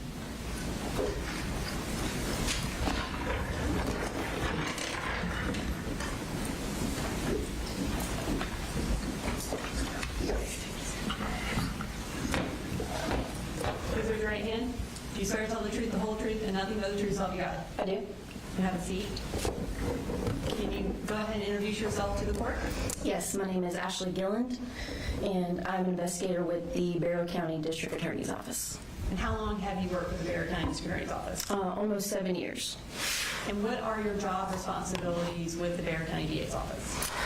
My responsibilities are to prepare cases for court hearings and/or trial. That can be a plethora of things, from interviewing witnesses, serving subpoenas, writing search warrants for social media records, and then in turn compiling all that evidence into a summary format for court purposes. And were you assigned to aid in the investigation into the Apalachee school shooting from September 4th? I was. How did you become involved in that investigation? From day one, I was more in a support role. As evidence was coming in for that the day of, I was collecting that evidence, doing preservations on different social media accounts, and then in turn writing search warrants for certain accounts. And then as each piece of evidence came in, I kind of put it together and compiled it into a more readable format. And as far as compiling it into a more readable format, can you tell us a little bit about what evidence you summarized and what evidence you reviewed with this case, and specifically in preparation for the sentencing hearing today? So I reviewed and compiled together Discord records, which is a social media app, Google records, cell phone extractions, computer extractions, crime scene photos, and any other type of photos that were found. As far as Discord records, whose Discord records did you summarize and look at? They were the defendant's Discord records, one from back in 2023 during an investigation, and then also one during the investigation of Apalachee. And those Discord records that you reviewed, are they on a jump drive that will be providing to the court with all the evidence? They are. And Your Honor, those Discord records are numbered State Exhibit 266, and we would like at this point to introduce them into evidence under the business record exception. All right. Mr. Allen? No objection, Judge. All right, they're admitted. In addition to Discord records, I think you mentioned Google records. Yes, ma'am. Okay. Whose Google records did you review? The defendant's. Okay. And Your Honor, we also have the Google records on the jump drive, and those are listed as State Exhibit 237. We would also like to introduce those into evidence under the business record exception. Mr. Allen? No objection, Judge. They're admitted. In addition to those records, since the defendant's arrest, have you been able to get calls that he has made while he's been in custody? I did. And I did subpoena jail calls from while he was in different YDCs. And have you also reviewed those calls as part of preparing for today? I have, yes. And Your Honor, this time I would like to introduce into evidence State Exhibit 267 through 335 and 345. They are clips from certain jail calls between the defendant and his mother, Marcy Gray, that we would introduce under the business record exception. No objection, Judge. All right, they're admitted. Okay. And then the last, these, did you also obtain the defendant's medical records or psychiatric records from the youth detention centers as well? I did. And Your Honor, this time we would like to introduce into evidence Exhibit 336A and B, which are the medical records for Colt Gray from the various youth detention centers, and we would have them placed under seal as well. Mr. Allen? No objection, Judge. All right, they're admitted and they'll be filed under seal. Thank you, Your Honor. Specifically in preparing for today, was a PowerPoint created as part of your presentation? It was, yes. And does it summarize the digital evidence related to the defendant in this case? It does. Okay. Can you just briefly tell us what the purpose of the summary PowerPoint is? Yes, so because there was a lot of digital evidence within this case, being from computer extraction records, cell phone extractions, all of the Google and Discord records, it was easier to formulate this PowerPoint for today's purposes in more of a categorical format, so it's based in categories instead of like a timeline. And has that PowerPoint been marked as Exhibit 341? Yes, it has. And does that include the evidence that we just talked about? Google records, Discord records, phone records from the defendant, jail calls, those types of things? Yes, it does. Your Honor, and have you had, Investigator Gillen, have you had an opportunity to review that PowerPoint? Yes. And it is the PowerPoint that is on the jump drive that we'll be providing to the court, is that the PowerPoint that was created in anticipation of this hearing? Yes, ma'am, it is. And Your Honor, this time I'd like to introduce an evidence Exhibit 341 so that we can go through that PowerPoint with the court today. Mr. Allen? No objection, Judge. It's admitted. Okay. Can we have the TV?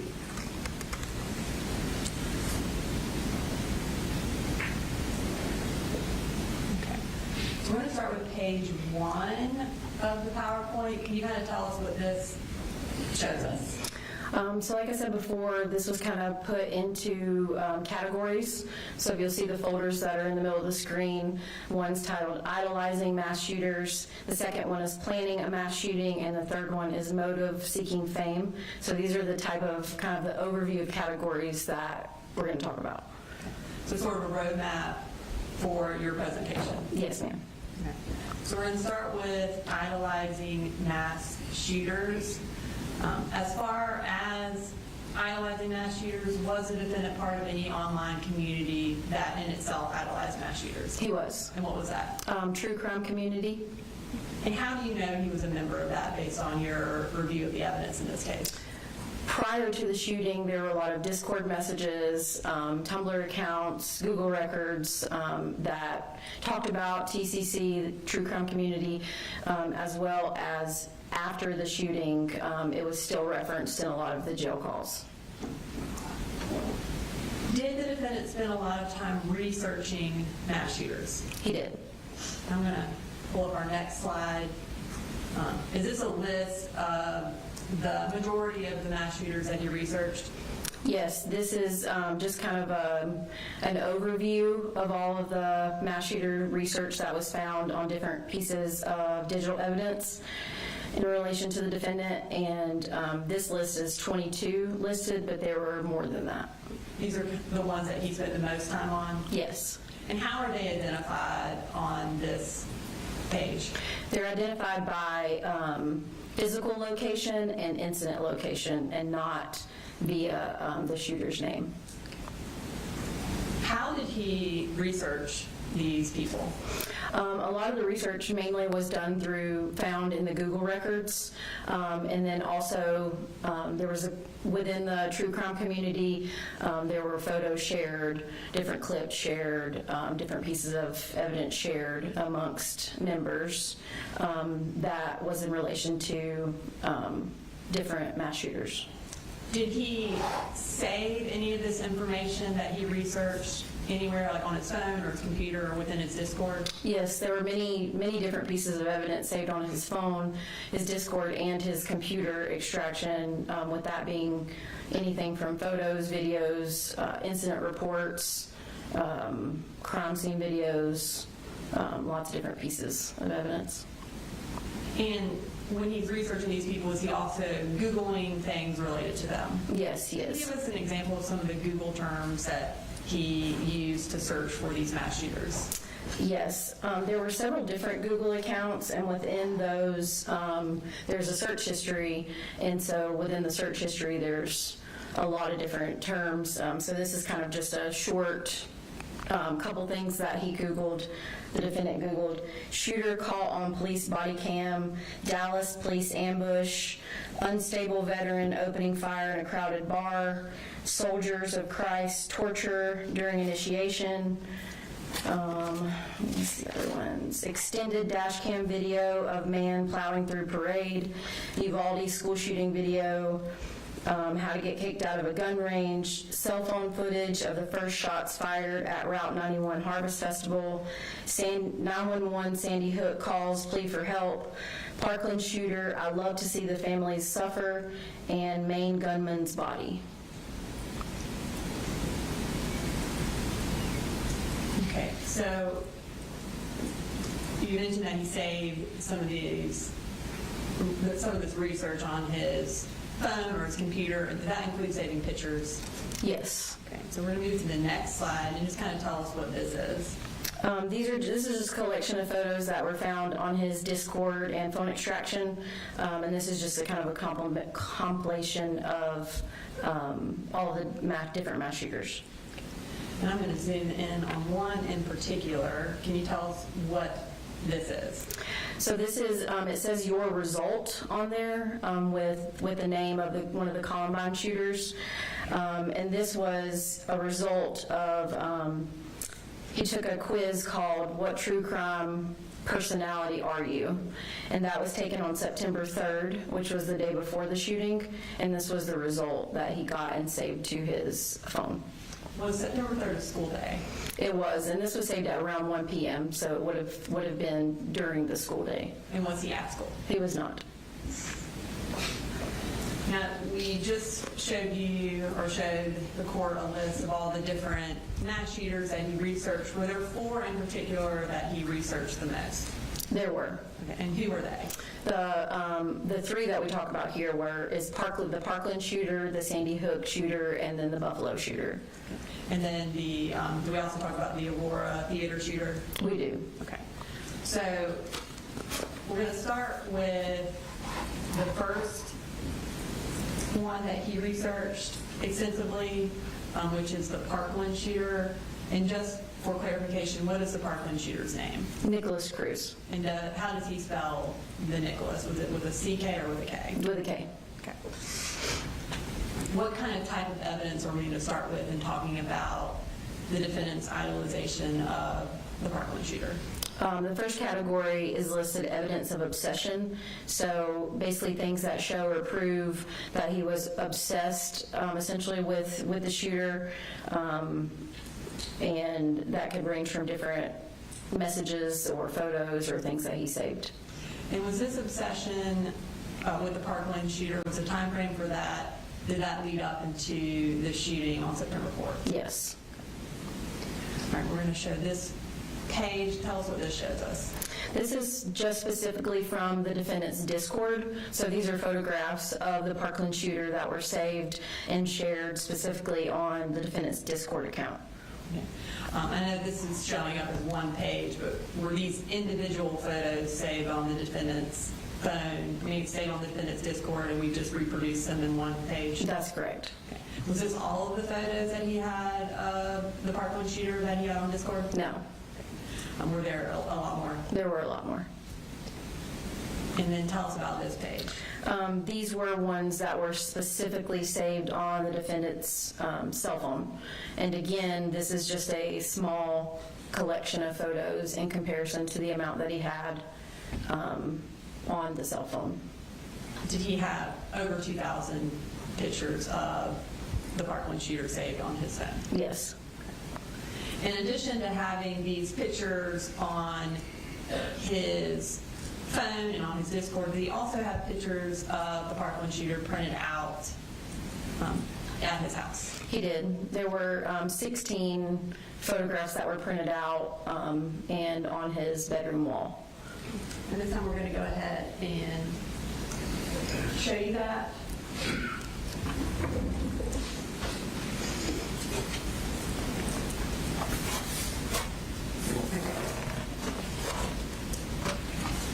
And so can you just, this is going to be listed as Exhibit 343. Do you recognize this? Yes, this is the collection of the 16 photographs that were on his wall, and this is actually an exact measurement of it displayed on his wall. Are these the exact photos that were found on his wall? They are the exact photos. And then they were placed on this to show the exact placement of what his wall looked like the day of the shooting? That's correct. All right, this time I'd like to introduce the evidence, Exhibit 343. Mr. Allen? Any objection? No objection. It's admitted.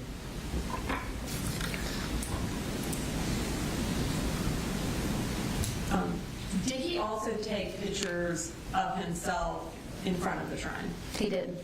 And what did he do with those pictures? He shared them on his Discord account. Okay. When was the first photograph of the shrine taken? It was the first photograph of the shrine with the defendant was taken August 9th of 2024, which was approximately 25 days before the shooting. And based on your review of the digital evidence, did that shrine appear to remain on the wall from August 9th all the way up until September 4th? It did. So you mentioned that he took pictures and shared them on Discord. Is this one of the times he shared a photo on Discord? Yes, this was shared on August 28th of 2024.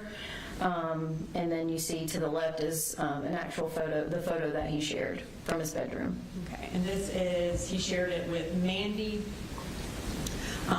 As far as what he told Mandy, can you tell us that about this photo?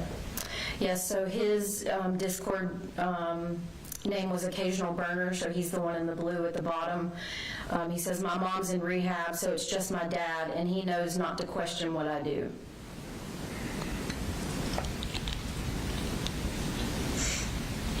Okay.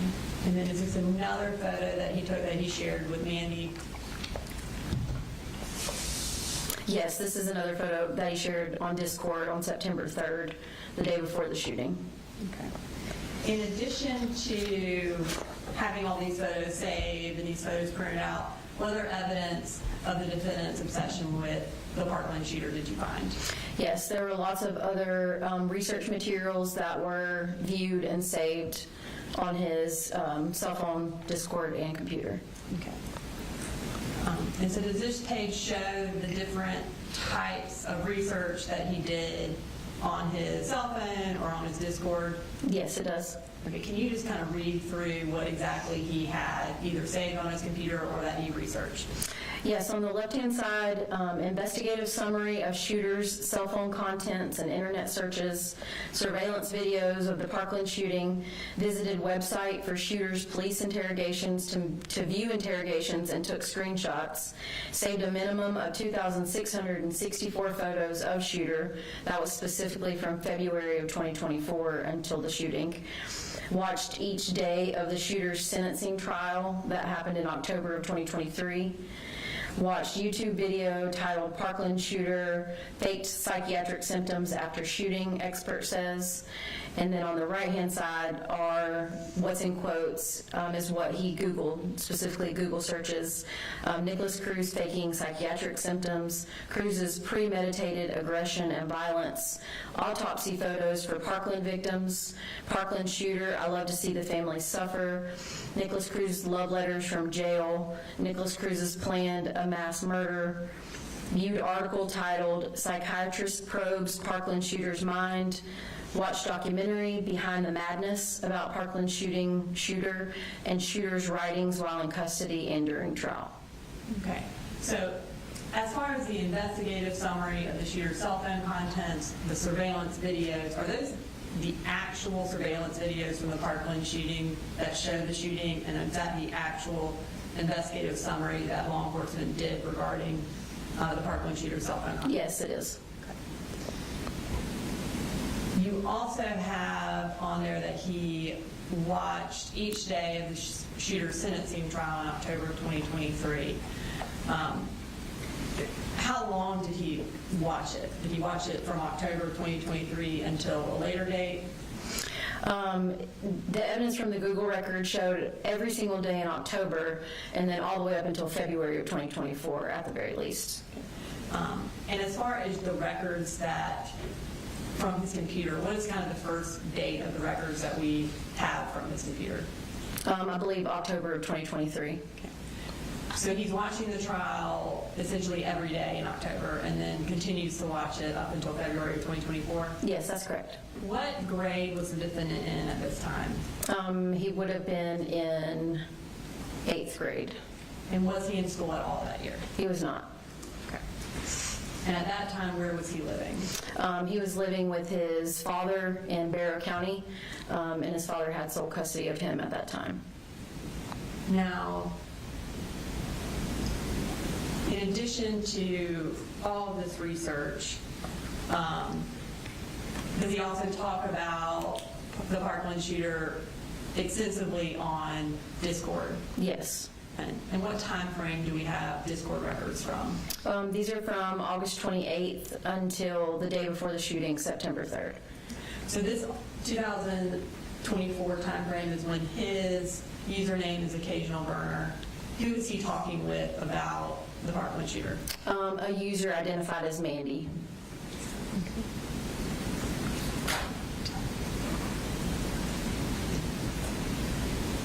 Now, kind of what I'd like to do here is that you will identify the date and time of the Discord record, and if you want to read the defendant's Discord, and I can read Mandy's, so that we can kind of go through them for the court.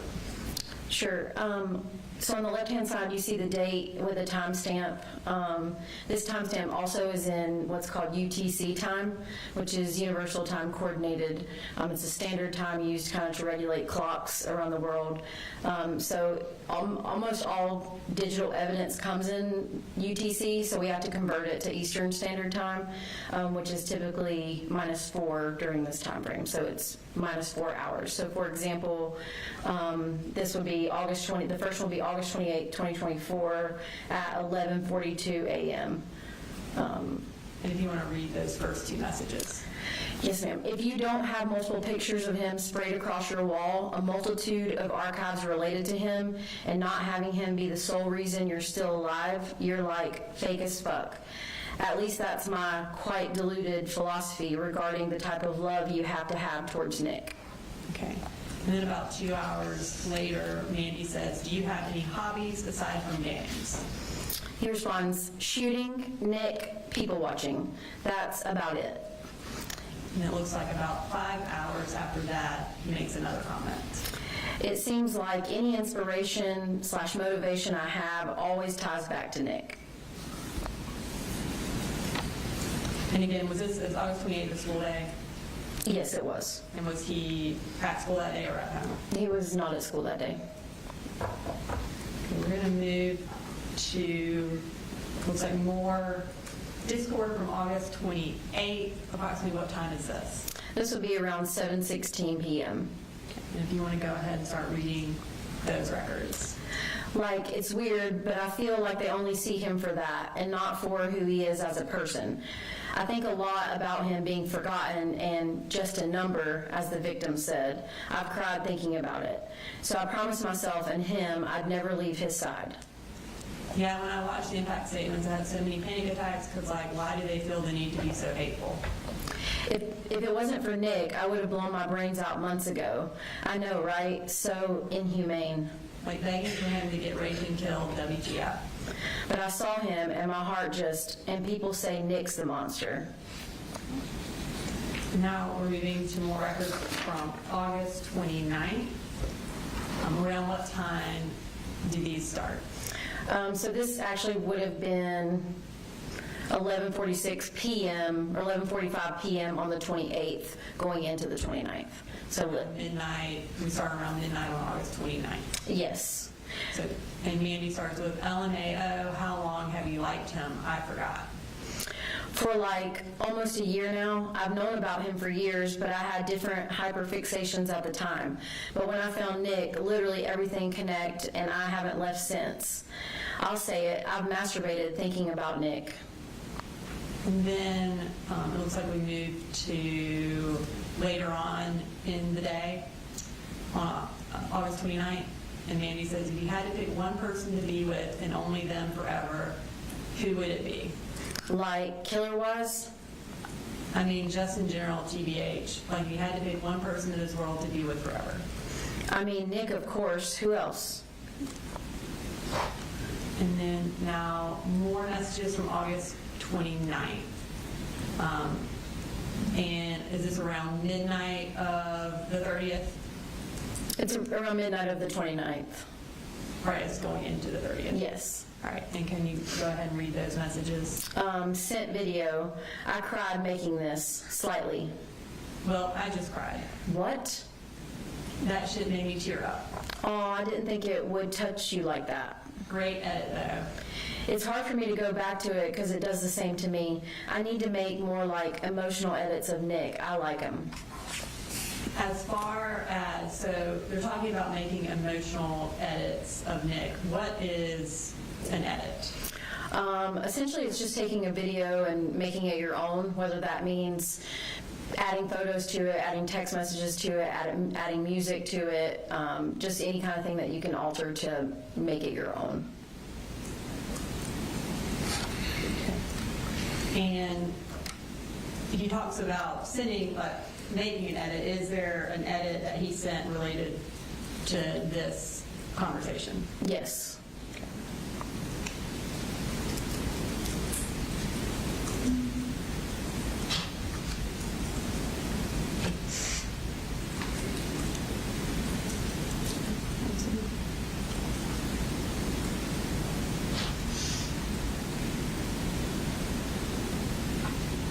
Okay. And this time we're going to play that video edit that Lieutenant made. Emergency.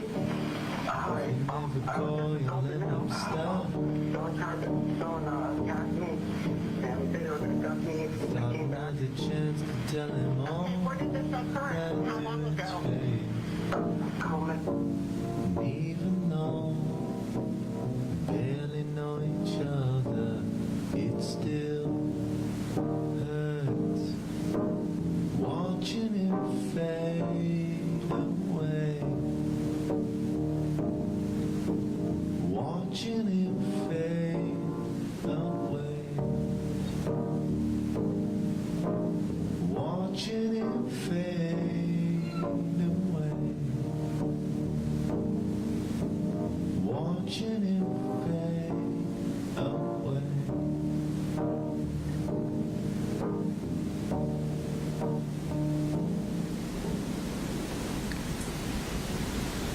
Now we're moving to September 2nd, which is 2 days before the shooting. Can you take us through these messages? Yeah, so this started at 1:41 p.m. No one gets Nick. He shot up a school. Yeah, bitch, and did it finally, if that's a word. Real.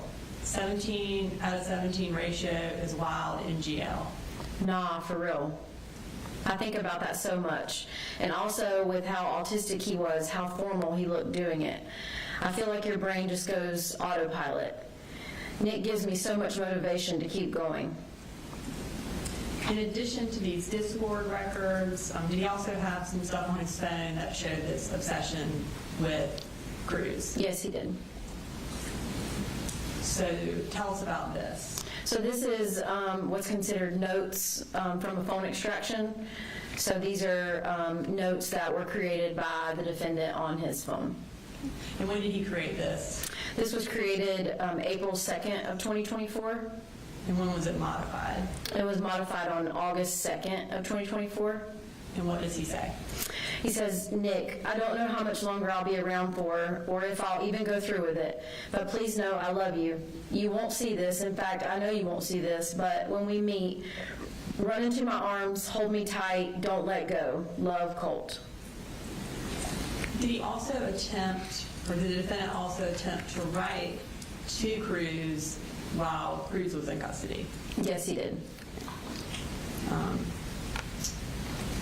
Did he, before actually sending him an email, did he send a draft of that email to anyone on Discord? Yes, this was sent to Mandy, and like you said, it was a draft of what he was going to send. And when did he send that to her? On August 28th of 2024. Can you tell us what was in the letter that he ultimately did send to Cruz? He said, all right, I'm happy with this.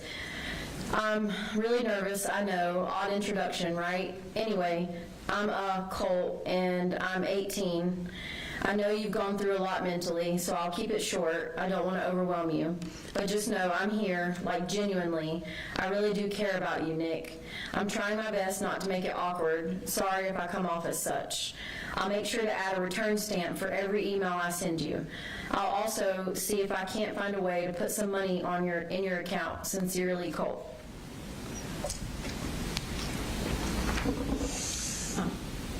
When the defendant sent this email to Cruz in custody, did it actually ultimately get to him? It did not. And why not? It was labeled as harassment and returned to the sender. After the defendant attempted to send this letter or this email to Cruz, what happened? So he began messaging someone that identified themselves as Cruz's cellmate. And did Cruz's alleged cellmate reach out to the defendant after this email was sent? Yes. Okay. And do they have a rather lengthy conversation? They do. And is that on the defendant's cell phone? It was, yes. What's the time frame of that conversation? I believe it was September 2nd until the early morning hours of the shooting. And I'm going to start, and kind of as we've been doing, if you want to read what the defendant writes, and I can read what the alleged cellmate writes. Yes, ma'am. Again, kind of tell us what time does it start? So this is September 2nd at 8:28 p.m. It says, honestly, went over everything related to Nick and wanted to reach out. Yes, I mean, to be honest, what normal person would want to write him and get to know him on a romantic level, LOL. He even know that shit is insane. That's the funny part. But honestly, I can relate to his trauma, but like romantically, I don't know, he doesn't want that. Honestly though, if you're up to it, let Nick know I'm not fake ASF, no pressure though. Wonder if he feels bad, like, about the shooting. He does talk about that a lot. He is not proud of what he has done. That's not good though to like someone that did those horrible things. I agree. and not know him outside of that? I mean, They did pretty well going through life during the trial. Well, is he around? Sigh. Hey, y'all got news in there? yes. Just making sure. And about how long is this before the shooting? This was around 9 p.m. on the 2nd, so a little over a day. Hope you can stay in contact until the 4th. Got something I want to show you, and Nikki, honestly.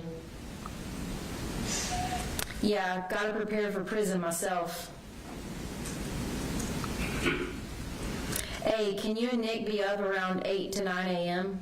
And what time are we at now? This is midnight, around midnight on the 4th, on the day of the shooting. I've got my surprise ready. Is it still midnight, the day of the shooting? Yes, ma'am. Yeah, but I don't know if I'll have my tablet. Well, I guess Nick will know either way. Has he said anything? Oh yes, I said you were funny and seemed cool so far. Thanks, dude. At least he's got my name. What's the surprise mystery, man? LOL. You'll see. And ultimately, do we know who the person he was texting was? No, there were search warrants done, and it just was someone using a fake number. All right. So moving to our next slide, what's our next kind of type of evidence we're going to talk about related to the defendant's obsession of the Parkland shooter? Evidence of mimicry. What do you mean by evidence of mimicry? Essentially copying someone else, whether that be mannerisms, with words, with movements, with any type of thing where you're imitating someone or trying to mirror someone else. And in this context, is it specifically mimicry of other mass shooters? It is, yes. Within the TCC community, based on your research and your training and experience, what is the purpose of an individual mimicking another school shooter or mass shooter? Based on my research, it could be one of two things. One, showing the specific mass shooter, their admiration or love for that person, and or the second thing, just gaining traction within TCC to get some sort of fame out of it. What's kind of the first way that the defendant mimicked Cruz? Through photographs. All right, we're going to start with this first photograph. Tell us about this slide. So this slide on the very top is from Discord from August 28th of 2024. He says, "Help, I forgot I took this. I tried to fucking replicate Nick's face thingy in the mirror." So on the bottom left-hand side is the Parkland shooter's photograph that was saved on the defendant's phone and computer and Discord. And the photograph on the right is a photo that the defendant created back in July of 2024. And these were shared with Mandy on Discord. And as far as the picture on the left and the picture on the right, were those both shared with Mandy at the same time when he's talking about, I tried to replicate Nick's face thingy? Yes. And then is this another photo that he mimicked of Cruz? Yes, again, the one on the left is the Parkland shooter, and that was saved on different places, and then the one on the right is one that was taken by the defendant on August 3rd of 2024. All right, tell us about this slide. This slide is on the left-hand side is the Parkland shooter, and this was actually from a specific Google search that was conducted. Parkland shooter tugs at collar, and then the picture on the right was a picture created by the defendant in the defendant's room on May 31st of 2024. And was that something that Cruz specifically did during his sentencing hearing or his sentencing trial? It was, yes. Can you tell us about this photo? So the very top one, there were a selection of prison writings that were collected by the defendant, saved to his cell phone and computer. And it was saved as a whole, but then also there were snips of specific sentences from those prison writings. So this one in particular was a snip that was saved on his phone just like that, like you see here. And it says, "I also like girls with red hair and a positive outlook on life." And that was saved on April 3rd of 2024. And then the bottom one is a photograph that the defendant took on August 3rd of 2024. And is it him with red hair? It is, appears to be. Okay, so obviously we've talked a lot about the TCC today, specifically with baby photos. How is that something that's important within the TCC? It seemed to me that they value the other mass shooters' lives, and so they will try to save a collection of photographs of them at different stages of life, starting with when they were younger. So the defendant not only had the Parkland shooter's baby photographs saved on his devices, but several other mass shooters saved on his devices. And the picture on the right is of the defendant and was saved to his cell phone and then shared with Mandy on Discord with a collection of photos on September 2nd, which was 2 days before. The collection of photos that he saved were selfies, along with the baby picture, and told Mandy, just in case. I want you to have these just in case. So essentially, he sent these pictures to her 2 days before the shooting and was saying, just in case. Yes. Okay. So we talked about how that you have, prior to today, listened to a lot of jail calls between the defendant and his mother.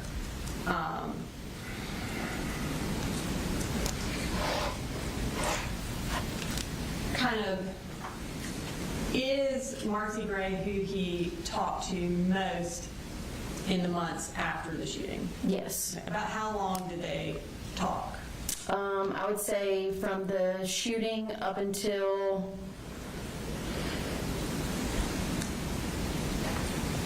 February of 2025. Maybe there were a couple months here and there, but then I think after that, they started back for a few months, but then it was very limited after that. And was it limited because she was essentially not allowed to talk to him at some point? That's correct. Okay. But mostly mostly the defendant's calling her and talking to her in this 6 to 9 months after the shooting? Yes. Okay. When was their first call? So their first call was October 1st of 2024, and we received all of these calls from YDC, and in the first call, it's kind of a lengthy call, but it talks about asking her to look up his name on Tumblr, Tumlook, and along with TCC, and they kind of talk about all the different mass shooters he's being compared to, and essentially every call after that is referencing that in some way, shape, or form. And so we have October 1st here, and this is State's Exhibits 267 and 268. So he's talking to her, and you said that kind of the first conversation is him getting her to look up stuff about him online. Is that correct? That's correct. Okay, so let's go ahead and play that clip. Huh? Do you have any data? Yes, we got it back today. You want me to look anything up for you? Yeah, Nikki, and then go to the news station. Okay. Don't say these are recorded, so. Oh, yeah. Okay, let's see. Just block out the name or something. Let's see. We'll say latest news. Let's see. Oh my God. Here's the latest news facts. he recently agreed to donate his brain to Oh, science. yeah, okay. So the one? Yeah. Let's see. What's hard than anything pertaining to me because I have quite a few sessions with them, so. I know. Well, now that I got the internet back, I'll do some deep digging. Who's up with my name, maybe? Let's see.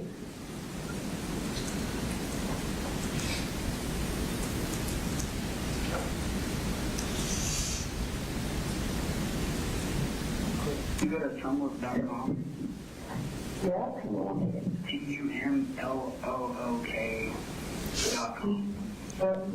L-O-O-K. Tumlook? Yeah. Okay. Okay, tumlook.com. You see the search bar? Hang on. Say it again? Tumblr.com. Oh, Tom. Yeah. Okay, hang on.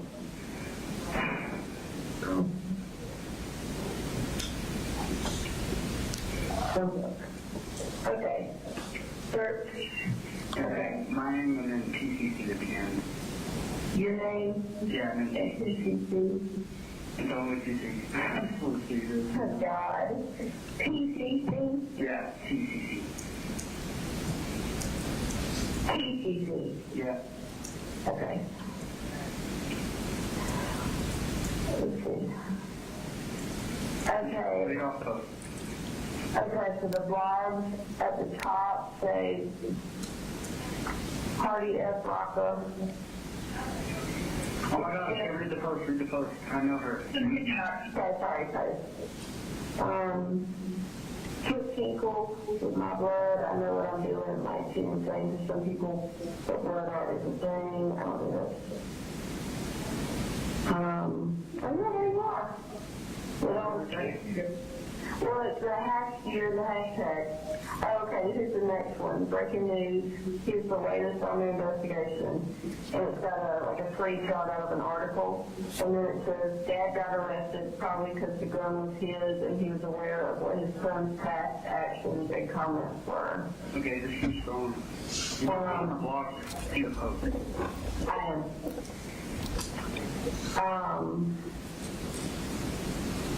Let's see.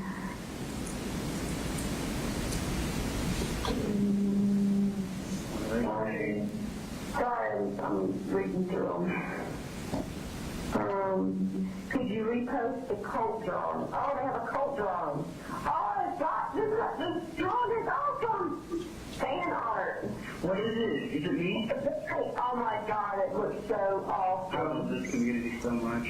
Oh my God, I'll definitely print this out and bring it to you. Okay, keep scrolling. Okay. Okay, so I want to unpack that a little bit. So essentially, he is directing her where to go, and she's scrolling through articles. Is that accurate? That's accurate. And she's kind of telling him what she sees from what she searches. Is that what they essentially do every time they talk on the phone? Yes. And is it generally related to the defendant and him being a mass shooter? Yes. Okay. Is it related to how popular he is as a mass shooter? Yes. Okay. At the very end of that call, he gets very excited about the fact that there's fan art about him. What exactly is fan art? Within the TCC, they can create different, like the edit we saw earlier in the video, create different edits like that, or create different visual representations of mass shooters in different drawings and different media.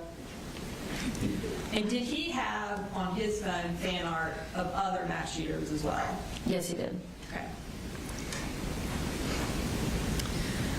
So this is kind of the setup for how they talk on every call. And previously you mentioned that the defendant sent selfies to Mandy on Discord and said, just in case. Did those selfies ever get released by Mandy? They did. Okay. And does he talk about that in any of his jail calls? Yes, he does. And what was his attitude about those selfies being released? He was excited.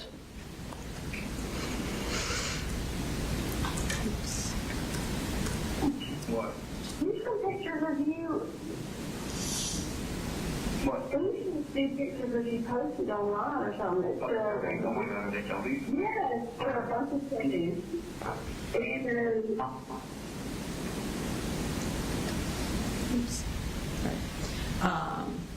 So he's excited about these selfies being released. That was from October 9th, so that's about a month and 5 days after the shooting, and that was Exhibit 272.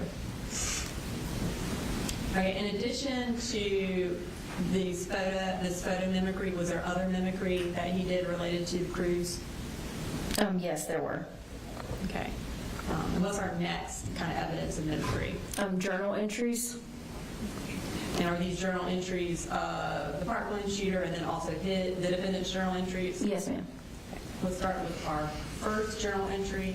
Tell us what is here on the left. On the left-hand side is a journal entry that was from the Parkland shooter. This was located on the defendant's computer on October 14th of 2023. And then on the right-hand side is a drawing from the defendant that was found in a yellow spiral notebook at his home address. Okay, and as far as similarities, kind of tell us what is similar about these two, or that shows some mimicry between the defendant and the Parkland shooter. So the first one, you see the red box around the stick drawing, a similar face, backwards hat, with essentially a gun in their hand. The second one is, you can see it's there clearly as a whole. There's the word school, there's the word teacher. So this is a school desk that was drawn with the student sitting at the desk. And then moving to our next journal mimicry, tell us about this page. Again, the one on the left is from the Parkland shooter located on the defendant's computer, October 14th of 2023. The one on the right, again, is found in the yellow spiral notebook at his house. And so there's a couple different similarities here. So the first red box is around a tactical vest. So it's drawn in a similar manner, just in general, talking about a vest. The second one is the words SS now, which is a Nazi reference. And then the third one is a round count, so like a ammunition round count. And then here's our next journal entry, our final journal entry for Cruz and the defendant. This particular one on the left-hand side was from the defendant's cell phone extraction. It was saved April 19th of 2024, and it says, pull, pull, pull, pull the trigger. You will win, just don't be stupid and keep your mouth shut. And the one on the right was in that same yellow spiral notebook. At the top, it just says breathe, pull, pull, pull, reload, click. So they both reference pulling and talking about pulling the trigger. And then our next piece of mimicry for the defendant and Cruz is what? Phone notes that were found in the defendant's cell phone. Okay. And kind of starting with the Cruz's phone note, you mentioned earlier that he had an investigative summary of the defendant's cell phone. Is that what this is? It is, yes. Okay. So this was saved on his phone, on the defendant's phone? Yes. And what does this note say, and when was it written? This note was written December 30th of 2017, and it was actually accessed by the defendant on his cell phone as late as September 4th, the day of the shooting at 8:10 a.m. And it says, control your breathing and trigger pull. You're the one who sights in the rifle for yourself. Adjust the scope to your shooting ability. Keep that adjustment every time. You have to shoot to yourself only, to oneself. My trigger squeeze is my one's ability. Same thing every time. And the one on the left was accessed on September 4th. That's the latest time it was accessed, but it was still on his computer, extraction, and phone well before that. Okay. And then the note on the right, again, is from the cell phone extraction. It was created April 2nd of 2024, and it's titled Mantra, and it says breathe in, pull, pull, pull, breathe out. If it jams, take the magazine out, cock it back, insert the magazine, repeat. So they both have similarities in breathing and then, again, pulling the trigger. And phone notes, are they something that, for lack of a better term, gain traction within this TCC if they get released? Yes.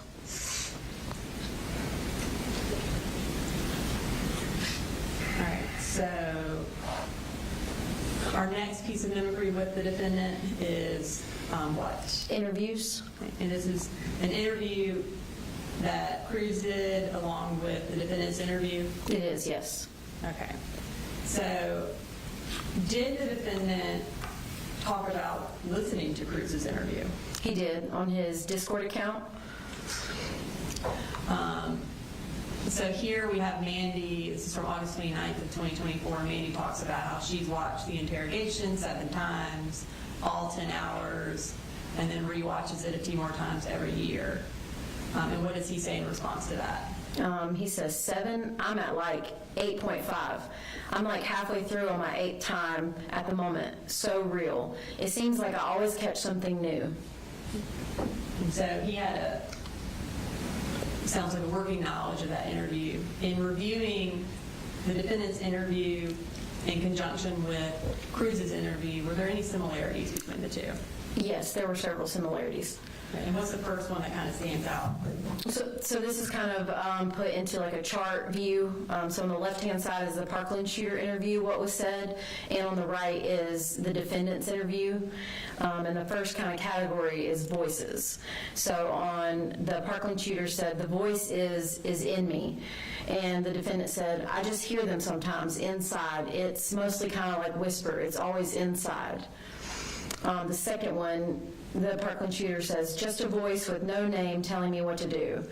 And the defendant says, I don't even want to say fighting off these things, but it was more of like hoping that the facility and these brainwaves and stuff that are completely just making me do shit. I've said shit within the past month that I've never said.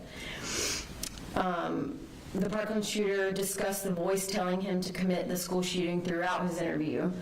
And then the defendant said, was asked what made it today, and he answers, I was told via waves. It was a multitude of people that it was going to be sometime soon. It was either going to be possibly today or tomorrow. In the Parkland shooter's interview, the question was, do you always obey what the voices tell you to do? And the Parkland shooter answered, I try not to. And the defendant was asked, when these voices are talking, do you ever agree with them? And his answer was no, not at all.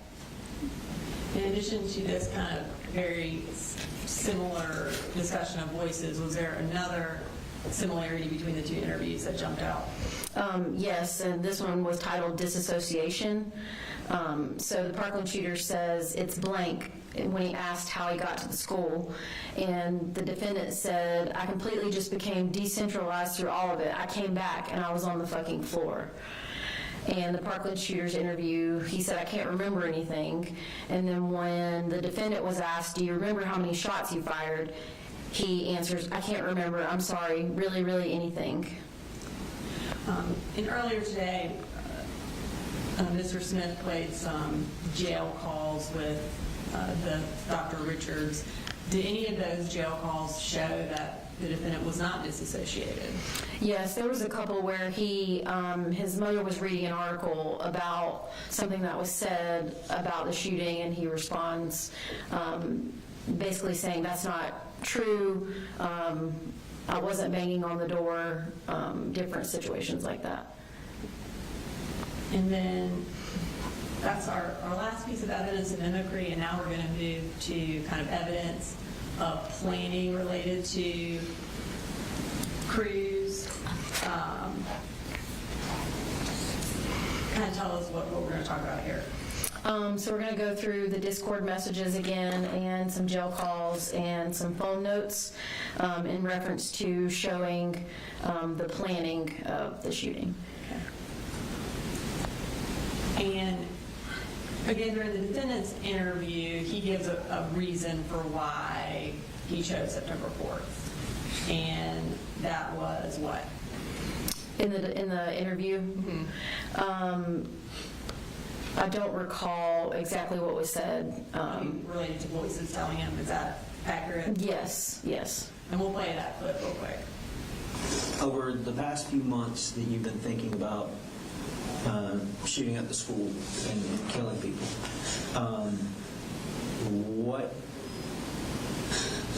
What made it today? Today, I was told via ways, I don't know, it was something that I know was, I heard, it was a multitude of people, that it was going to be sometime soon. It was. So during your review of the evidence, did it appear there was a different reason why he chose September 4th other than the voices told him? Yes, there was. And what was that reason? A surprise for Nick or for Nick's birthday. Okay. And we've already kind of gone over some of these messages, but we have a few more that we didn't review with Mr. or Dr. Richards. From August 31st, can you tell us, are these kind of talking through why he chose September 4th? Yes. Okay. We'll start with Mandy. This is around, looks like midnight. Did you ever do anything on Nick's B-Day? IDK, why I asked, but just curious. Made a cake for him. I have plans this next time, though. It's so close, isn't it? Yeah, 26 almost. My baby getting old. What you gonna do? Like for his birthday, I want to make it special for him. I hope we're in contact by then. And when is Cruz's birthday? September 24th. Okay. And what else does he say about this date of September 4th? So these messages are on September 2nd. And Mandy starts with, I'm worried that this is going to push you to do something on September 4th. Meh, not really. Fun fact, September 4th is a Wednesday, the same weekday that was on February 14th. And February 14th was the date of the Parkland shooting. Okay. I know previously in a message it talked about how September 4th is a Wednesday, and then also February 14th was a Wednesday. Is that correct? That's correct. And then there was a message where this was a surprise for Nick. Yes, that's correct. Okay. And then did he also have a phone note about sort of this September time frame? He did. And that was from when? This was dated July 24th of 2024. And it says, if everything goes to shit, I'll probably take September as my exit. I'll use August to scope everything out. This shouldn't happen, but if I somehow end up doing it in September, just know this wasn't the date I had originally planned. Based on the kind of Discord messages you reviewed, what was his original date that he intended to do this? In February. Was he trying to do it the same day that Cruz did his shooting? Yes.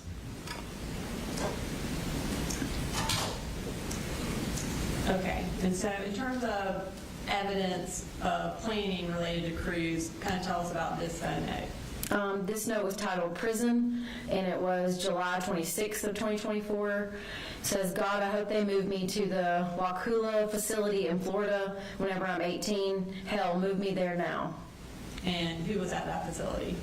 The Parkland shooter. Okay. Now, okay, tell us why this is in the planning section. What does it show?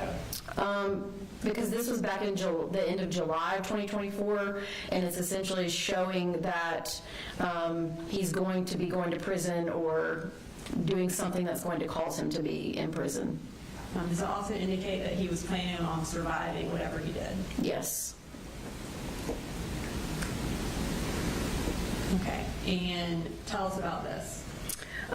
So in terms of, we just talked about going to prison, there was also this edit that was shared with Mandy on Discord on August 29th of 2024, and it references also prison.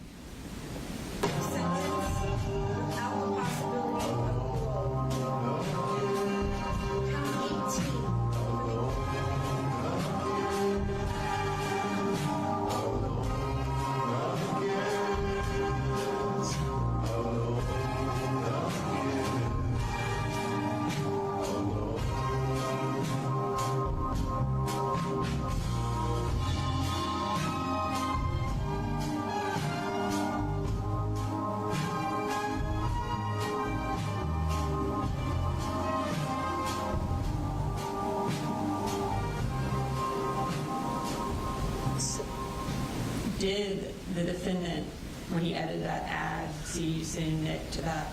He did.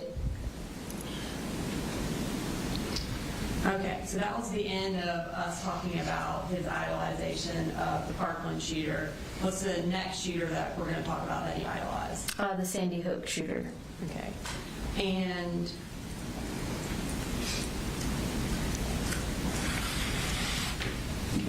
so again, we're going to kind of start with that evidence of obsession. What time frame was the defendant obsessed with the Sandy Hook shooter? Going back as far as we have the record, so back from October of 2023 until the day of the shooting. Okay. And did he also have photos of him on his Discord or on his phone? He did. Okay. And are these some of those photos? Yes, just a short collection of them. And then did he also research and kind of the same way he did the Parkland shooter, items specifically related to the Sandy Hook shooting? Yes. And can you take us through the stuff that he researched? Yes, so the Sandy Hook shooting 911 call, shooter's Discord chat logs, and these are things that he actually had saved, not just Googling it. These are items actually saved. Sandy Hook investigative report, video of search warrant execution of shooter's house, shooter's death certificate, shooter's daily schedule, Sandy Hook after action report, shooter's writings and school records, which was 1,448 pages, report of the Office of the Child Advocate for Sandy Hook, transcript of the shooter's audio recordings, shooter's spreadsheet that details mass shootings since the 1700s, timeline of the shooter's life, which was 34 pages, typed document authored by the shooter, which was 8 pages, and videos from the shooter's YouTube channel. And again, is that the actual 911 call that was made by someone from Sandy Hook? Yes, it was. And then is that the actual investigative report that the law enforcement did after the investigation into Sandy Hook? Yes, it was. And then the search warrant execution of the shooter's house, is that a video of the shooter's residence after the crime was committed? Yes, it appears as like a crime scene investigator took a video during the search warrant and going through all the evidence in the house.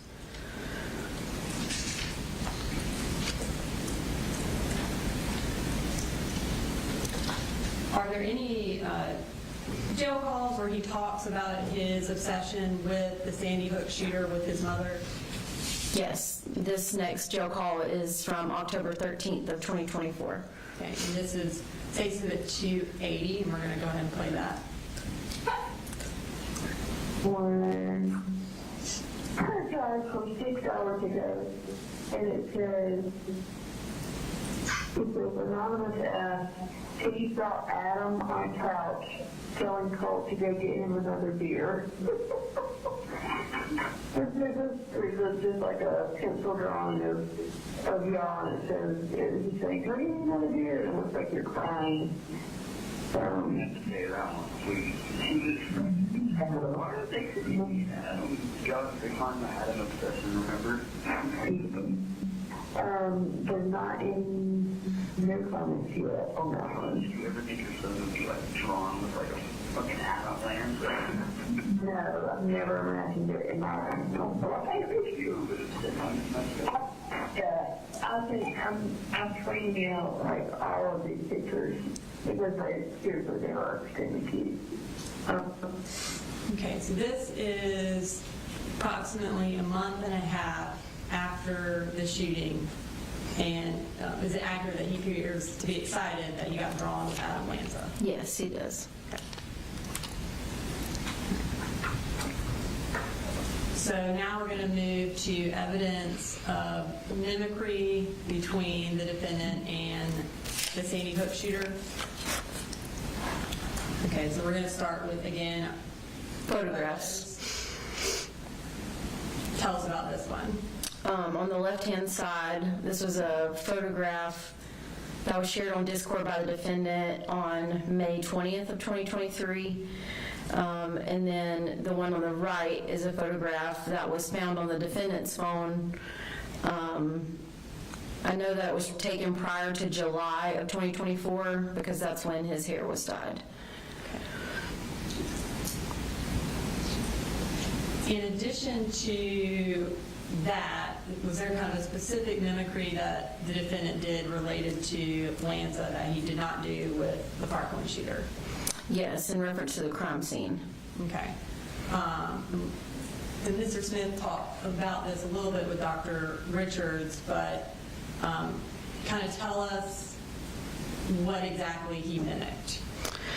So on the left-hand side is the Sandy Hook shooter. These are screenshots that I took of the specific crime scene video that was on the defendant's computer. He accessed it November 19th of 2023, and it's a photograph of the Sandy Hook shooter's computer tower, and it was destroyed. The hard drive was destroyed, and then you can see on the right-hand side is a picture from the defendant's room the morning of the shooting.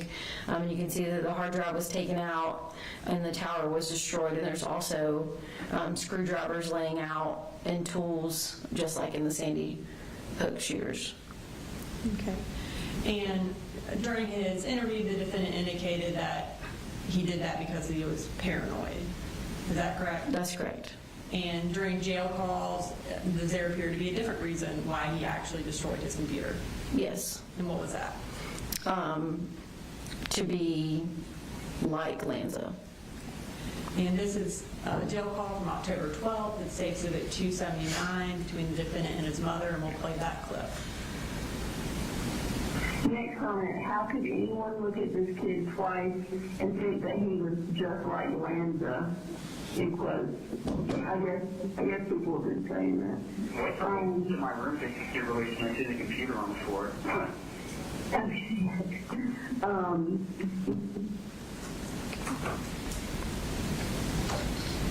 then what's our next form of mimicry that we're going to look at? Motive. And kind of what time frame are we talking about where he is mimicking Lanza's motive in committing a mass shooting? Going all the way back to 2023.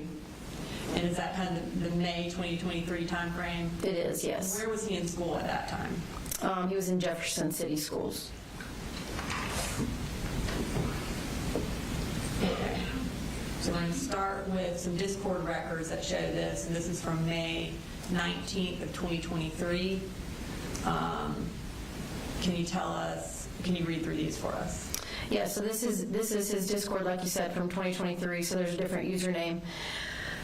He says, I print a shirt with Adam on it, easy, and under it say, for Adam, or some shit, because I feel like Adam had a logical reason to kill those kids. It's morbid, but think of the suffering they would endure later in life. So in reality, he did a good deed, right? What if we die and we see Adam in the distance and he says, you have done well? And at this time, when he's talking about committing a mass shooting, is he talking about committing it to an elementary school like Lanza did? Yes. Okay. Now, are there some notes that kind of also talk about that same motive? Yes. These are both from the defendant's phone extraction in the notes section. The one on the left was created April 28th of 2024. And it says, I hate my generation so much. The amount of brain rot I'm subjected to is almost unbearable. It hurts to see a politically inclined 11-year-old with 5 pronouns and 15 neo-pronouns and a Palestine flag in their bio. I want to see them dead. I want to see them laying on the floor in a pool of blood. And then the one on the right, a little less than a month later, on May 17th, 2024, it's titled, On Adam. Sigh. Before I start, I want to preface it like this. I used to be a huge Adam fanboy, a fan of both his writings and him as a person. And yeah, I kind of just lost interest. Shocker. But as my hatred grows, I realize how much of it ties into him. I hate the idea of people my age becoming full-fledged. All right. So that finishes our section on the Sandy Hook shooter. Who's the next shooter that he idolized and mimicked? The Buffalo shooter, known as Peyton Gendron. Okay.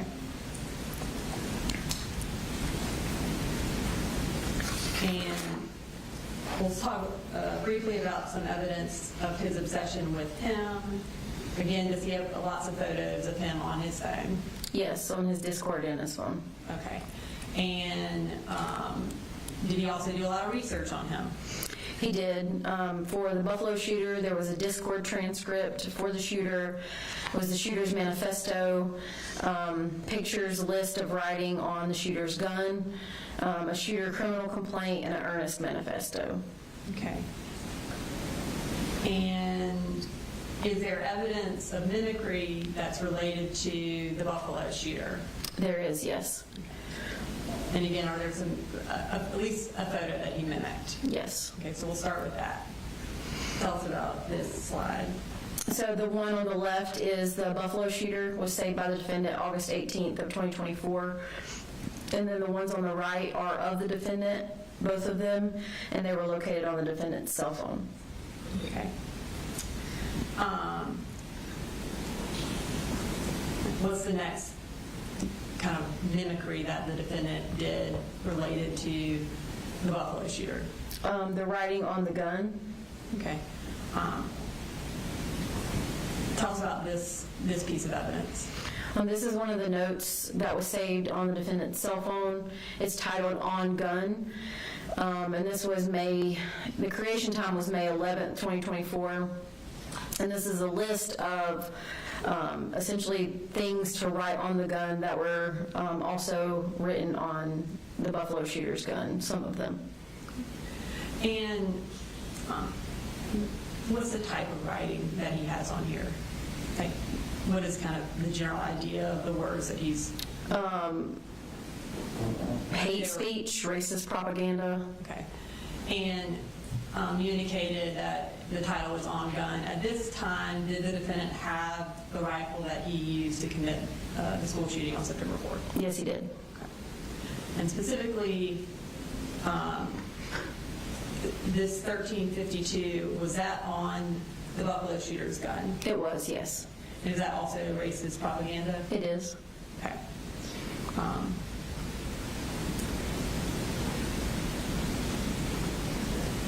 As far as on the defendant's gun, well, first we'll start with where it was written on the Buffalo shooter's gun. Is that the 1352 we were just referencing? It is, yes, ma'am. Is that specific phrase 13/52 on the defendant's gun? It is, yes. Okay. And I'm going to go ahead and grab the rifle as it states at 342.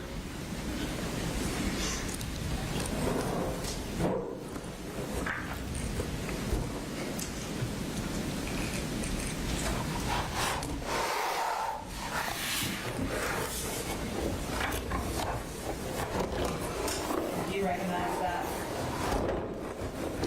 When do you recognize that? This was the firearm that was collected from Apalachee High School on September 4th. Your Honor, this time I'll introduce some evidence states at 342. No objection. Submitted. Okay. Can you show us where on the defendant's rifle this 1352 was written?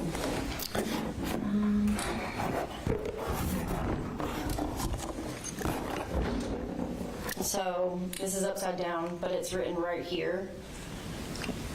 And it appears to be kind of black on black, like it was written in black, or it's a black writing on top of a black gun? That's correct. Okay. Does that make it a little bit difficult to see in a photo? It does. Because of that, were you able to, on the PowerPoint, trace it to make it more visible? I did do that to make it easier. It's a little bit more visible in person rather than in a photograph. Okay. And does this trace the 52? It does. 52?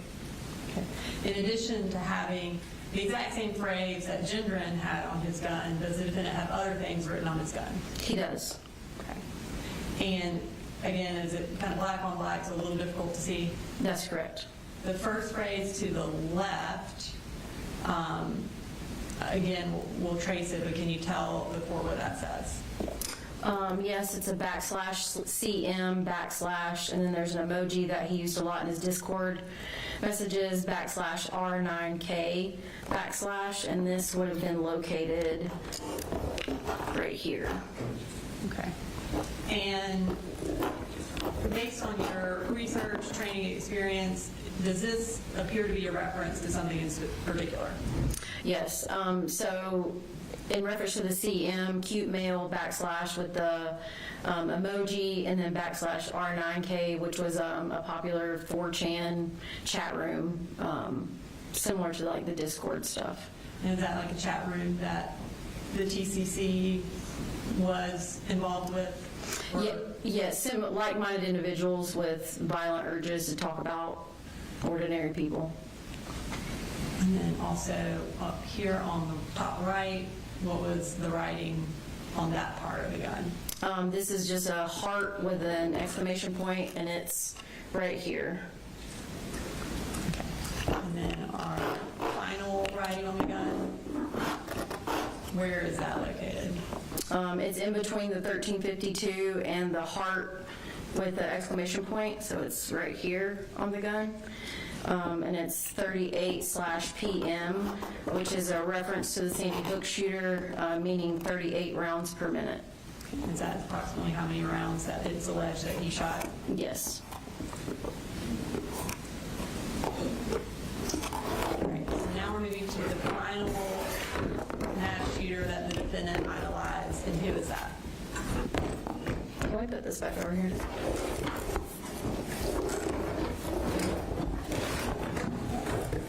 Thank you.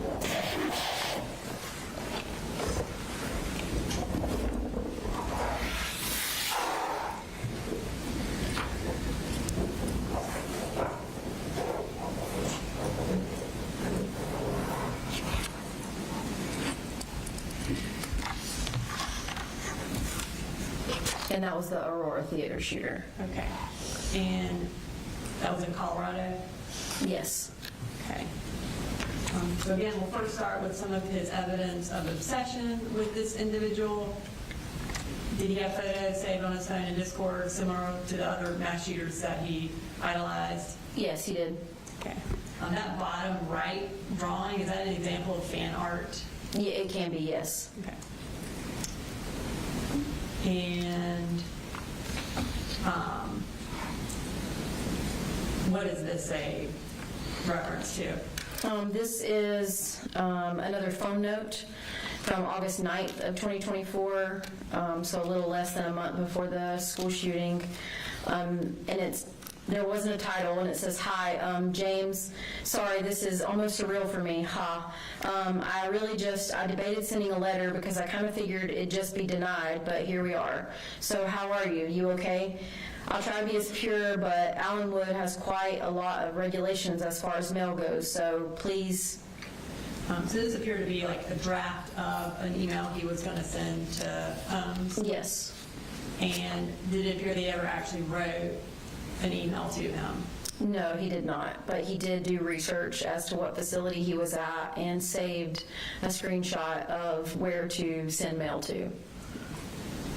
Did the defendant also do a lot of research on James Holmes? Yes, he did. Okay, tell us about that. There were journal pages from the shooter. There were prison records related to the shooter. Viewed a documentary related to the psychiatric evaluation of the shooter. He Googled James Holmes gear, saved numerous photos of the shooter, and post-shooting had numerous conversations from custody about the Aurora Theater shooter.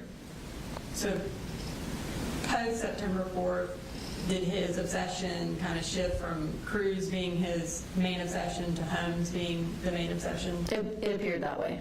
Okay. Right. Are there any jail calls between the defendant and his mother related to this obsession with Holmes? Yes. Okay.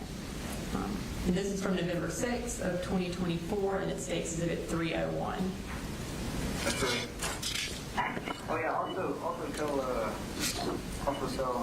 Caitlin about infatuation with Holmes. I've been looking into his case a lot recently, and I found a lot of things that connect with me and him. You got something to write down so you know what to bring up? I'm typing it. Alright, and also that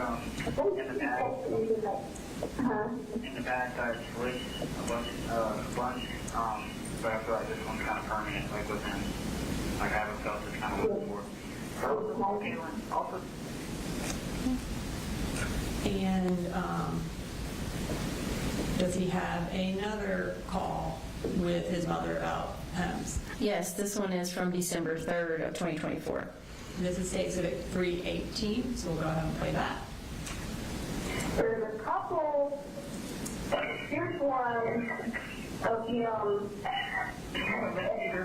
first time that it's so like done.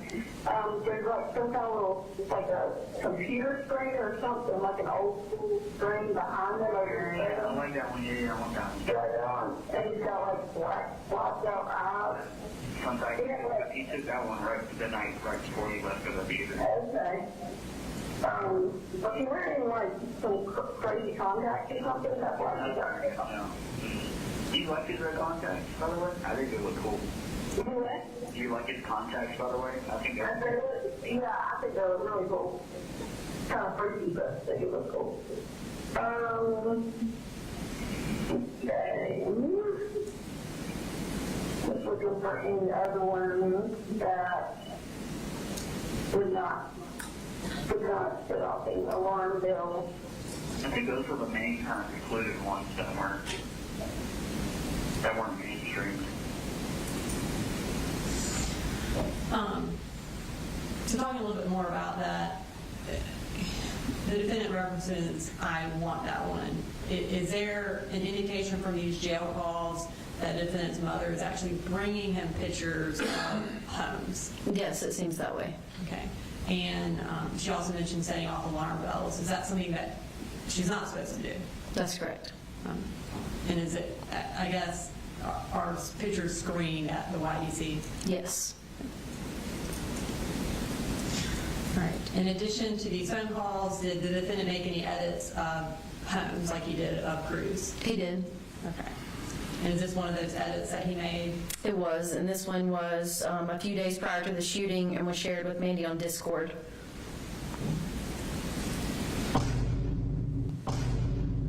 I'll be popping bottles, sparkles and champagne. VIP my section, royalty looking sexy, you know that be my name.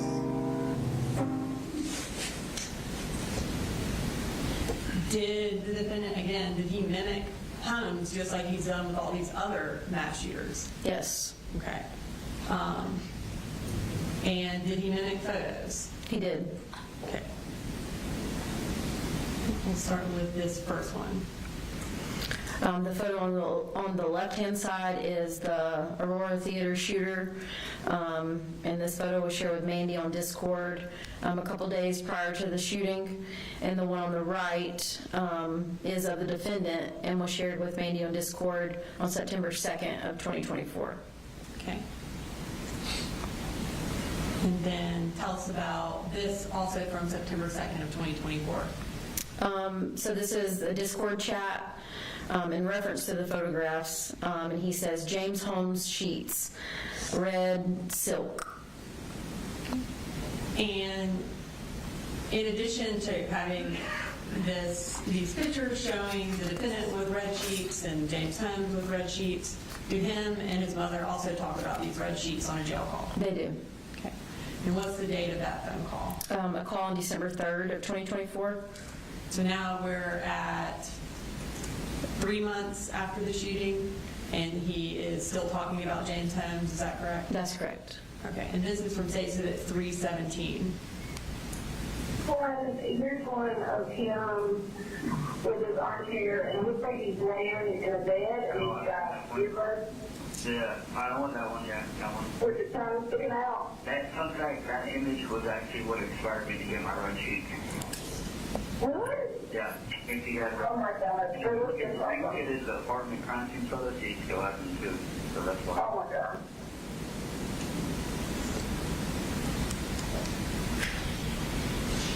All right, and our next evidence of mimicry goes to, again, the defendant mimicking more journal entries, but these are of Holmes. That's correct. Let's start with what he says on August 30th related to Holmes's journal.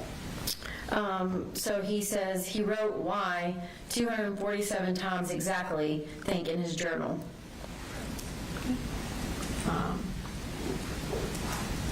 so on the left here, we have Holmes's actual journal, is that correct? That's correct. And did the defendant have that on his phone? On his Discord? He did have it on his phone and shared it with Mandy on Discord on August 30th. And did he share that in relation to when he was talking about how he wrote "why" 247 times? Yes, he attached that photograph. So on the right, what do we have? On the right, this is a page from a binder that was at the school on the day of the shooting, and the word "why" is written out numerous times. Does this appear to mimic the defendant's journal? Does it appear to mimic Holmes's journal? Yes, it does. And based on your training and experience and kind of your research into this case, what would be the purpose of someone having the exact same journal as another mass shooter? Just trying to gain traction within the TCEC, or just to show some sort of unhealthy admiration of a mass shooter. Moving to our next journal entry, tell us about this. This is another entry from the Aurora Theater Shooters Journal that was saved and shared on Discord on the same date. And then the one on the right is from the defendant's binder that was at the school. And you can see similarities in the way the number 1 and the infinity symbol was drawn with a circle around it, similar in both of them. Okay. And again, was this the notebook that was found at the school that was specifically left behind by the defendant to be found? That's correct. Okay. All right, now we're moving to the defendant mimicking another mass shooter's interview, which would be Holmes's. Did he also have a knowledge of this mass shooter's interview as well? Yes. Okay. And did he write about that in Discord? He did. Okay, so on August 29th of 2024, Mandy says James Holmes. And he responds, "Yep, I get the urge to watch his interviews every now and then." And also, we previously listened to a jail call where he talked about watching his psychiatric evaluation, multiple hours of it, correct? Yes. All right, so starting with the defendant's interview, we'll play a little clip of that. I tried to call the hotline in the bathroom, but it didn't go through. So at the very beginning of the interview, he talks about trying to call a hotline in the bathroom. Does the Aurora Theater shooter also talk about calling a hotline? Yes, in his psychiatric evaluation, which the defendant Googled and watched, it says, called the mental health hotline at 12:30 a.m. from his car right before the shooting, claiming, "I called for one last chance to turn back." So the defendant talks about him calling it from the bathroom. Was the bathroom the defendant's staging area for getting ready for the shooting? It was. And then he also talks about in reference, basically, this was when he was trying not to do the shooting. Yes. Is that similar to the Aurora Theater shooter, and he was trying to call the hotline in an attempt, like one last chance to not commit the shooting? Yes. Did he also call from his staging area, which was the car? The Aurora Theater shooter, yes. Okay. So obviously there's a large similarity between those two. Did you review the defendant's phone to look for whether or not he did in fact call a hotline or attempt to call a hotline? I did. We received call detail records from all the phone numbers that were used by the defendant and the physical phone itself, and there were no attempts to call a hotline. Okay. All right. And then we're going to move to the defendant's mimicking Holmes's mental illness. So we're going to start with another journal entry from the Aurora Theater shooter. And kind of what is he doing in this journal entry? At the top it's listed self-diagnosis of broken mind. So he's writing out things I would assume he thinks he has, and schizophrenia is listed as one of them. And did the defendant share this particular journal entry with Mandy as well on Discord? He did on August 30th of 2024. Okay. And around, I guess, within a few hours of sharing that, did he also talk to Mandy about himself having schizophrenia? He did. Okay, and can you take us through what he said. He said, I have the paranoid whispers, urges, James Holmes schizophrenia. I had that too at one point, like homicidal thoughts, urges, and whispers. It's gotten really bad, and they take advantage over my love for Nick. Things like, do it for Nick, what would Nick do? Coward. Did the defendant also have sort of like a list of what he believed he had? Yes, this was a photograph that was saved to his cell phone, and the picture in the middle is of the defendant. Is he diagnosing himself with similar schizotypal or schizoid, sort of the schizophrenia-related terms? Yes. Okay. Now moving to September 3rd, the day before the shooting, does he then talk about this sort of delusions or schizophrenia? He does. Take us through what he said. He said, I'm nervous about my teachers. They're after me, dude, and it's not schizophrenia. I feel like I was simply placed there at the school by, I don't know, some facility. YK, how that sounds. It's true, Mandy. Are you sure? I'm not making this up. And in his interview with Jason Smith at Apalachee High School, does he bring up this idea of a facility and also how it's not schizophrenia? He does mention both of those things. Okay, we're going to play a quick clip of that. Did you destroy your computer today? I thought they were inside my computer and they were working with somebody, some facility that was after me. Somebody was after you? Yeah, and it's not schizophrenia either.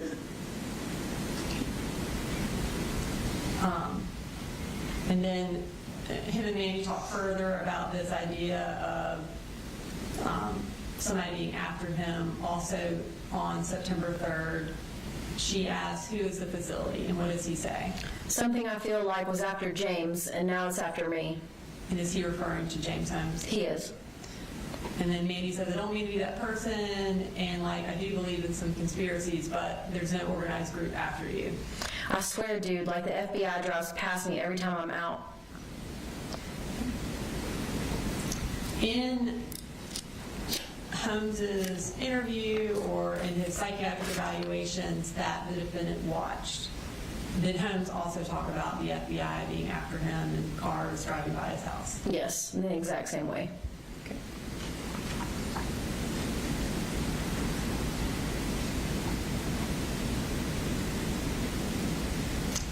All right, and here's our final kind of Discord clip about this. And this is also from September 3rd. Take us through this one. He says, I don't know what they or the facility wants from me. I think I'm going to try calling the hotline tomorrow. Hotline? Which hotline? What facility? I don't know. Crisis hotline. And again, does a reference back to Holmes calling a hotline? Yes, it does. So that ends our discussion of his idolization of mass shooters. What's kind of the next evidence we're going to talk about? Planning a mass shooting. Okay. And in talking about planning a mass shooting, what's the first type of evidence we're going to present? Discord messages dating back to 2023. Okay. And I think Dr. Richards talked about this, and then the defendant talked about it in his interview, but was the defendant investigated by the Jackson County Sheriff's Office in May of 2023 related to making school shooter threats on Discord? He was. At the conclusion of that investigation, what happened? Colt denied being on Discord or using that, saying someone hacked his account, and ultimately there was nothing further from that.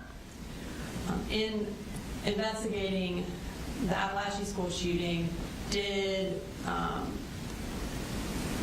the investigation entail getting the actual records from May of 2023? Yes. And was the defendant the actual person who did in fact make school shooter threats in May of 2023? Yes. Okay. And do we have those particular threats that he made produced here on this PowerPoint? We do. So we're going to start with from May 20th of 2023. Where is he making these threats? On Discord in a server, so it's similar to what a group chat would be like. So several people can be part of the chat at the same time. And was it someone from that chat who ultimately reported him to the FBI? Yes. Okay. And take us through what he said. So this was May 20th of 2023. I have a Bushmaster coming in today, the shotgun, me and Smiggles. I need ideas for where to shoot. A targeting and elementary. I'm saving them from a life of suffering, as Adam put it. And that's referring back to the Sandy Hook shooter. Okay. And we're moving still on May 20th. And the thing with elementary schools is that it's easy, and I have a reason. Little kids, I'm saving them. Easy kills if you can aim right. And here are some more threats. Also from May 20th. He says, I'm committing a mass shooting, and I'm waiting a good 2 to 3 years, exactly. I can't kill myself yet because I'm not contributing anything to culture. I need to go out knowing I did. And then it looks like Love Letter responded, OMG, have people idolize you and read what you wrote and everything you did. That's a good way to die, knowing you left your mark. Right? And most people don't understand that. And then this kind of final one. He says, women simp over mass shooters. Is this kind of in relation to why someone might commit a mass shooting? Yes, just to kind of have that unhealthy obsession over them. All right. So in addition to making these threats on the server, did he also specifically talk to Smiggles, another user, about committing a school shooting in May of 2023? Yes, he did. Okay.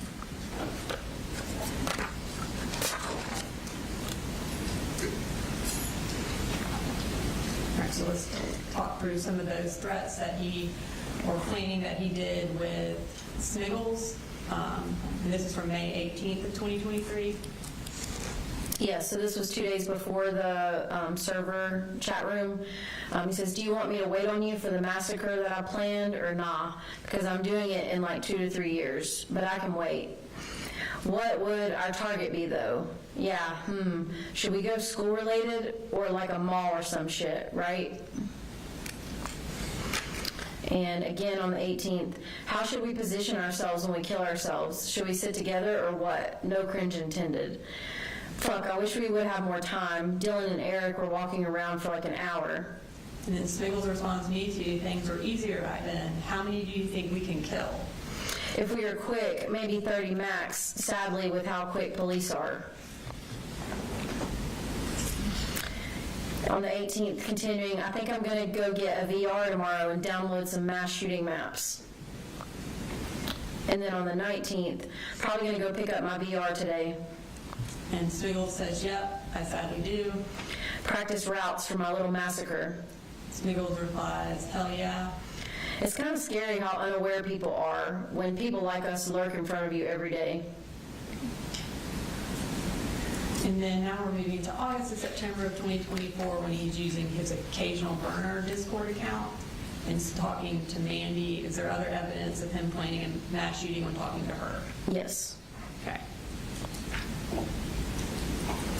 And starting on August 28th, he says, wait till they fucking buzz me in prison.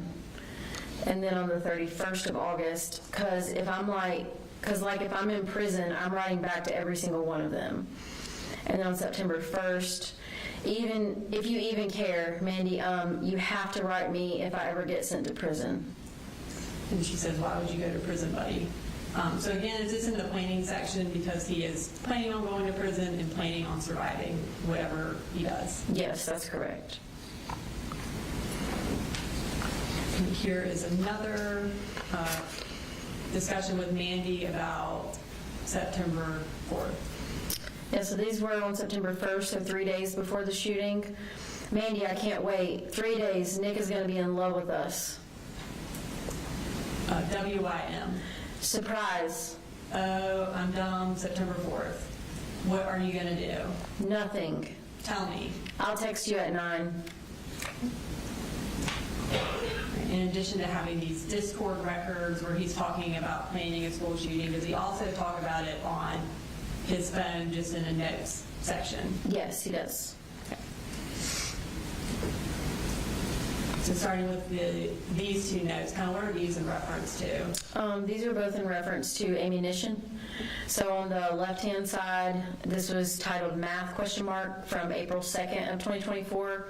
It says 50 count box of 223s is $30. 50 times 3 equals 150 rounds. 30 times 3 equals $90. Oh, so expensive.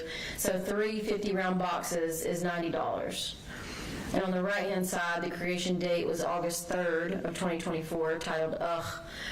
Says, I swear to fucking God, I'm seriously about to do it. Once I get 150 rounds, I'm doing it. I don't care anymore. Fuck waiting until February. This is it. I'm fucking doing it within a month from now. Okay, and then, so that was modified on August 7th. Does he text his father about that 150 round number? Yes, 3 days later from that modification date on the note, he texts his dad, could you stop by Academy and pick up a 150 round pack of 5.56? If they don't have any 5.56, 223 will do. Okay. And then now we're moving to more phone notes, kind of planning what he's going to do. Can you take us through these?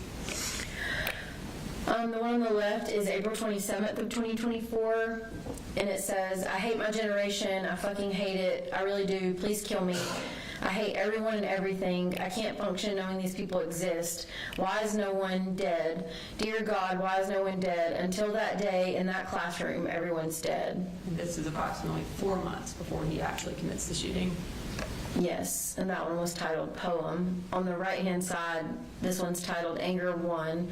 This was created on May 16th of 2024.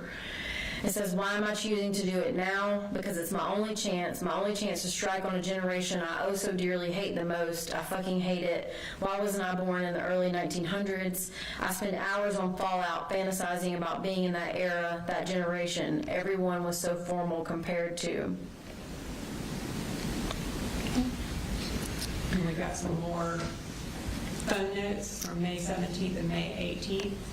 Yes, so May 17th, titled Anger 2.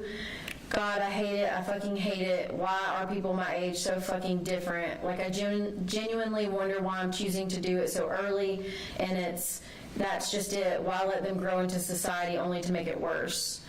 And the title Pleading 1 on the 18th of May of 2024.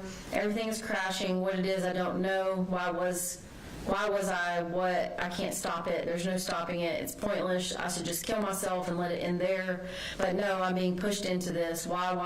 And when it finally happens. Okay. Now we're moving to July 24th of 2024, a little over a month before the shooting. This one's titled Longer. Guys, I don't think I can do this for much longer. I've had multiple panic attacks within the span of like 2 days. I genuinely don't have the strength to make it to February. My homicidal tendencies are growing rapidly. It's over. I lost. And then here is another note from July 31st of 2024. It states high school it is. Right. What is the significance of July 31st? In reviewing all the evidence in compilation that was collected during the school shooting investigation, it was determined that he was trying to go back into 8th grade for that beginning of that school year, and that phone call was made to the school at the end of July, and he had to be enrolled in the high school. So July 31st, when he wrote high school it is, that's the day that he found out he would be in high school. That's correct. And then we're going to move to these last notes in relation to Colt Gray. Can you tell us what he writes here? On July 4th of 2024, it's titled Dad, and it says, I swear to fucking God, my dad might end up as one of the victims. These final few months have been hell and will be hell, living with this whiny, narcissistic, self-centered, childish fucking retard. 54 years old, by the way. If he doesn't end up dead, I ask that the system fuck his ass up. Thanks. Okay. And then does he later change his kind of tune about what he wants to see happen to his dad? Yes, on the 26th of August of 2024, it's titled For Text, and it says, "It was not, and I mean it was not the negligence of my father. It is well documented that I was the one who set out to kill. I threatened my dad on multiple occasions whenever he would take my guns. He was scared. He knew I wouldn't be able to control myself, and I would only put him and my siblings at risk. He was cornered. Well, he should have just called 911. And risk having a hostage situation, a familicide, a shootout with the police. So do not charge him, as you know, just as much as everyone else. It would be unconstitutional. The Crumpley parents had a petite little angel who they could have easily taken to a mental hospital. No threats or acts of domestic shit there. My dad tried, but was only met with more threats and risks from me. That is all I have to say." Sunday, August 25th, 2024. So this is 9 days before he commits the shooting, and it appears he's attempting to cover for his, or planning to cover for his dad. Is that correct? That's correct. And does he continue that narrative when he talks to police after he commits the shooting? Yes, he does. Okay. We're going to play kind of a clip from his interview where he does attempt to cover for his dad. Can you tell us about the pictures that are going to show up on the screen as we're playing that interview? So going through the defendant's cell phone extraction, there are numerous photos of himself with 2 different types of guns in his possession in his room, along with boxes of ammunition, magazines, and it was from a period of time in these particular photos dating back to the beginning of August until the day of the shooting. There were several others found before he even dyed his hair, dating back to May, in which he had photographs of himself with weapons in his room. So all of these photos would be, or most of these photos would be from approximately August to September, where essentially the defendant says the guns were hidden from him. Is that correct? That's correct. All right, so we're going to play that clip and shows those photos that were found on the defendant's phone. So you said you looked for a while for the gun today? Yes, sir, because he hid it. Yeah. That's what I'm trying to say. It wasn't his fault because Where did he normally keep it? in his room. Do you know where in his room? I think it was his closet, but when I found it, I think it was in his toolbox. I can't remember. He definitely just tried his hardest. I know he did. Okay, but you told your dad. When did you tell your dad to move it? You said was it months ago or days ago? It was like a month ago. I've definitely been fighting this off for so long. Oh my God, this is so dramatic. I know for all of you, I'm so sorry. And you said you think it was in his toolbox? I think it was, yes. Okay. It was somewhere really well hidden. Okay. In reviewing the jail calls, did you find any calls where the defendant and his mother specifically talk about where the rifle was the morning of the shooting? Yes. Okay. And is that conversation inconsistent with what he told police? Yes, it is. Okay. And when's that conversation from? December 7th of 2024. Okay. And this is stated at 3:45. We're going to play this clip. All the legal acting shit that he put us through and all the mental health shit that I told him about, he's not taking the guns away. It is more than enough. Maybe I should say they weren't even put up. They were like, that rifle was in my room that morning. It didn't stay in my room. Every single magazine, box of ammo, shotgun was all in my room that morning. And I actually went to his room and planted most of it there because I felt so bad about him not getting one gun. Or did you not tell them that? No, I'm going to phone that. If you need to tell them that stuff, you have to. That's what I told them.